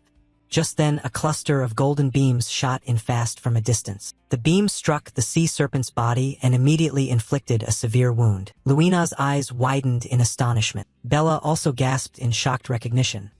That is, they saw a figure ahead, enveloped in golden light from head to toe. Seeing the newcomer, Fernand smiled triumphantly to himself. Yes, it's him. He looked at the now gravely wounded serpent and immediately recalled a piece of news. The founding emperor created a special kind of elixir. Aint's sharp gaze fixed on the sea serpent, and that glowing figure's light reflected in his eyes, making him think of an intriguing detail. In case a descendant of yours lacks an aptitude for the light element. Ahead, Ain't nimbly jumped up to avoid a jet of water from the serpent. Fernand watched the battle and recalled the elixir's data. The elixir restructures the body, forcing assimilation with the light element so descendants can learn the Armian clan's secret swordsmanship, which is based on light. On the other side, Ain't had leapt up and stomped on the serpent's head, while Fernand was lost in thought. However, if someone already has an aptitude for the light element and drinks it, it only simply amplifies that key of El. He saw him raise his sword to gather radiance and bolster the attack and concluded that's what happened to Ain't. Now he can nearly execute Armian sword techniques perfectly. Immediately after, Ain't swung his sword in a horizontal slash right at the sea serpent's eyes. In the blink of an eye, the serpent's two eyes were destroyed. It opened its mouth in pain, trying to bite him but failed. The next instant, a series of dazzling cutting arcs appeared around the serpent's head. Seeing that, he couldn't help but feel moved. The old texts described the founding emperor's swordsmanship as humanity's hope, banishing despair and darkness. Not stopping there, Ain't raised his hand over the blade and a brilliant light emanated from his palm. A radiant sword illuminated the world and touched the soul. In an instant, the whole space filled with shimmering streaks of brilliant light. Fernand witnessed the magnificent sight and smiled in satisfaction, marveling that it truly was miraculous. The historical records were not an exaggeration. By now, the serpent was wounded all over and, exhausted, began to fall. Ain't quickly delivered one final strike that cleaved it into pieces, killing it outright. Watching his confident figure, he thought, "Ain't Armian, you are my trump card in the battle against the demons." At the shore, a serpent head floated on the water. Ain't stood by the serpent's corpse, looked at his hand and marveled. Amazing. Gardner smugly replied quietly, of course, after all, it's something the founding emperor left behind. Then someone suddenly voiced praise that caught his eye. The army and swordsmanship really is as powerful as rumored. It turned out to be Fernan speaking. He and the two others approached to admire and confirmed, you saved us, ain't. He bashfully rubbed his head and modestly denied it. It's nothing, I only delivered the final blow. Thanks to you all I was able to kill it so easily. Then everyone began discussing returning. Luina told the three we can head back now. Bella, hands on her hips, asked doubtfully, how do we get out? Fernan calmly replied, I sent a signal. Someone will come pick us up soon. He then looked at the serpent's corpse and requested, if no one objects, I'll take the body. Luina said indifferently, I don't need it, and ain't followed suit, I don't need it either. Only Bella frowned and haggled, I helped too, so it should be divided. He looked at her and reminded calmly, but you still owe me. Who refined your energy for you? Hearing that, she stared at him in disbelief. Finally Bella yielded. She said bitterly, fine, take it, you cheapskate. Fernan smiled happily and asked again, so no one objects? Suddenly Ain't spoke up. Fernan, I want to ask you something. He looked at him puzzled. Ain't then asked seriously, you're hunting demons too, right? Fernan, more confused, replied yes. His eyes immediately grew determined as he explained, if someone is infected with demonic chi, won't real demons appear as well? Ain't placed his hand on his chest to solemnly petition, I want to help you. Hearing that, Fernan couldn't contain his joy and smiled.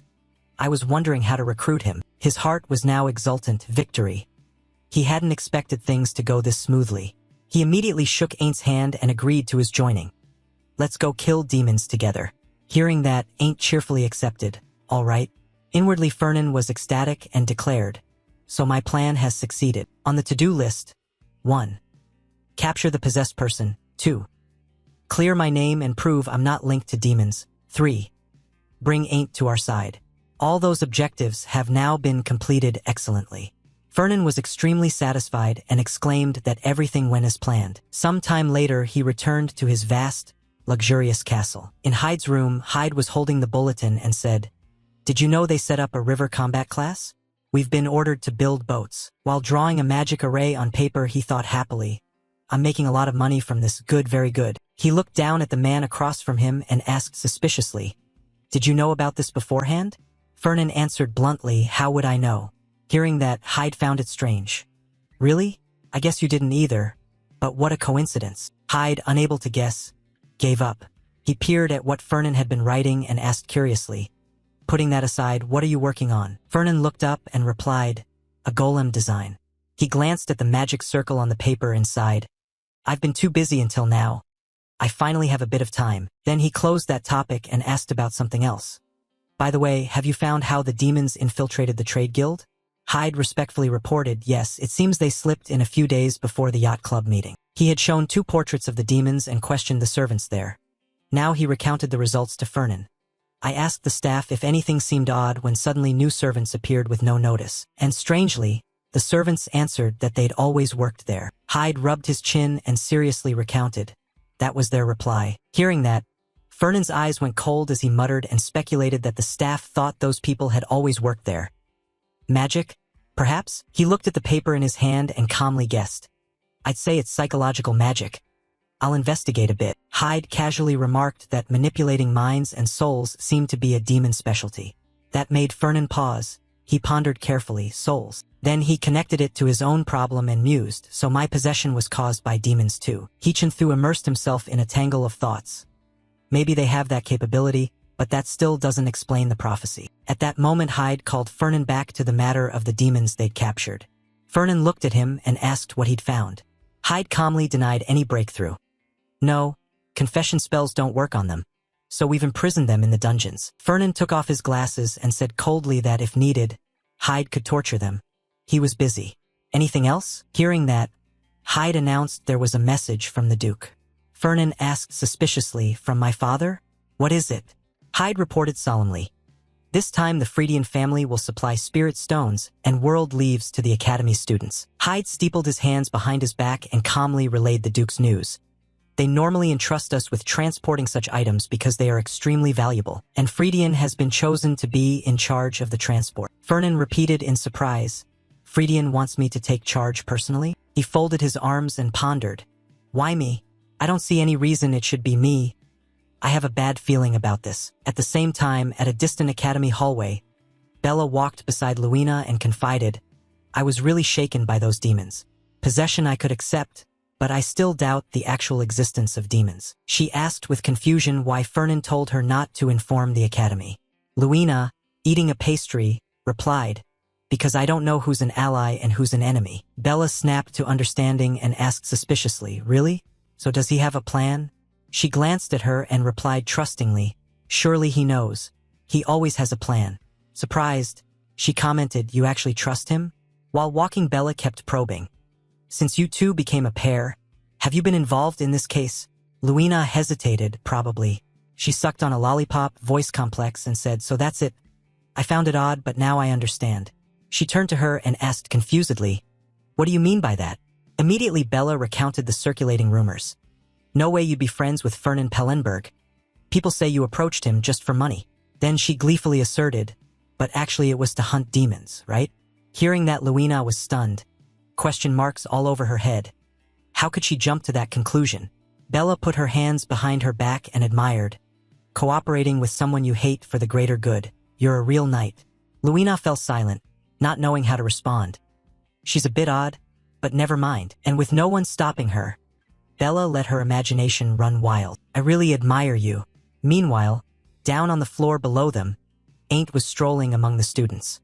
Gardner sensed his mood and said confidently, you look happy. He walked along at ease and replied, I feel a lot lighter. Ain't laughed and said cheerfully that before he'd been at a loss how to deal with demons. But now he only needs to consult with Fernan. Hearing that, Gardner could only sigh in agreement. Having the Pellenberg family as an ally is better than having them as enemies. Suddenly he smiled sheepishly and happily said, besides, I'll see Luina more often.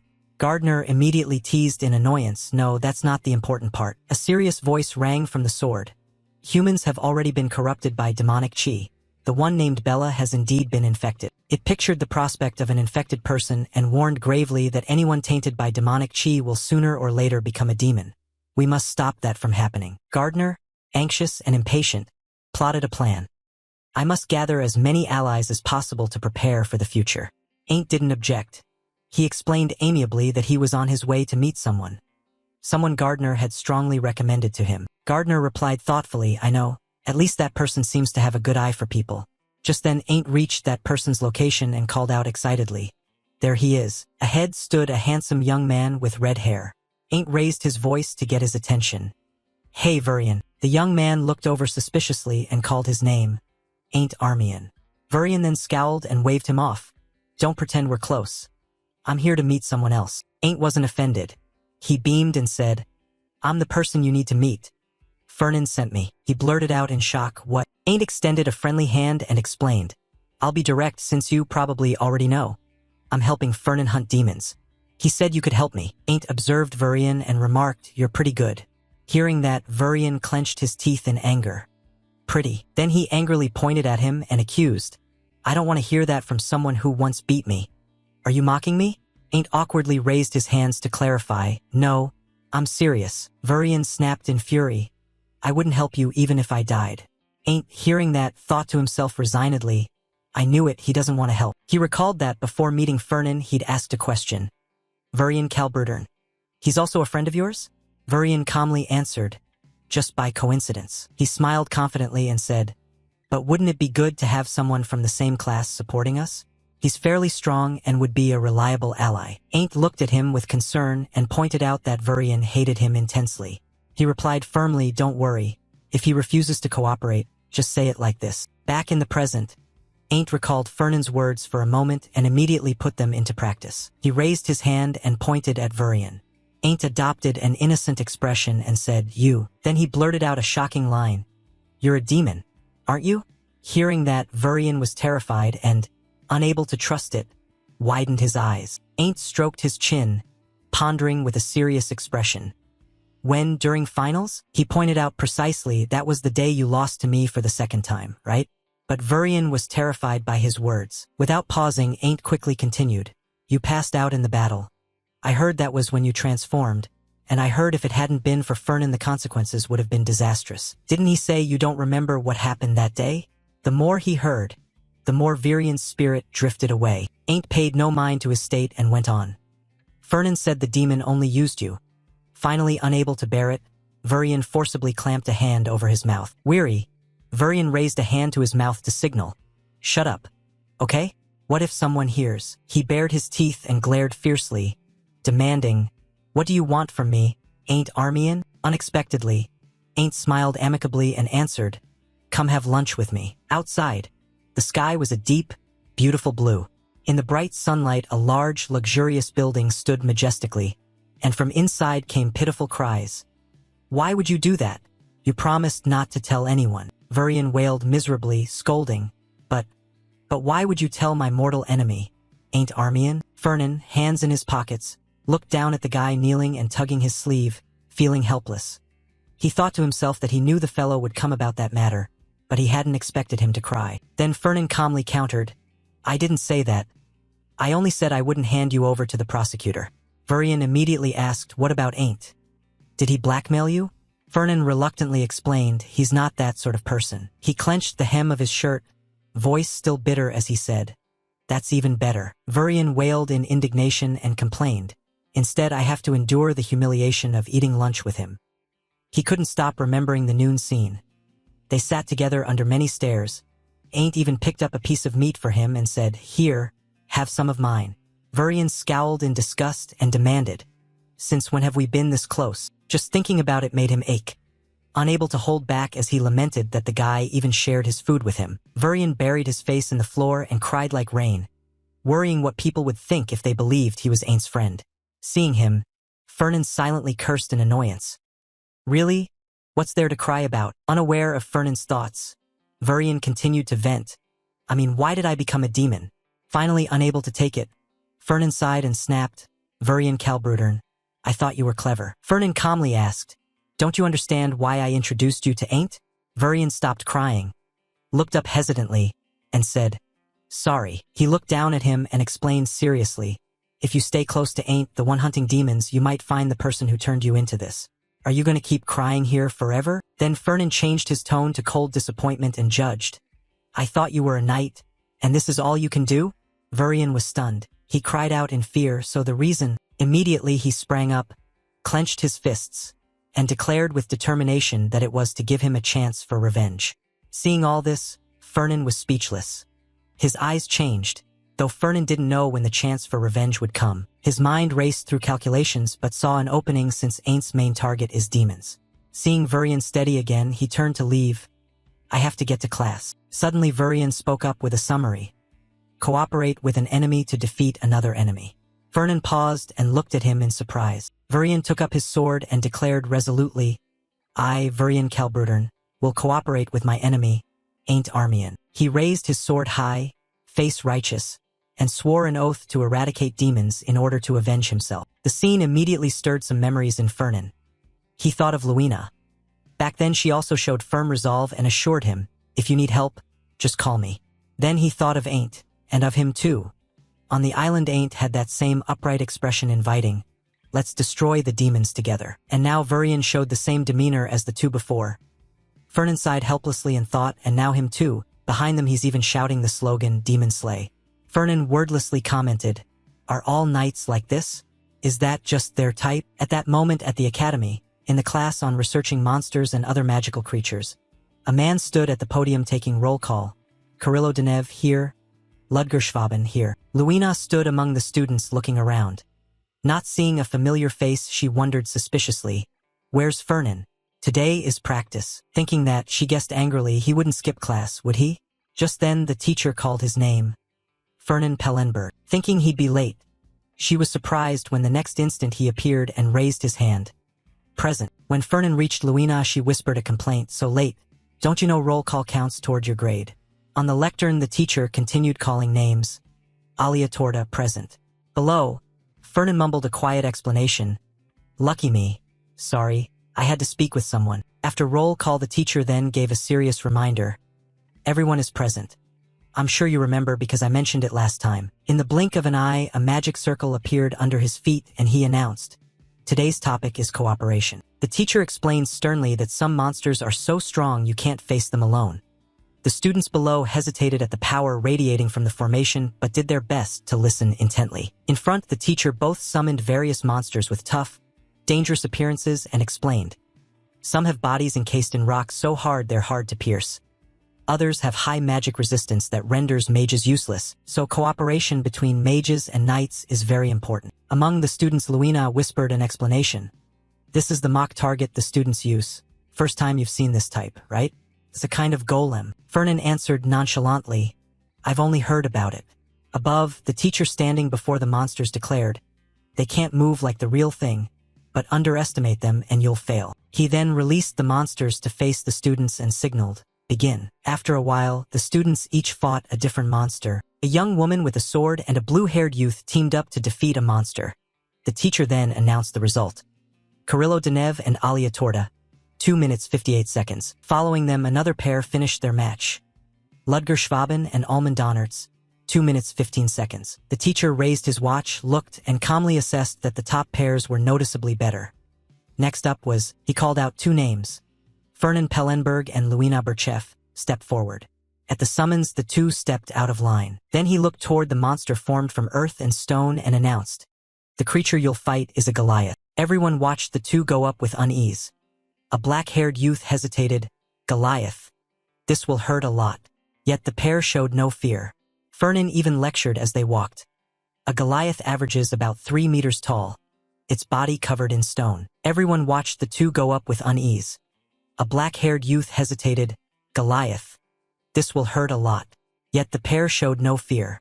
Fernan even lectured as they walked.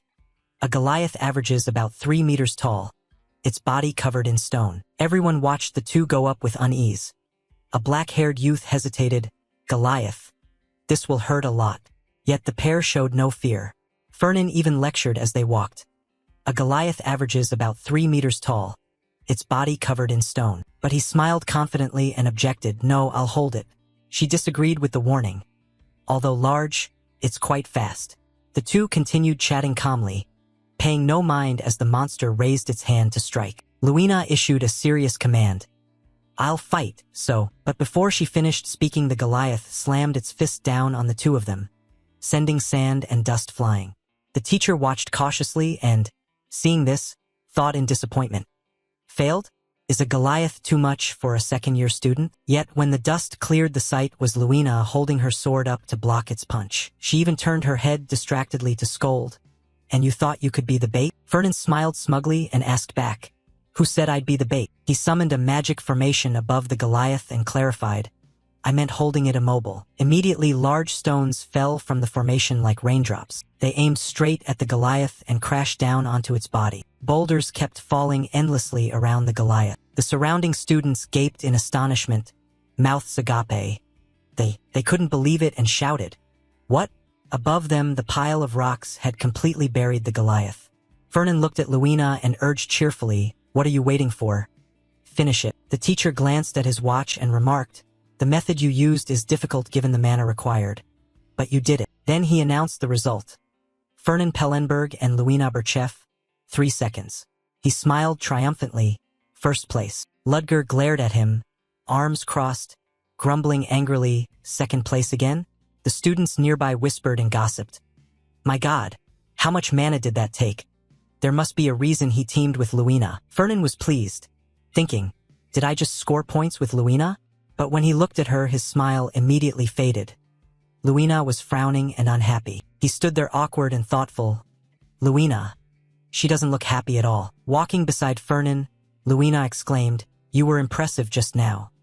Every time I look at you, I see a new side.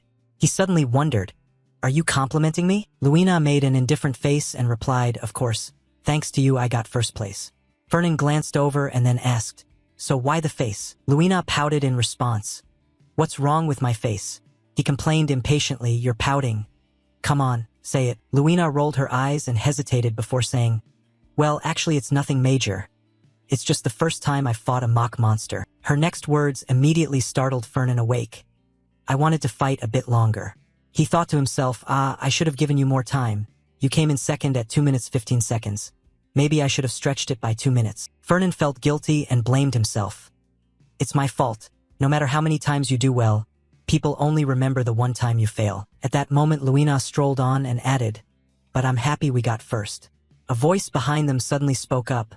Our place has a few mock monsters. Fernan paused briefly and asked, do you want them? Luina blinked, turned with sparkling eyes, no need, too demanding. He couldn't help thinking helplessly, look at that expression. Fernan smiled professionally, it's fine, we don't use them anyway. Luina smiled even brighter. If you say so, thanks. Luina was so happy she hopped along. I have the next period. I won't do that again. Suddenly someone gently teased him from behind and called, Fernan. Arya beamed and made a sunny request. Buy me a cup of coffee. But Fernan coldly corrected her with one line. If you have something to say, make an appointment. Arya Fridian complained, you're so cold. He had just started to walk when he suddenly stopped. You received a message from my family, right? Fernan immediately turned and asked Arya, do you mean the item shipment? He spoke up loudly, you're the one who made me do it, and the boy smiled and replied, that's right. A while later, in that room, Fernan sat opposite Arya and asked the World Tree Sprig, are you really planning to donate it to the Academy? He answered nonchalantly, yes. Arya slowly scooped a spoonful of ice cream and said, that's why I chose you. If the family heir is responsible, the burden will be different. He suddenly asked, do you know how precious a World Tree Sprig is? Fernan thought to himself, of course. The image of the World Tree flashed in his mind.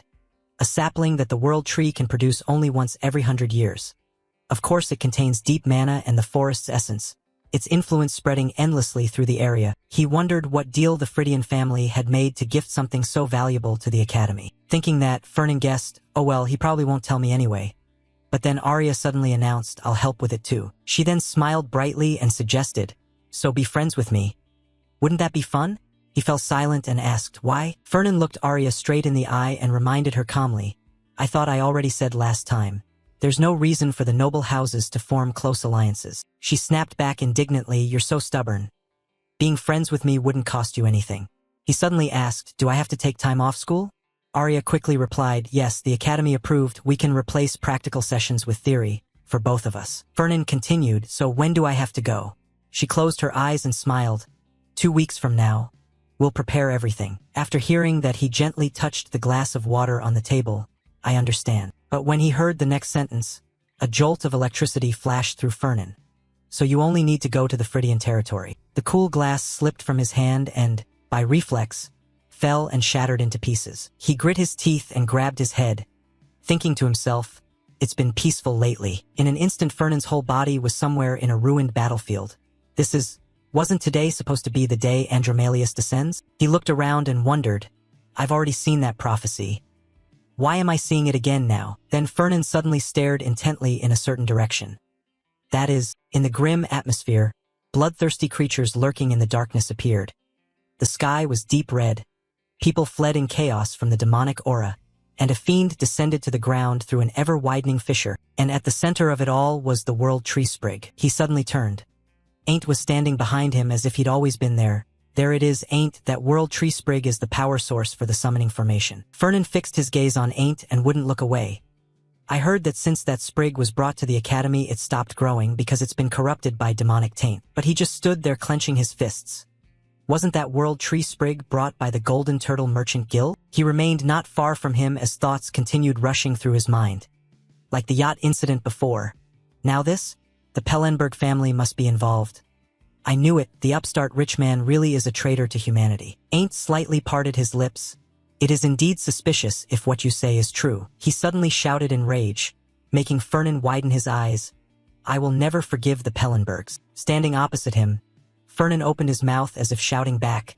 No, Ain't. I'm not working with demons. Fernan instinctively grabbed someone's wrist. Ain't. Wait, he blurted out in a panic while holding Arya's hand. Listen to me. Arya looked at Fernan in confusion and asked, Fernan, are you all right? He didn't answer, just stared daggers and cursed under his breath. Damn it. A flood of thoughts poured through Fernan's mind. I heard that since the World Tree Sprig was brought to the Academy, it stopped growing because it was tainted by demonic corruption. Why? Why am I dragged into this again? But that sprig was delivered by the Golden Turtle Merchant Guild, right? Just like the yacht incident before, now this. The Pellenberg family must be involved. I knew it, that nouveau riche is a traitor to humanity.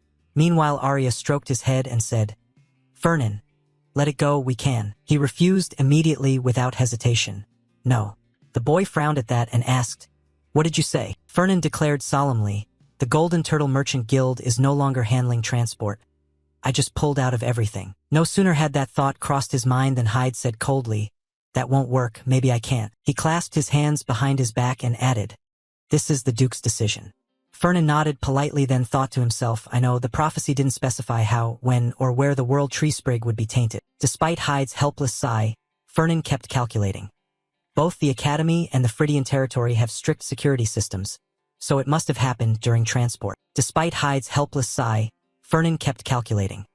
Both the Academy and the Phrygian territory have strict security systems, so it must have happened during transport. Andromalia's face suddenly flashed in his mind. Even if the sprig is delivered safely, I still can't stop Andromalia's descent. If the world tree sprig is unusable, he'll just pick another host. Fernan tapped his index finger on the table in rhythm by instinct. High risk, low chance of success, but the outcome wouldn't change. He clenched his fist in frustration. The best course is to withdraw, even if it means taking some losses because we volunteered for this mission. Fernan ground his teeth and frowned. If this goes deeper, people will think the whole family is colluding with demons. He muttered, "I can't handle this alone." Fernan suddenly slammed the table and stood up. "Hyde, bring the demonic orb here." Hyde asked in puzzlement, "The orb? Why?"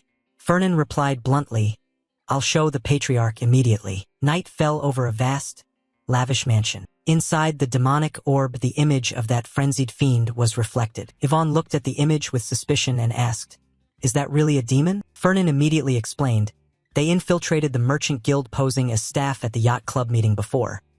We captured one alive and are holding it in the Academy's underground warehouse. If you want, I can show you." He frowned slightly, looked up, and asked, "You captured one alive? Is that true, Hyde?" Hyde answered frankly, "Yes, I inspected it myself." That answer made Yvonne frown even deeper.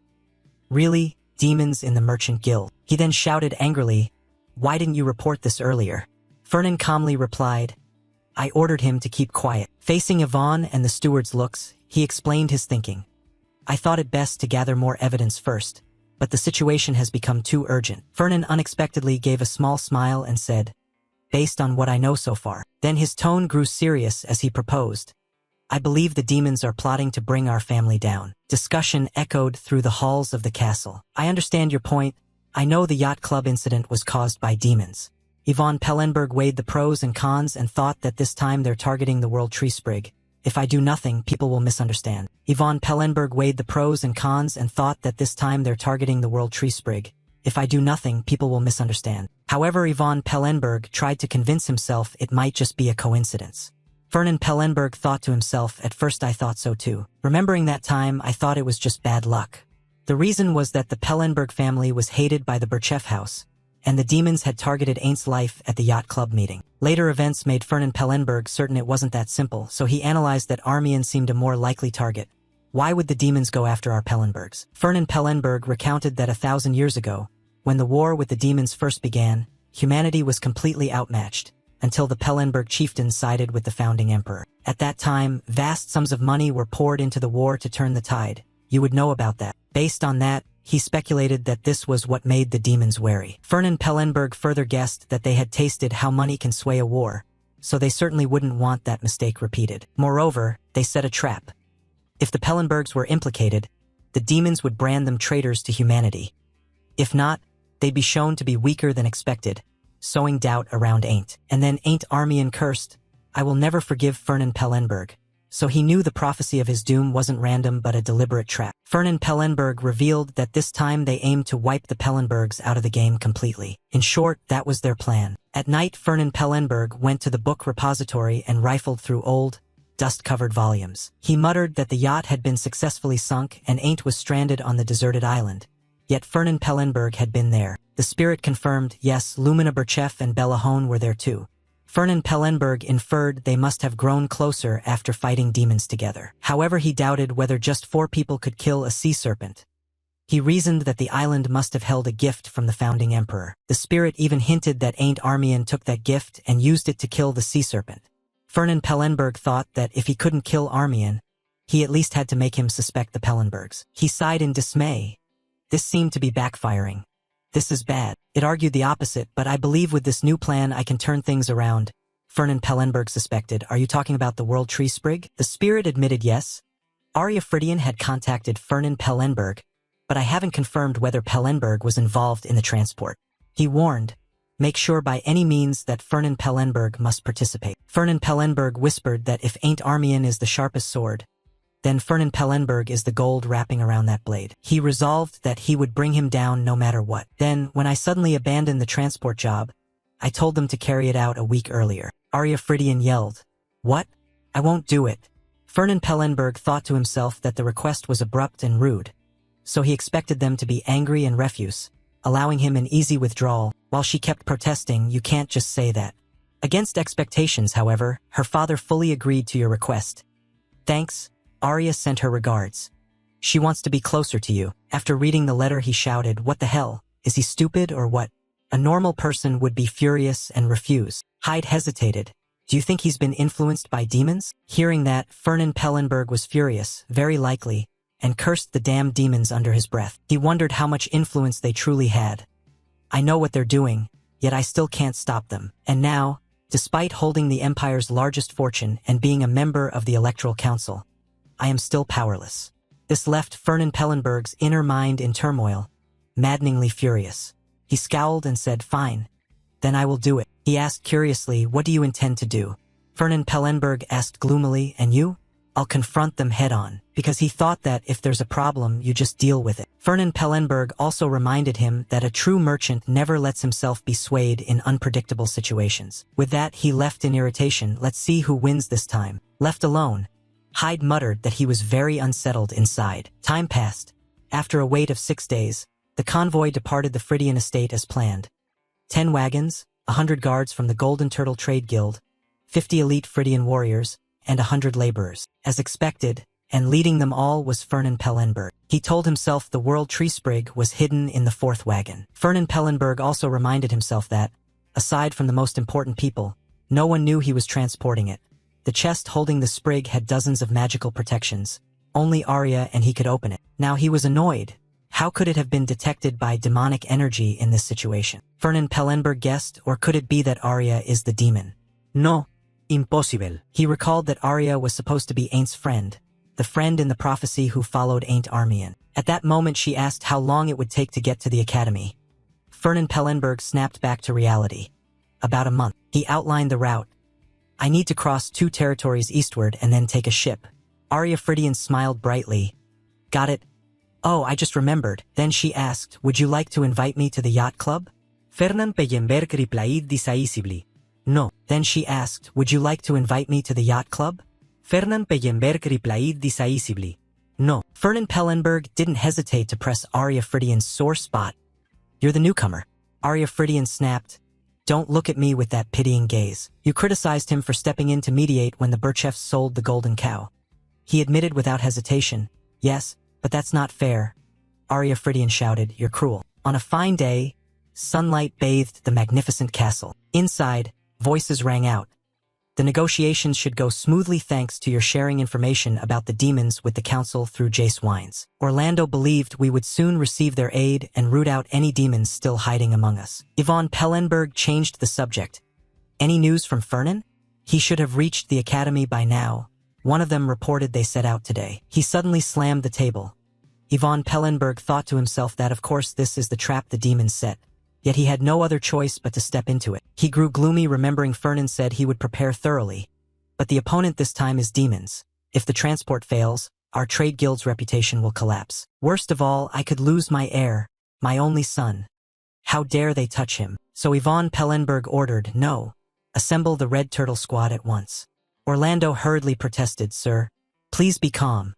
If you act now, things will only get worse." He counseled that the young master had instructed dealing with this quietly, so the demons wouldn't know we're onto their plot.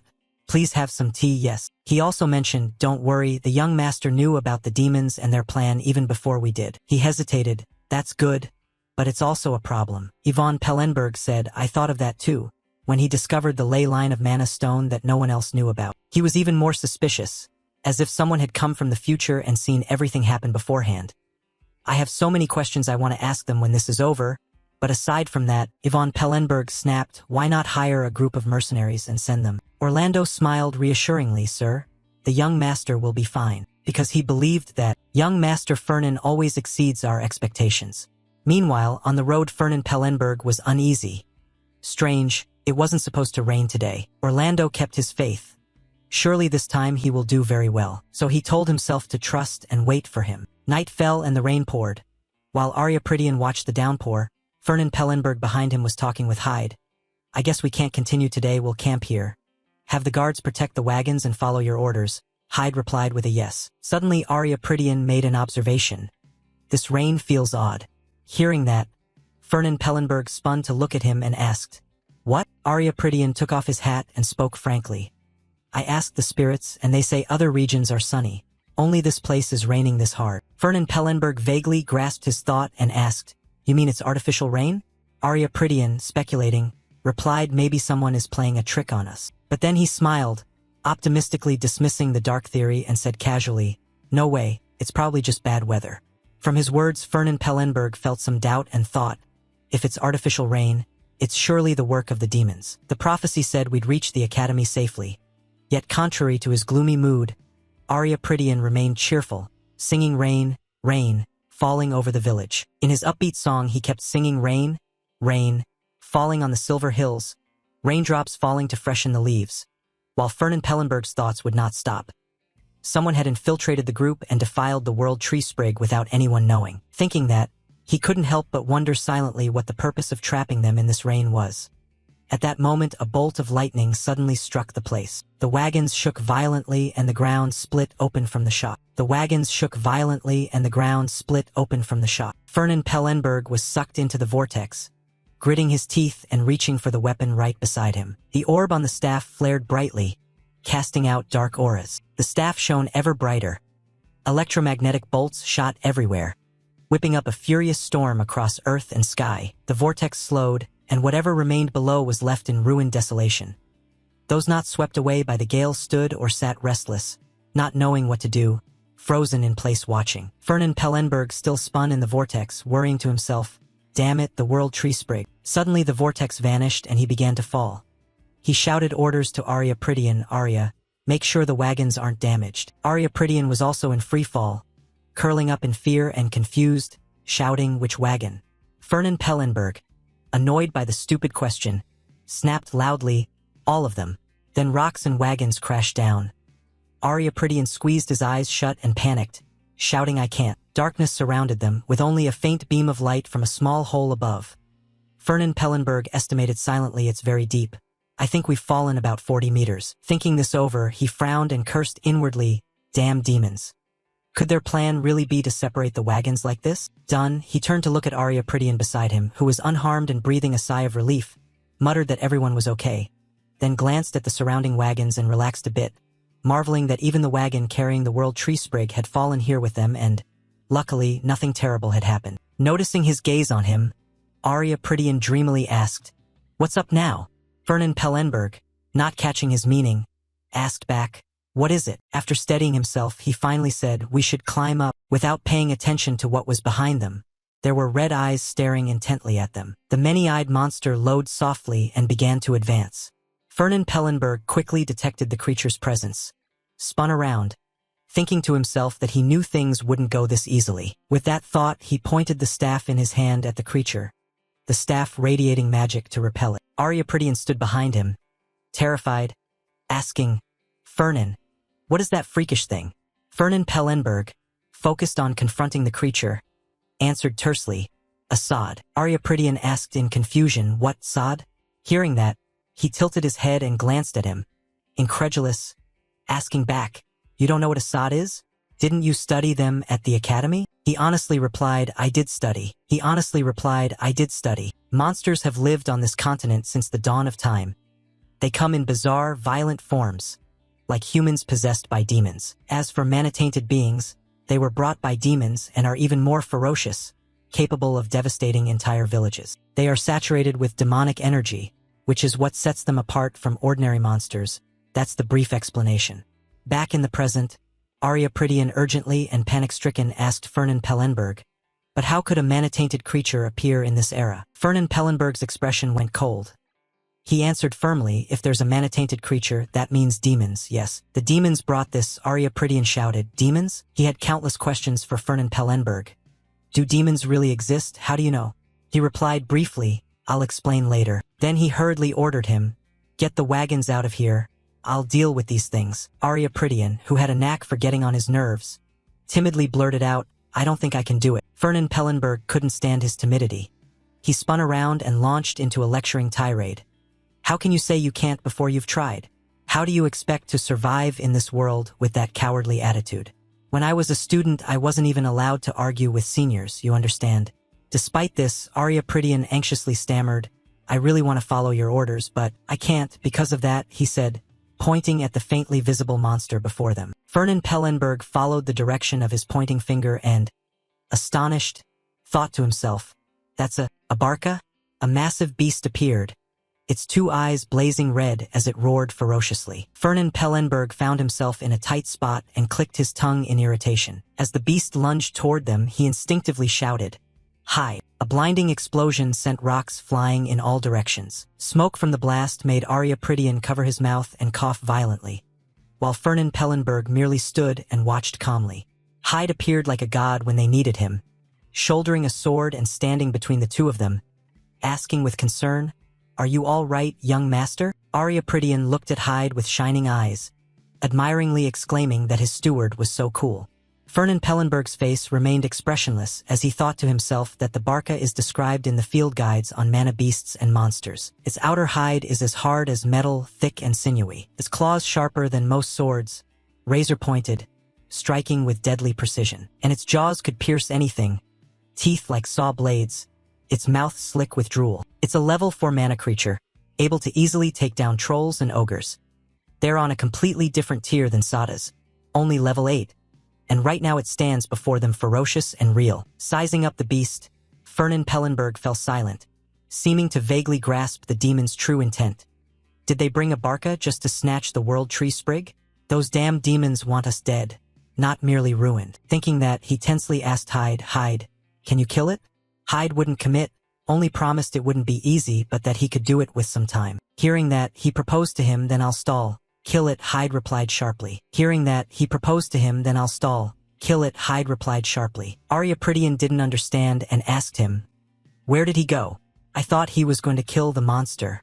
Fernan Pellenberg had no time for such foolish questions and sternly instructed, Arya, listen carefully.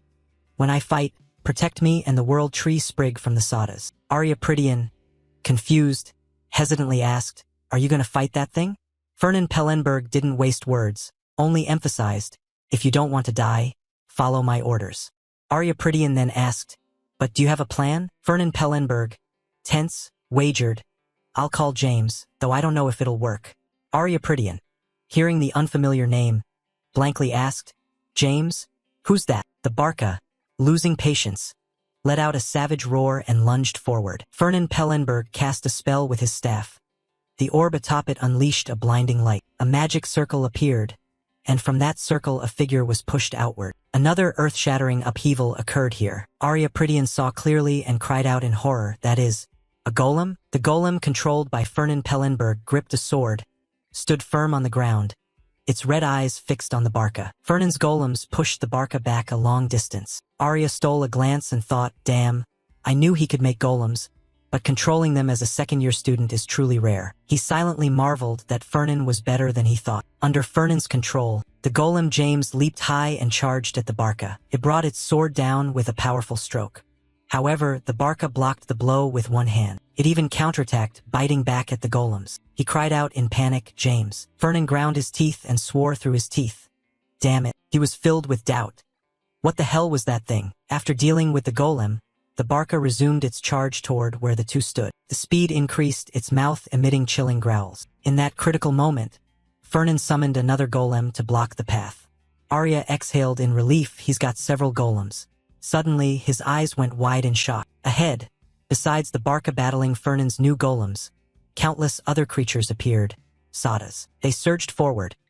Arya hastily used his staff to form a magic shield to block them.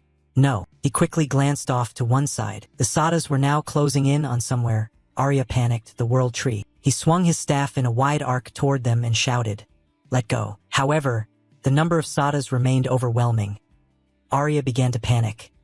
No, I can't." He hurriedly cast a strengthening spell while muttering over and over that he couldn't do it. "I can't do it." Arya bravely charged toward the crazed sadas, yelling, "How long do I have to keep this up?" He whipped his staff without stopping, exhausted. "I can't keep this up. I can't." At last, Arya raised his staff high and unleashed a powerful surge of magic. Truly, I can't take it anymore. But in truth, he was doing very well. Meanwhile, Fernan was still focused on fighting the Barca. Arya kept shouting, "Fernan, I've saved your life so many times, so you better properly repay me." He protected Fernan while nagging, "And I'm not talking empty thanks, at least invite me to the yacht club." Receiving no response, Arya despaired. "Are you even listening to me?" Fernan was fully absorbed, pouring everything into controlling the golems, a wizard utterly helpless when commanding golems, because they perceive the world through the golems' bodies rather than their own, and for that reason I became even more aware that, during the fight, Fernan suddenly realized he had no talent at all for swordsmanship. At that moment the Barca merely raised a claw and seized the head of the golem he controlled.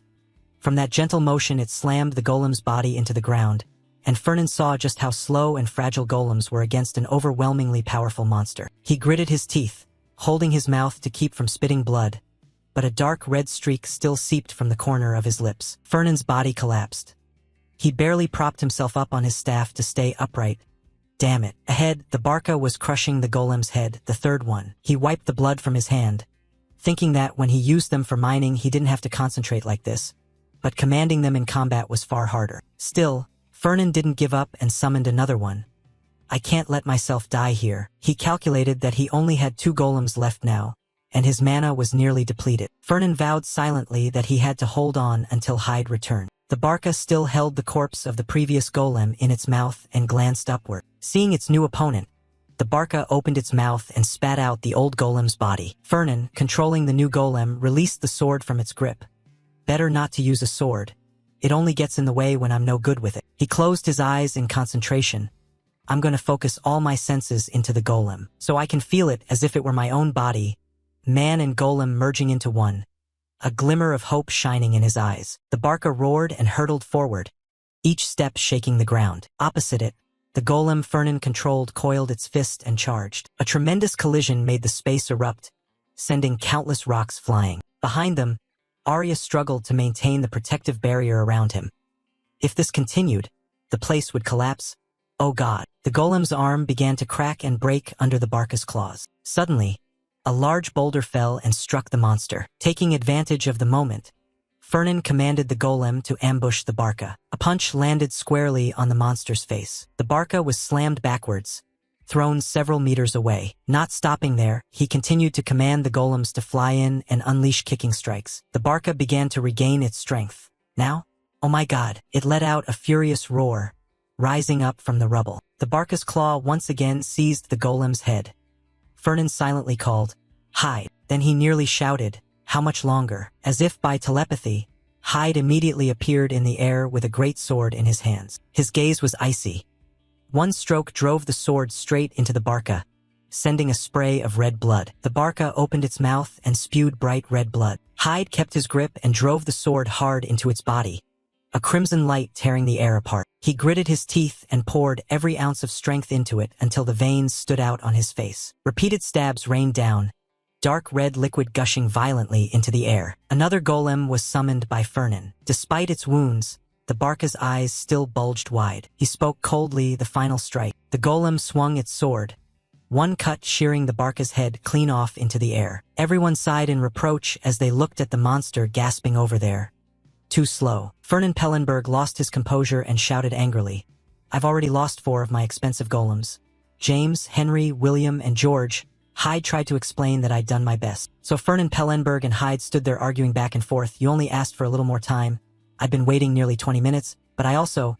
Arya Prydian nearby was still fighting. He shouted furiously, "Hey, I'm not done yet. If you want to help, hurry up." Arya Prydian warned the 2 squabbling over there that, besides, that monster's severed head looked strange. Both Fernan Pellenberg and Hyde turned to look at the monster. Hyde realized something was wrong and shouted at Fernan Pellenberg, "Master." He ran to rescue Arya Prydian and warned, "Be careful." After the 3 were safe inside the shield, Hyde checked on Fern and Pellenberg. Are you all right, master? After the three were safe inside the shield, Hyde checked on Fern and Pellenberg. Are you all right, master? He reassessed the situation and said anxiously, now there's no evidence left. Fern and Pellenberg raised the pendant he wore around his neck and replied, it's fine. I recorded everything. He held the pendant out and instructed no.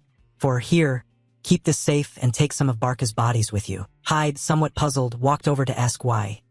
It's a rare level 4 monster, it should be useful. Fern and Pellenberg glanced over and muttered, and he looked at Arya Prydian thoughtfully, and what about the world branch? Arya cheerfully held up the box and said, Fernan, good news. The mother tree is still safe. Arya Prydian recounted that the box was slightly cracked, but okay. Probably thanks to the protective ward on it. Fern and Pellenberg, hearing this, sounded suspicious. The box is cracked? Arya Prydian eagerly told Fern and Pellenberg that everything else had been shattered by the explosion. But in any case, it's good that the mother tree is unharmed. He nodded as if he understood and said, I'll go check to see if it's truly okay. Arya, hearing that, anxiously called to Fern and Pellenberg. Look, everything's fine. Seeing Arya Prydian's reaction didn't surprise him. He merely smiled and said, you can't tell with the naked eye whether something is tainted by mana. That's why I asked the artificers to make this tool. Fern and Pellenberg thought to himself that despite its extreme cost, he recalled a previous conversation about custom artifacts including royalty fees, so how much would that be? Arya Prydian was startled when he saw what Fern and Pellenberg was holding and asked, you even prepared that? Did you know this would happen?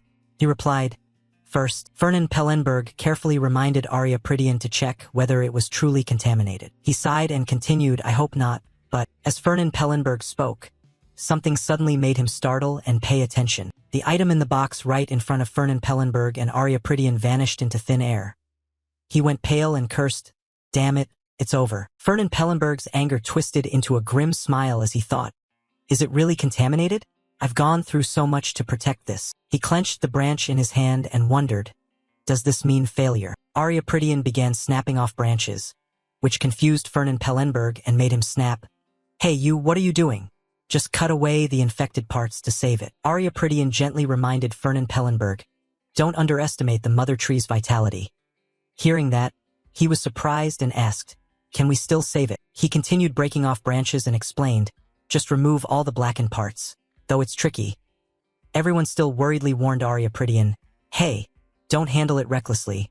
Remember to wash your hands with holy water afterward. Fern and Pellenberg began to relent and called out loudly, Hyde, hurry and help. Hyde, busy fiddling with his work, turned and replied, yes, sir. Arya Prydian, seeing everyone fumble, snapped angrily, please, just cut the dark parts only. Fern and Pellenberg barked irritably, hurry up, the infection is spreading, are you going to let everything be ruined? The most pitiful is probably no. For, after a busy stretch, Arya Prydian joyfully lifted a branch, thank goodness. Fernan frowned and muttered, but it looks a bit bare. Fern and Pellenberg said, anyone can tell it was cut. Doesn't that admit there was a transport problem? Arya Prydian sneered wickedly, so you want to cover this up. Arya Prydian went straight to expose Fern and Pellenberg. If word gets out, the Pellenberg name will be damaged. He shook his head and explained, not exactly, I just want to hide that we encountered monsters. Arya Prydian went straight to expose Fern and Pellenberg. If word gets out, the Pellenberg name will be damaged. He shook his head and explained, not exactly, I just want to hide that we encountered monsters. Despite the long explanation, Arya Prydian seemed to understand and cried out, so you want to keep it secret because you're secretly hunting demons. Fern and Pellenberg confirmed to Arya Prydian, you're right, if it's exposed, they'll hide. Fern and Pellenberg said excitedly that if we cover this up, you'll become our ally. He cheerfully declared to Arya Prydian that we will fight the demons together. Hearing this, Arya Prydian unexpectedly grew emotional, covered his mouth and said, an ally, I will share secrets with another voting house. His eyes sparkling, he told Fern and Pellenberg, so we'll see each other often? Yes, and we'll grow closer. Arya Prydian, full of resolve, shouted, exactly. So give me a token to prove it. Fern and Pellenberg, a bit bewildered, exclaimed, what? Arya Prydian stood there expressing something. My tongue slips easily. Who knows when I'll blurt out today's events? He told everyone, but if I have something proving we're allies, I'll keep the secret forever. Fern and Pellenberg thought to himself, I thought this would be easy. He gently nodded in agreement with Arya Prydian. I'll give you an invitation to the yacht club. Satisfied? Hearing that, Arya leapt for joy, delighted. Fern and Pellenberg asked sternly, So what happened today? Arya Prydian still grinned and replied, "Nothing at all. As for the rest, it's not hard to handle. We've replaced all missing supplies and wagons and arranged people to stand in for the injured." The group traveled together. Fernan Pellenberg kept getting exasperated by Arya Prydian's personality. "Thanks to the miraculous medicine we gave the World Branch, it recovered quickly. What does a damn tree need these things for?" By the time they reached the academy, it looked just like it did before departure. A month later, the Pellenberg caravan arrived safely at the academy. Arya Prydian cheerfully received the letter. That meant the Merchant Guild's reputation wasn't harmed at all. "I will keep the secret, and there's no reason for anyone to suspect we're colluding with demons." But when that letter fell into Fernan Pellenberg's hands, it was a different story. However, the World Branch hadn't been tainted by mana during transport, though the price paid to make that true was high. Fernan Pellenberg angrily clutched his head and declared the cost was ridiculously high. "Damn demons. I'll wipe them out." "Another failure? I'm truly disappointed. Once is understandable, maybe bad luck. The second time might be due to bad timing, but the third time proves your competence is in question." The man sitting in the parlor heard the report, "And you say you don't know where the World Branch is?" "I've nothing left to say." The darkness confirmed to the man, "But I'm sure I contaminated it." He nodded and replied, "If that's true, then we found it. Not finding it means you failed." The darkness lowered its eyes sadly and said, "Please, forgive me." The man, slightly awkward, asked, "You're apologizing?" He continued, "All right, how did Fernan Pellenberg survive the Barca?" The darkness hesitated. The darkness finally reported with difficulty, "He has 5 golems." The man was startled and looked up. "Golems, not 1 but 5. Could he have known our plan in advance?" No way." He reflected on the events. Maybe he was simply excessively prepared. Should I call him cowardly or overly cautious? He told the darkness, "I guess you failed because he was too meticulous. Thanks for understanding." The man waved his hand and cruelly executed his subordinate darkness. "But that doesn't mean I'll spare you." After dealing with the darkness, the man sat and thought of Fernan Pellenberg's face. "Fernan Pellenberg, I thought toppling his house would be enough." He pondered, "But he obstructs me even more than Armian. I want him dead for that. It's unfortunate, but no rush." The man arrogantly thought to himself, "I still have one more chance." Returning to the castle, Jace Vines cheerfully called out to Fernan Pellenberg, "Welcome back from your long journey." Jace Vines, sitting and drinking tea with him, asked, "There must be a reason you came to see me even though you're so tired." Fernan Pellenberg irritatedly reminded him, "I'm quite busy, so I'll be direct." He said, "On the way here I encountered several mana creatures." Jace Vines started and asked, "Mana creatures?" Jace Vines angrily scolded. The demons no longer bother to hide their existence. He, white with fury, shouted, "How dare they touch the congregation's guests?" Fernan Pellenberg helplessly warned him, "If you wreck this place again, I'll send you the repair bill." Jace Vines resumed a cheerful, benevolent demeanor and replied, "Of course." Fernan Pellenberg took out the box and told Jace Vines, "We dealt with them, but unfortunately something of mine was tainted by Machi." He set the box down, opened it, and said, "I thought discarding it would be wasteful, so I want you to purify it. This looks like just a piece of wood." Fernan Pellenberg said, "It's a cut from the World Branch." Jace Vines repeated, puzzled, "The World Branch?" Jace Vines took the box to inspect it. "Prydian? So this is what the mana creatures targeted?" Fernan Pellenberg nodded in confirmation. "Yes, I had to use the artifact you gave me." He raised an eyebrow and asked Jace Vines if he could do it. Jace Vines beamed and declared to Fernan Pellenberg, "This is as easy as turning your hand over." He waved his hands theatrically and told Fernan Pellenberg, "He once purified Bella with holy radiance. Piece of cake." Fernan Pellenberg warned Jace Vines, "Don't use that method." This froze Jace Vines mid-gesture. Jace Vines, displeased, stepped forward and asked why. "That's a tested purification spell against Machi." Fernan Pellenberg calmly explained, "It's too strong. I feel like the branch would be reduced to ash." He said he needed Jace to use a method other than holy lightning. Jace muttered, "It's holy radiance." Fernan Pellenberg, not caring much for terms, said, "Whatever works." Jace Vines narrowed his eyes as he analyzed the box and said, "Then only holy water remains.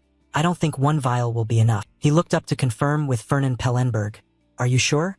It will be expensive." He didn't answer immediately but asked Jace Vines in return, "Do you really believe it will work?" Jace Vines grinned foolishly at Fernan Pellenberg. "You'll only know if you try. I haven't purified Machi with holy water before." Fernan Pellenberg heard this and was furious. Fernan Pellenberg lifted his teacup and sipped, thinking, "What? It's just plain water? You expect me to spend money on something you yourself aren't sure will work?" This fellow. Seeing Fernan tense, Jace Vines pointed at himself and declared, "Don't worry. It will work. Trust me." Fernan Pellenberg set his teacup down and replied, "I trust you, Jace." He cleared his throat and said to Jace Vines, "But I'm worried the Order's reputation will suffer if people find out holy water doesn't work." Jace Vines squinted at the box and said, "But I think it will work." Fernan Pellenberg replied, "You'll only know once you try." Fernan Pellenberg, eyes cold, leaned in to question Jace Vines. "What if you're wrong, and the Order's image is ruined because of you?" Jace Vines raised a trembling hand to his mouth and answered, "You're right.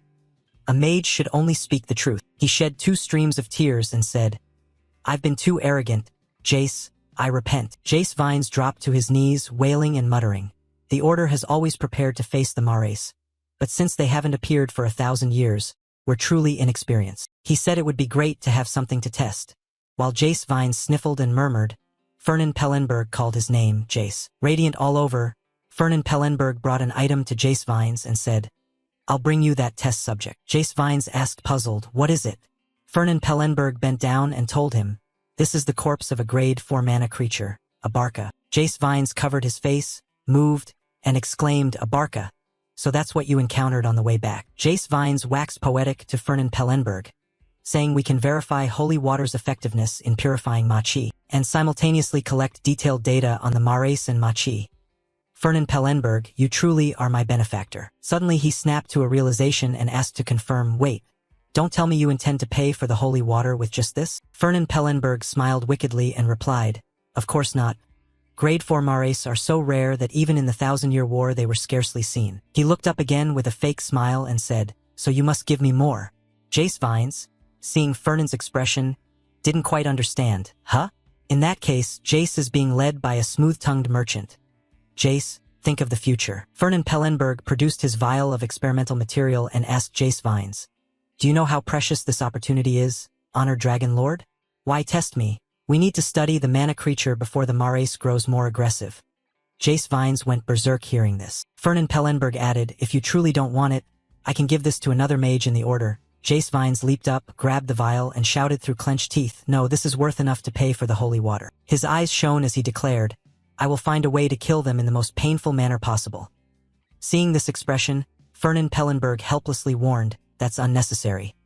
I want the world branch purified. Don't act like a madman." "Fine, leave it to me." Jace Vines and Fernan Pellenberg sat at the tea table and continued their conversation. Jace asked, "Is the world branch safe?" He shook his head and replied, "It's safe for now." Jace Vines, still somewhat puzzled, asked why he thought the Mares targeted it.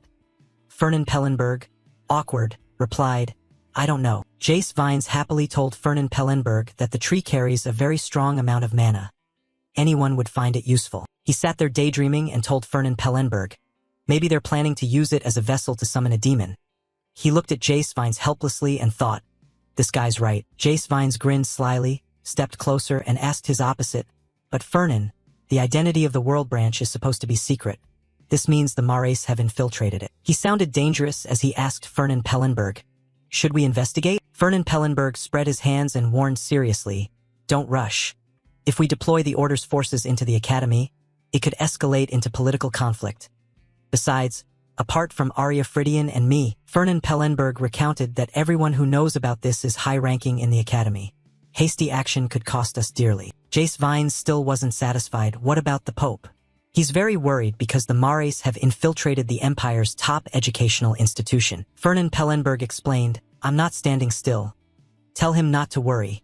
I've arranged guards for the place storing the world branch. As long as the Mares haven't given up on summoning, they'll try every way to corrupt that branch." Fernan Pellenberg spoke coldly and sternly to Jace Vines, "If we're lucky, it won't be long before you learn who among us is betraying humanity." At the gathering point, a classmate asked Fernan Pellenberg how his final exam went. He smiled and replied, "As always, keeping up with the schedule was probably tough." Fernan Pellenberg said cheerfully, "It's fine. I have review materials." The classmate, displeased, accused him, "Materials? You're just taking shortcuts." Fernan Pellenberg, annoyed, explained it's a treasure left by the seniors. The classmate shook his head and dismissed it. "Whatever." He turned to ask another, "What about you?" The classmate thought for a moment and said, "I think I did pretty well, only the paired test was a shame. Because of my mistake we lost first place." Saying that, he got so angry he cried, I thought I'd definitely be first this time. Who knew? Just win first place today and that's enough. Professor Rosalia walked over and announced to the crowd. Is everyone present? She said. Then I'll explain the rules for the final exam. Professor Rosalia explained the exam rules. You'll be divided into 4 teams. The team that defeats the most pairs, or captures the most opposing flags, wins. She smiled to urge them on. Your team 3, remember each other's faces. Each team also needs a captain. Professor Rosalia asked the crowd if anyone wanted to volunteer.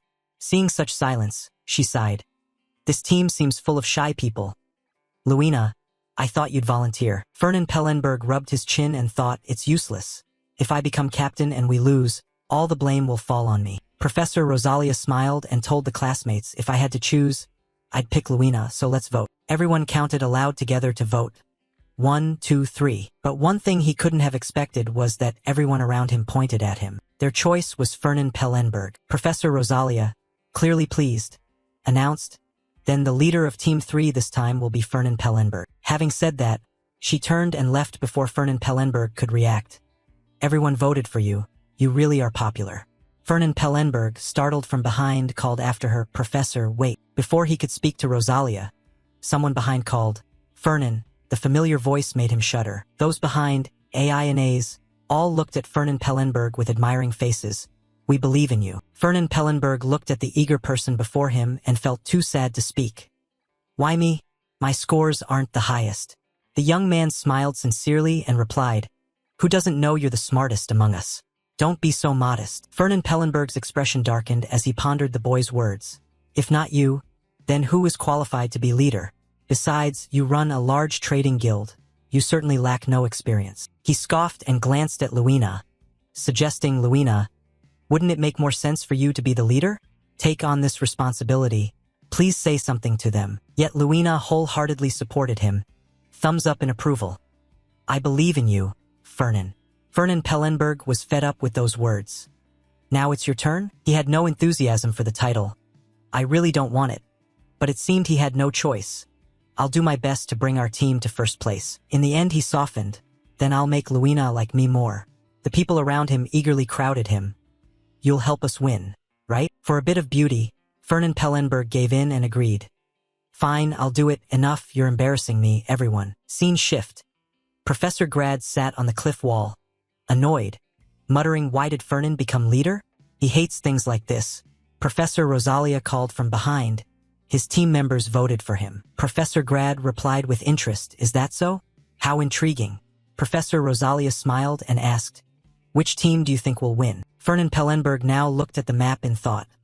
The most likely is Team 1, led by Ludger Schwabben. From what he knew about Ain't, he once commanded an army as a prince. He has the greatest advantage in this trial. At that, Professor Grad predicted their next move. I think the other teams will ally to take him down. Team 1 could be eliminated sooner than I expected. His brow tightened with tension. Team 2 has Carrillo, Team 3 has Fernan and Luina. Professor Rosalia asked with a smile, what about Team 4? He replied seriously, that team also has many talented kids. That said, Professor Grad also knew this training session felt more like a 3-way war. And the teams participating in this battle, those with true strength and talent, are by no means ordinary. Only, in Professor Grad's mind, it really did seem more like a 3-way conflict. His eyes suddenly flashed. The greatest mystery was how Fernan and Luina became paired. Professor Rosalia laughed in agreement. Right, at first many thought they were dating. With a stern look he asked her, they're close, but I don't think they're dating. Perhaps the two houses negotiated something. Rosalia replied calmly that it was none of her concern. While Professor Grad didn't dismiss it, Pellenberg and Birchev are not ordinary houses. For he understood the issue. Pellenberg goes without saying. Birchev once stood on the brink of collapse, but they worked hard. They even gave up their hereditary Imperial Select position. Now they're gradually restoring their former glory. But regarding external relations, that means the balance among the 7 Imperial Selection houses could shift. Professor Grad's analysis sharpened. Of course, it's not something an ordinary professor like me should worry about. Yet in the end you still worry. Fernan Pellenberg looked at Professor Rosalia and growled each word. Isn't that so, Professor Rosalia Wiender? That psychological intimidation had no effect on Rosalia. She simply smiled. I don't know. I'm not interested in house disputes. Fernan Pellenberg, unwilling, looked back at the map. Nonsense, I think you also. Professor Rosalia leaned close and said, it seems they've started. Hearing that, Professor Grad nodded excitedly. You're right. Fernan Pellenberg eagerly examined the points on the map. I guessed correctly.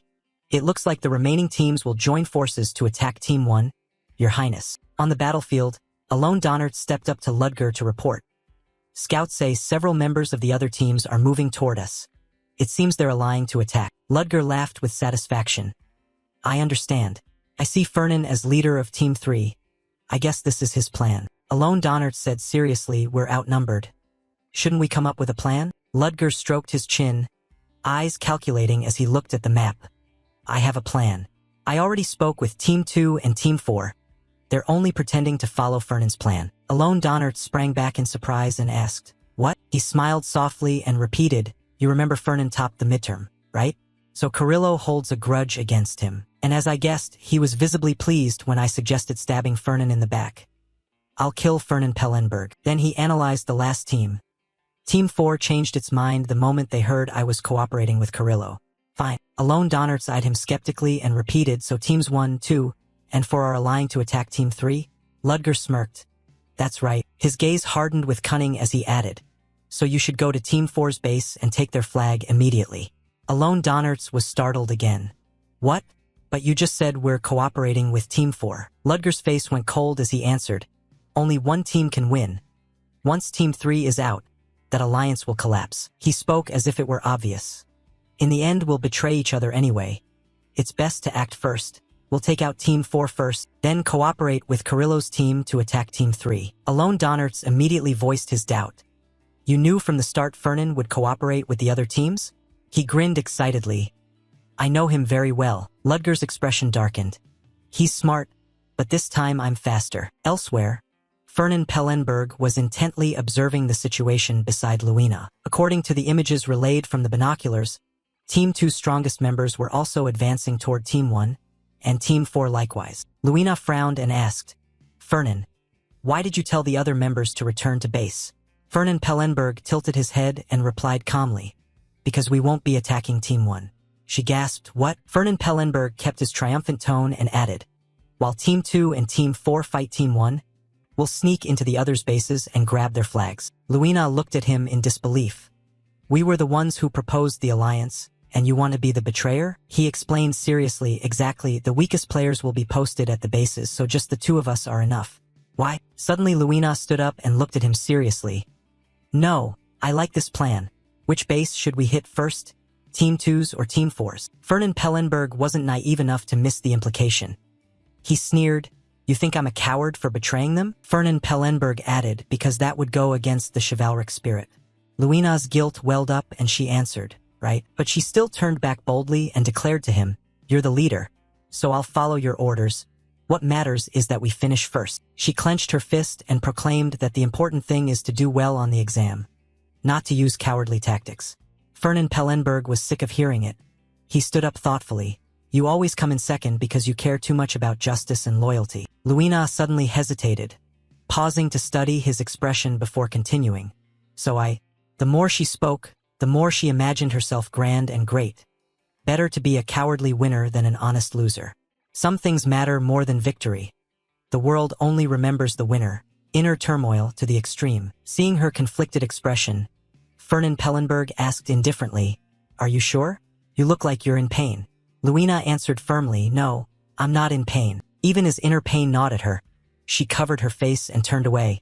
Sorry, I'm simple. I struggle with this, and I don't like that about myself. Fernan Pellenberg sighed and called, Luina, you'll become a laughingstock if you insist on prioritizing honor and righteousness in this test. At that she flinched and hurried to wipe away tears. What do you mean? Fernan Pellenberg calmly leaned in and explained. I'm sure Teams 2 and 4 have already betrayed us. I know Ludger has prepared something in advance. Luina asked suddenly, how do you know? He smiled as if it were obvious and replied, because that's what I would do if I were him. Fernan Pellenberg continued, of course I know. I understand him too well. He probably thinks that by teaming up with Team 2 they can eliminate us easily. From what he observed, I'm certain he'll attack Team 4 first. I suspect he's already sent someone to Team 4's base, and no matter how quick-footed or strongest they are to secure the flag. And very likely that person is Alone Donnerts, which means Ludger and Alone are separating right now. So you were aiming for this from the start. Exactly. My target from the beginning was alone Donnerts. If I take him out while he's alone, we can eliminate the biggest threat, Ludger, because they're a pair. Elsewhere, a professor pushed up his glasses and looked toward the group ahead. Students of Team 4, please move to the waiting area. This way. They followed the professor's direction but couldn't hide their anger. How dare they betray us after promising an alliance? Fine, I won't disappoint your highness. Suddenly someone approached with a very familiar voice. Alone. Long time no see. It was Luina, staring up with a grown-up scolding look and asking, "Isn't that right?" Alone Donnerts looked at her calmly, his face expressionless. "Luina, why are you here? I thought you'd attack us. Fernan said you would come." Luina mocked back, "If you fail the test, the prince falls too." At that, Alone Donnerts smirked lightly. "You came to make me fail, did you? Someone like you?" He raised his hand to grip his sword, pointed it at her, and politely asked, "May I fight you if you wish?" Receiving that politeness, Luina replied politely in turn. The outcome of a fight is never predictable. Alone. With that, the two polite people prepared to rush at each other and put on a show. Truly a spectacle that scorched the eyes of onlookers and made listeners blush. The scene before them was not for ordinary people to witness. Alone Donnerts pursed his lips in an ambiguous smile, his eyes flashing with sparks. He launched a fierce attack straight at Luina. Luina wasn't about to let that young man gain the advantage. She sprang up onto a nearby tree branch. Her agility could only be described as beyond nimble. Wherever Alone Donnerts swung, she dodged. With that vanish and reappear skill, they might not stop until the next day. With that vanish and reappear skill, they might not stop until the next day. Alone Donnerts' gaze gave away no flaw. It's unclear if the young man was scheming. One strike blurred the screen so much that you couldn't tell what the two of them were doing now. Luina appeared on the branch, suggesting she had fallen into a disadvantaged position. Despite a slight setback, she didn't forget to praise her opponent while attacking. That move was strong. Before Alone Donnerts could revel in praise from a beauty, he took a blow that left his face bruised and blue. They say a hero finds it hard to pass the test of a beauty. For now, it's unclear whether Alone Donnerts can maintain his form. But it seemed if the two kept fighting a little longer, there wouldn't be a single tree left in the whole forest. Surprisingly, the young man Alone Donnerts remained calm and looked at Luina, asking, "Do you want to keep fighting?" Luina, breathing ragged and angry, glared at him. "You're still polite. Look exhausted." Alone Donnerts smiled faintly. "I know you also understand what would happen if we fought one-on-one, but you want to fight honorably like a knight, because to you honor matters more than victory." Luina, a bit surprised, asked, "You don't care about honor?" Alone Donnerts, as if incredulous, blurted, I do care, I know it's important, I'm a knight too." He grinned excitedly. "I just find it ridiculous when you cling to that honor while not strong enough to defend it." Luina suddenly laughed aloud, her tone mocking. "You speak as if you've already won." She was utterly resolute. Her words coldly repeated once more. "I told you, Alone." Luina, displeased, continued, "The outcome of a fight is never predictable. There's a great force coming from behind." Alone Donnerts' guard hadn't even risen before the opponent's strike sent him flying, his body crashing to the ground. Then the opponent didn't relent and landed another heavy blow, sending dust and debris scattering across the sky. Alone Donnerts sat slumped on the ground, eyes full of fury as he looked across. "I can't sense any presence." At that, Alone Donnerts gritted his teeth angrily and shouted, "You waited until I let my guard down, so this was your plan from the start." He called out in a strained voice, "Fernan," only to see Fernan Pellenberg smile down at him with a blessed grin. Fernan Pellenberg's face was supremely smug as he announced, "You've never beaten Luina, have you? And if she's definitely alone?" Luina interrupted irritably. "And I even relied on you to take down Ludger more easily." Fernan Pellenberg said calmly, "But if we had attacked you all at once from the start, the result would have been the same. Only the match would have lasted longer, that's all." With that, Fernan Pellenberg and Luina left. Before going, Luina didn't forget to smile at the polite youth. "Right, I don't have time or energy to waste on just you. We still have to deal with Team 1 and Team 2, we're off." She bowed her head as if admonishing herself. "From now on I'll live more pragmatically, more flexibly." Then she gave Alone Donnerts a gentle smile. Because in war, victory is the only glory. Shift the scene behind the bushes. Meanwhile, at Team 1, Carlos hid behind the bushes and said sharply, "Team 3 must have discovered and fled." Ludger felt anxious and uneasy. Strange, returning to base now seems pointless. The more he thought, the more Ludger felt something was wrong. If they aren't here, Then where is Fernan? After a moment's thought, Ludger clenched the paper and shouted angrily, "He's gone to take out a loan." He looked at his teammate and said, "Basom, I've been trapped. Did your highness make a mistake?" Behind them, Carlos clenched his fists, face raised as if he were the savior of the world. "Your highness, I don't know exactly what's happening, but it seems Fernan has captured him. I knew it, only I can stop Fernan. This is my mission." Carrillo led his teammates to Team 3's base. From what happened, Team 1 followed Team 2 to avenge their captain. Their momentum was like a revolutionary army. No one could stop their fervor. A professor then came in to announce, Team 1 has been fully eliminated for failing to protect the flag. Therefore, Teams 1 and 4 are out. Teams 2 and 3 remain. Please move to the waiting area. Damn it, no, we still haven't avenged your highness. Alia Tortega said sternly, "I thought Team 3 would be at our base, but apparently not." Carlos replied, "It was probably only Fernan and Luina attacking Team 1, not the whole team. Those two are taking teams down one by one. They've already taken Beth, Alone, and Team 1. He stroked his chin and analyzed, "If Team 3 is waiting at their base, we're at a manpower disadvantage because most of our teammates stayed at our base." It sounded fairly professional coming from Carlos. "I think we should assess the situation first," but before he finished, Fernan Pellenberg's team had arrived. Those nearby ground their teeth in irritation. Team 3? Could they have been ambushing us from the start? Carlos turned his back on Alia Tortega, looked around, and cursed, "Damn it, we're surrounded." At the same moment, someone outside called his name with great excitement. Carrillo Denev. No one else but the person he longed for day and night. Fernan Pellenberg stood above and looked down, asking, "Are you lot here to steal our flag?" They were clearly disadvantaged but still barked back. "Fernan, what are you doing here?" Fernan Pellenberg asked calmly in return, "What unfair trick are you pulling now? What did you say? Do you think everything I do is cheating?" He stroked his chin as if to show he wouldn't let them rile him. "How sad. I wonder what I did to make you hate me so much." But as he said that, he laughed mockingly and glanced at them. "Is it because I went with Luina? You bitter?" The more he spoke, the more pleased he felt inside. "Are you bitter? Or because I knew your tactics before you used them in the last exam? Are you bitter? Or because I topped the midterm?" Carlos clenched his fists in anger at how the world would claw at his shining face. He didn't hold back and pointed at Fernan Pellenberg, shouting, "I challenge you to a one-on-one magic duel. If you're a real mage, you must accept." "No." Young man full of fighting blood shouted, "Why wouldn't I?" Fernan Pellenberg curled his lip in a faint smile. "I'm a merchant, not a mage, and merchants always prioritize results." He added calmly, "I don't need a one-on-one duel to defeat you. What else?" Fernan Pellenberg then gave a knowing smile. Clearly he had a larger plot in mind. Not keeping his opponents waiting, Fernan Pellenberg shouted, "Attack." According to viewers' logical analysis, the battle was fierce, with Team 3 initially holding the advantage. But an unexpected turn changed the fight when the rest of Team 2 entered the fray, and Professor Grad guessed that the life-saving battle dragged on with no decisive victor. "I don't think either team will win." Professor Roslia behind them smiled with satisfaction. Both sides had lost many teammates. They likely thought defending the flag was better than continuing to attack. She added that they also needed time to recover. Professor Grad remained somewhat dissatisfied. At this rate, there'd be no progress. Fernan Pellenberg seriously studied the map in his hand for a moment more. "I should change the rules a bit." Hearing that, Professor Rosalia agreed, yes. A deep look crossed her eyes as she announced to the battle, "I declare a partial change to the rules." Everyone inside fell silent to listen. First, the exam area will be narrowed. New clauses were introduced. Second, one member of each team will be chosen to carry the flag.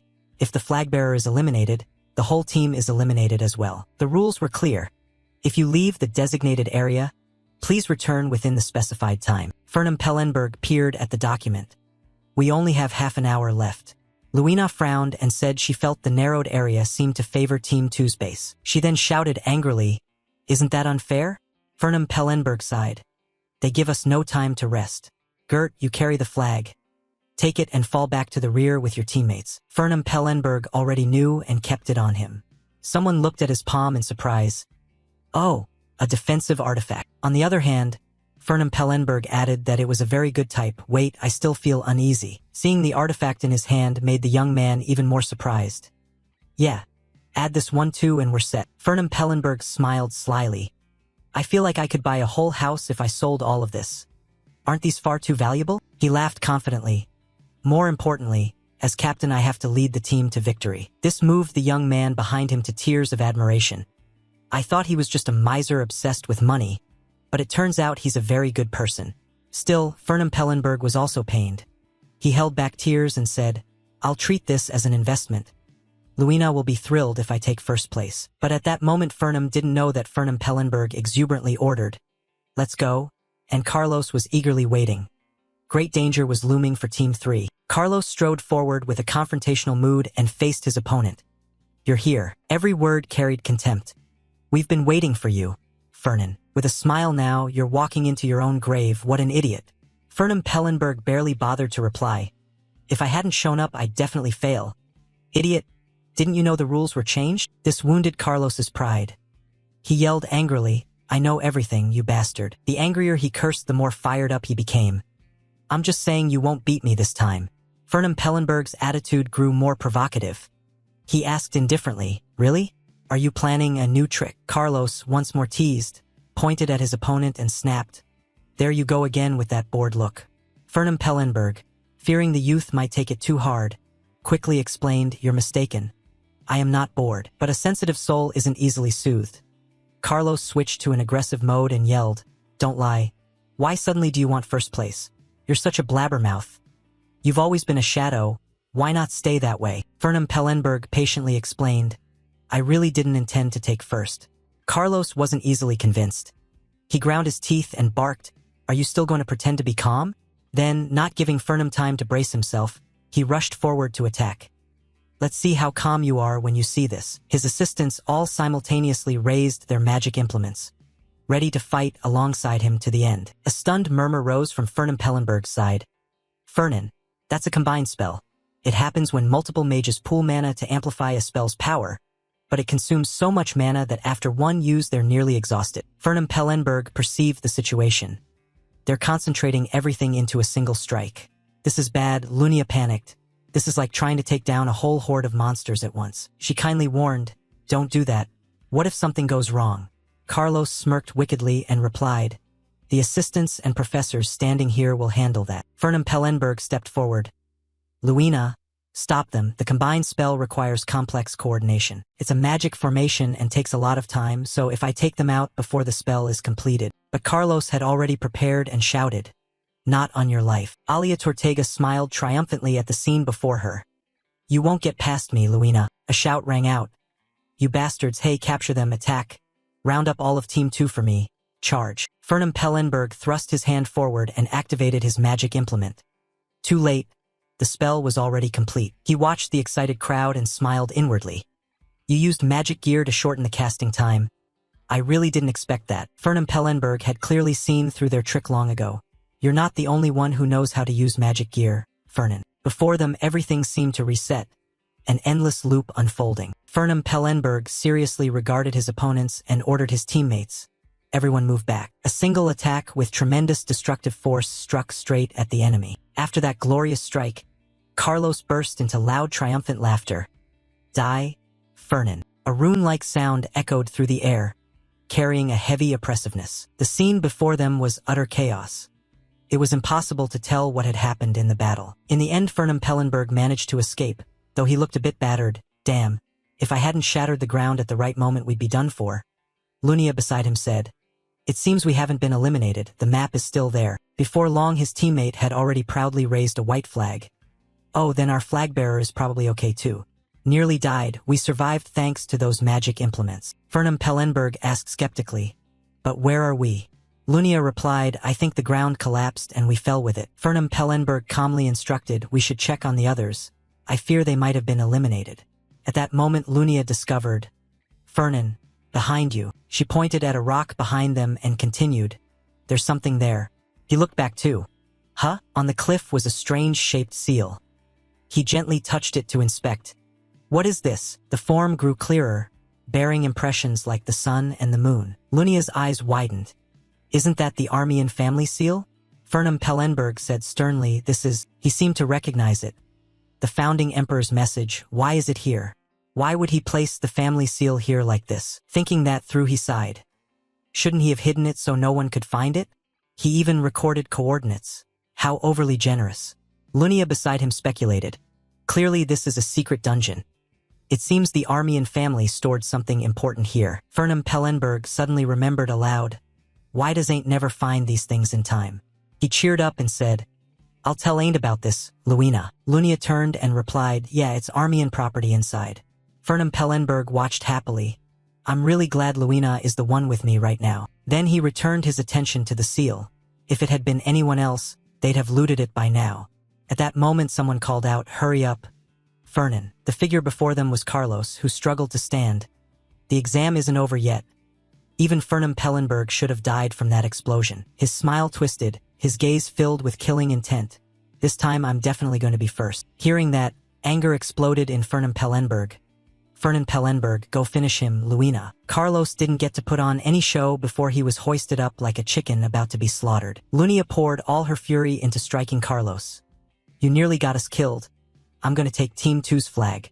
Team 3 won the practical war and combat exam. Fernham Pellenberg Academy also announced that midterm and final scores had been quickly tallied to publish first semester results. At the top of the list was Luina, first place on the first semester final results ranking for second-year knights. 1. Luina Burchef 2. Almond Donnerts 3. Alia Torta. Amid the crowd still crying over scores, someone suddenly froze before the leaderboard. Do you see the rankings? I'm in Roover's Hall checking out next semester. Fernan stepped closer to that person and asked, you finally placed first. Congratulations. Luina turned in surprise. Oh, thanks, Fernan. He narrowed his eyes in puzzlement when he noticed an odd expression on the man's face. But you don't look very happy. The man could only put a hand to his neck and admit his feelings. I feel like earning first place wasn't entirely my own doing. Fernan reached out and still affirmed, anyway, you're still first. Luina hesitated a little in her words. If not for your help, that wouldn't have happened. But he averted his eyes and his face looked wistful. I'm afraid I'm becoming a burden to you. He could only sigh helplessly. Good grief, you really are rigid. Fernan could only twist his head and shake it, hands on his hips. Nothing like kids these days. Luina, a bit annoyed, spun on her heel and stomped away. Fine. It's my fault for bringing it up. He still managed a parting admonition. Don't you even think that? Luina looked puzzled and glanced back. What? Fernan looked straight at him and broke into a bright smile. I've never thought of you as a burden, so don't worry. Luina fell silent at those words and just stared at him without saying anything. Fernan beckoned toward himself and admitted, besides, I only got first because you helped me. Luina paused and focused. Really? He brightened at that. Yeah, so don't worry. Fernan used a gentle tone to encourage her. If you keep working hard, you'll get even stronger. She blushed at those words, looking pleased. All right. I'll try harder next time. Fernan saw the expression and praised her. Good. Friends up ahead were calling them to leave. Luina turned back in time to offer a promise. Then I hope to keep being your partner. Fernan recalled her awkward expression when they first met. Sure enough, she seemed to like me more than before. Before we teamed up, Fernan, her attitude brightened after we spent time together. After teaming up, Fernan, her expressions were clearly different. Okay. Let's keep it that way. Suddenly a voice came and an arm slung over his shoulders. You look really happy. A blonde young man with a fresh face stepped up to chat. Does being first feel good? Fernan didn't dodge and answered plainly, I wasn't aiming for it, but yeah, it feels pretty good. From behind, a pair of sharp eyes were drilling into Fernan's back. I just feel like the former top-ranked guy is staring at my back with murderous intent. The blonde guy teased, I told you to go easy on him. The blonde cracked a cheerful grin and tilted his head toward him. This exam had so many surprises. I'm surprised you and Burchef ended up first. Fernan, puzzled by his meaning, followed the pointing finger. What shocked me most was this guy. On the chalkboard, the rankings were written clearly. Ain't Armian in second place. He enrolled at 38th rank, and in just one semester he's jumped to second. Fernan alone rocketed up to stand on the highest red block. You really don't disappoint, Ain't Armian, amazing, keep climbing. He inwardly rejoiced and grinned, humming. The guy's probably on his way to the spot I found. The place with the heirloom the founding emperor left behind. Once he gets that, he'll become. With that thought came another. Ain't was studying the paper as he walked through the woods. Stronger already. Why didn't you mention this sooner? I used to come here during practical sessions. He suddenly remembered when talking with him. I forgot. I think I discovered a secret of your family. Yeah, there's something there. The spirit gardener looked weary and bored. He recalled when the newly rich guy had mentioned it. Ain't mildly scolded him, recalling the artifacts. You shouldn't forget things like this. The founding emperor's heirloom was lost underwater, gone into the southern marshes. The spirit flailed angrily in a petty protest. It's just there's too much to remember. He wanted to let it go once things settled. Luckily Fernan found it. If it had been someone else, it would have been stolen. The spirit gardener dismissed him with a snort and looked away. Honestly, I'm surprised that rich kid came and told you. He's the type who would usually steal. He didn't hesitate and shouted even angrier. Believe it? Don't joke. I only want his money. Ain't sighed in exasperation. When will you ever trust him? He's not a thief, he kept shouting at him. I'd never trust him even if I died. Ain't calmly reminded him. But you already died once. Ain't looked at the map in his hand, then glanced toward a direction in the forest. I think it's here. I've heard this place was a mess because of the second-year exam, but it should be fine. The spirit gardener jumped into the conversation. I guess the professors restored it to how it was. Ain't immediately recognized it. The heirloom is underground, a pitch-black path beneath an ancient tree root leading to the relic. He saw it and got excited. The passage is over there. He slowly stepped forward, bracing his hand and peering inside. You've been sealed in a cave like this before? Aren't the markings too obvious? It suddenly flared up in anger and caused a ruckus. Secrecy would have been better. That's what's important. He wasn't keen to dwell on it and went inside. I'm coming. A blinding light shone into the dark cave entrance. Ain't was suddenly startled and froze when he realized someone had already been here. No way. He stood there panicked because he knew how hard this place is to find. Ain't still held onto the rim of the cavern and edged deeper inside. But Fernan had said he'd cast a concealment spell. He gave him that advice and followed along to check if the heirloom was still here. His foot touched the ground and stopped. He seemed to sense something and his gaze went alert. Gardener, that aura. The spirit gardener also recoiled in displeasure, frowning. It's demonic energy. How did those damned fiends find this place? They stood before a pack of oddly-looking monsters. But first let's take care of them. Ain't. At a glance he recognized them as 7th-tier demonic creatures. Not easy to deal with. Each one was on par with a knight. Ain't silently reached behind him to draw his sword without a word. You got this? Light from the blade shone dazzlingly and his eyes were resolute. Of course, the light from the sword affected the monsters in the cave. After turning the area into a battlefield, the spirit gardener cheered happily. Well done, you're fast. Indeed, a few months ago I couldn't have done that, but suddenly something surged in, making him scream. Ain't. Get out of the way. A burst of red energy struck down, sending rocks flying. Ain't wiped his mouth with his hand and emerged from the smoke. I get it now. Ain't wiped his mouth with his hand and emerged from the smoke. I get it now. A bald man with a pallid face appeared wearing a grotesque smile. I expected nothing less from a cursed bloodline. Ain't stared at him from where he stood and muttered. A demon. The bald, pale-faced man suddenly lunged with long, razor-sharp claws. His gaze drew nearly level with the tip of those sharp claws. Immediately both of them struck out, colliding to block each other. His arm gripped the sword's hilt tightly. The spirit gardener growled a reminder. I sensed the massive demonic aura from him the moment we arrived. Focus, ain't. The grin on that bald, pale face twisted oddly and his eyes were blood red. This demon is stronger than any enemy you've faced. A curse suddenly spat from his mouth. Die, ain't Armian. Then he vanished instantly from where he had been standing. He realized it and warned him to look up as the attacker was coming down. Above, a surge of energy between the two burst, sending both of them flying in opposite directions. Ain't backed up to observe and suddenly couldn't find him. Where did he go? The bald man with a pale face appeared suddenly from one side, laughing on your left. Rapid slashes were unleashed all at once. Unbelievable. Those consecutive slashes hammered straight into his body. He was too fast. Ain't struggled to parry with his sword amid the onslaught. I couldn't see his movements at all. One blow landed on his arm, and the sword in his hand slackened. The bald, sallow-faced man drove his razor nails into Ain't's arm, pinning it to the wall. It's over. Die. Ain't grit his teeth and bore it, when suddenly something slammed into his body. He opened his eyes in surprise, not understanding what happened. Good thing I wanted to come check. Fernan appeared holding a magical staff with an expectant smile. Seems that was the right call. Ain't slumped to one side, clutching his blood-soaked arm. Ain't you okay? Looks like no. A healing potion tumbled to the ground at his feet. Thank you, Fernan. He dejectedly buried his face in his hands. Didn't expect to be this badly hurt. Fernan slung the staff over his shoulder and said, the demons sent another one. His gaze suddenly sharpened as he assessed the situation. Also, that one, I feel he knows more than the others. He stood off to the side grinning and baring those sharp claws. Last time he killed himself and we couldn't get anything out of him. Fernan gave a pale smile and looked his way. Guessing this time would be different, we might be able to question him. This is getting interesting.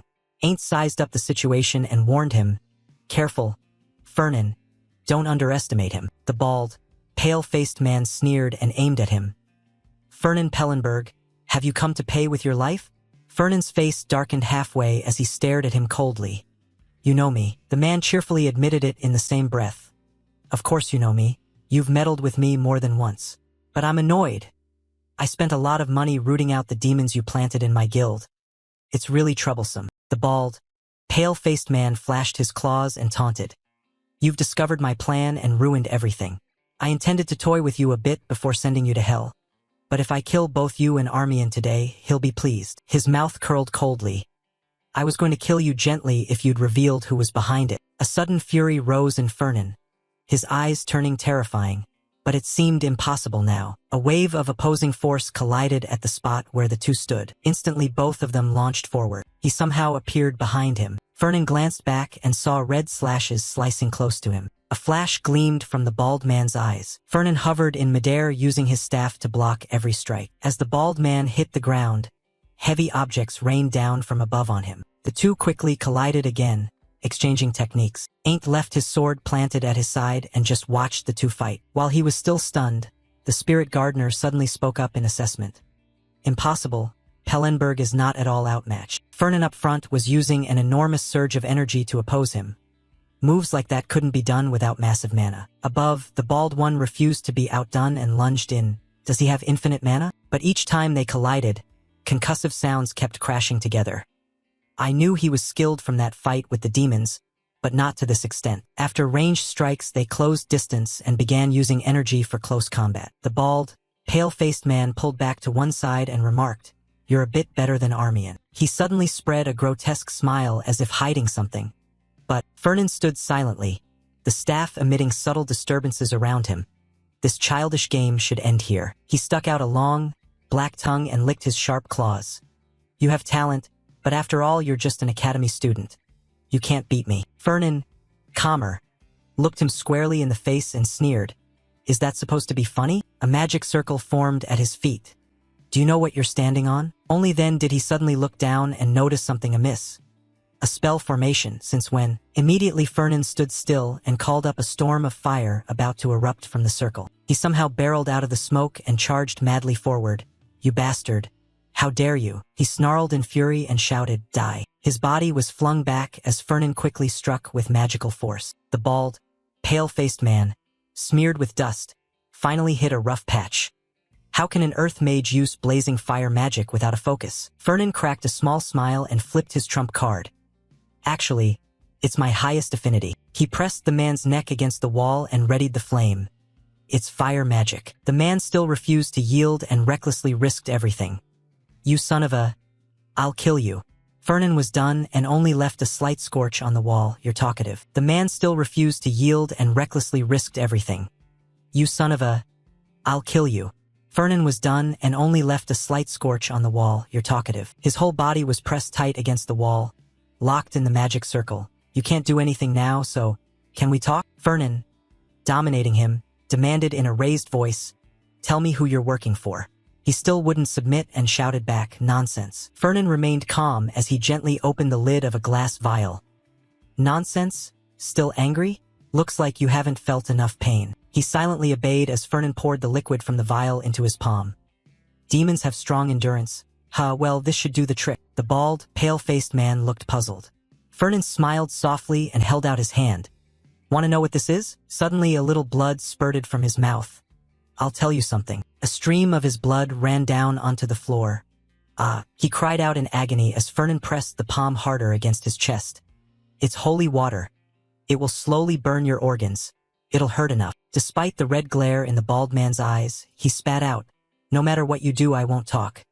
Keep going and I'll self-destruct with you. His hand suddenly tightened in front of him. Enough, your mana core. If I apply pressure here, you won't be able to self-destruct anymore. Fernan pressed his arrogant face close to him and said, I told you. I won't let you die easily. Do you remember earlier when you said you'd toy with my family and me before killing us? Immediately a violent pain hit him and he gasped, coughing up blood. I'll do that to you. He flinched slightly at the thug's brazen warning. Fernan Pellenberg, don't think this is over. The bald man with the pale face leaned close to his ear and whispered, you have decided to strip away everything he has. His money, his honor, his power, his family, and even his life. His face went numb at that final warning. Soon you'll lose everything. That is your fate. Furious, Fernan struck a killing blow that sent blood spraying from his body. His whole body crumpled forward, collapsing. Fernan clenched his fist and slammed it hard into the pool of blood. He suddenly ground his teeth and glared, eyes blazing with fury. Damn you. Please like, subscribe, and ring the bell for more awesome content.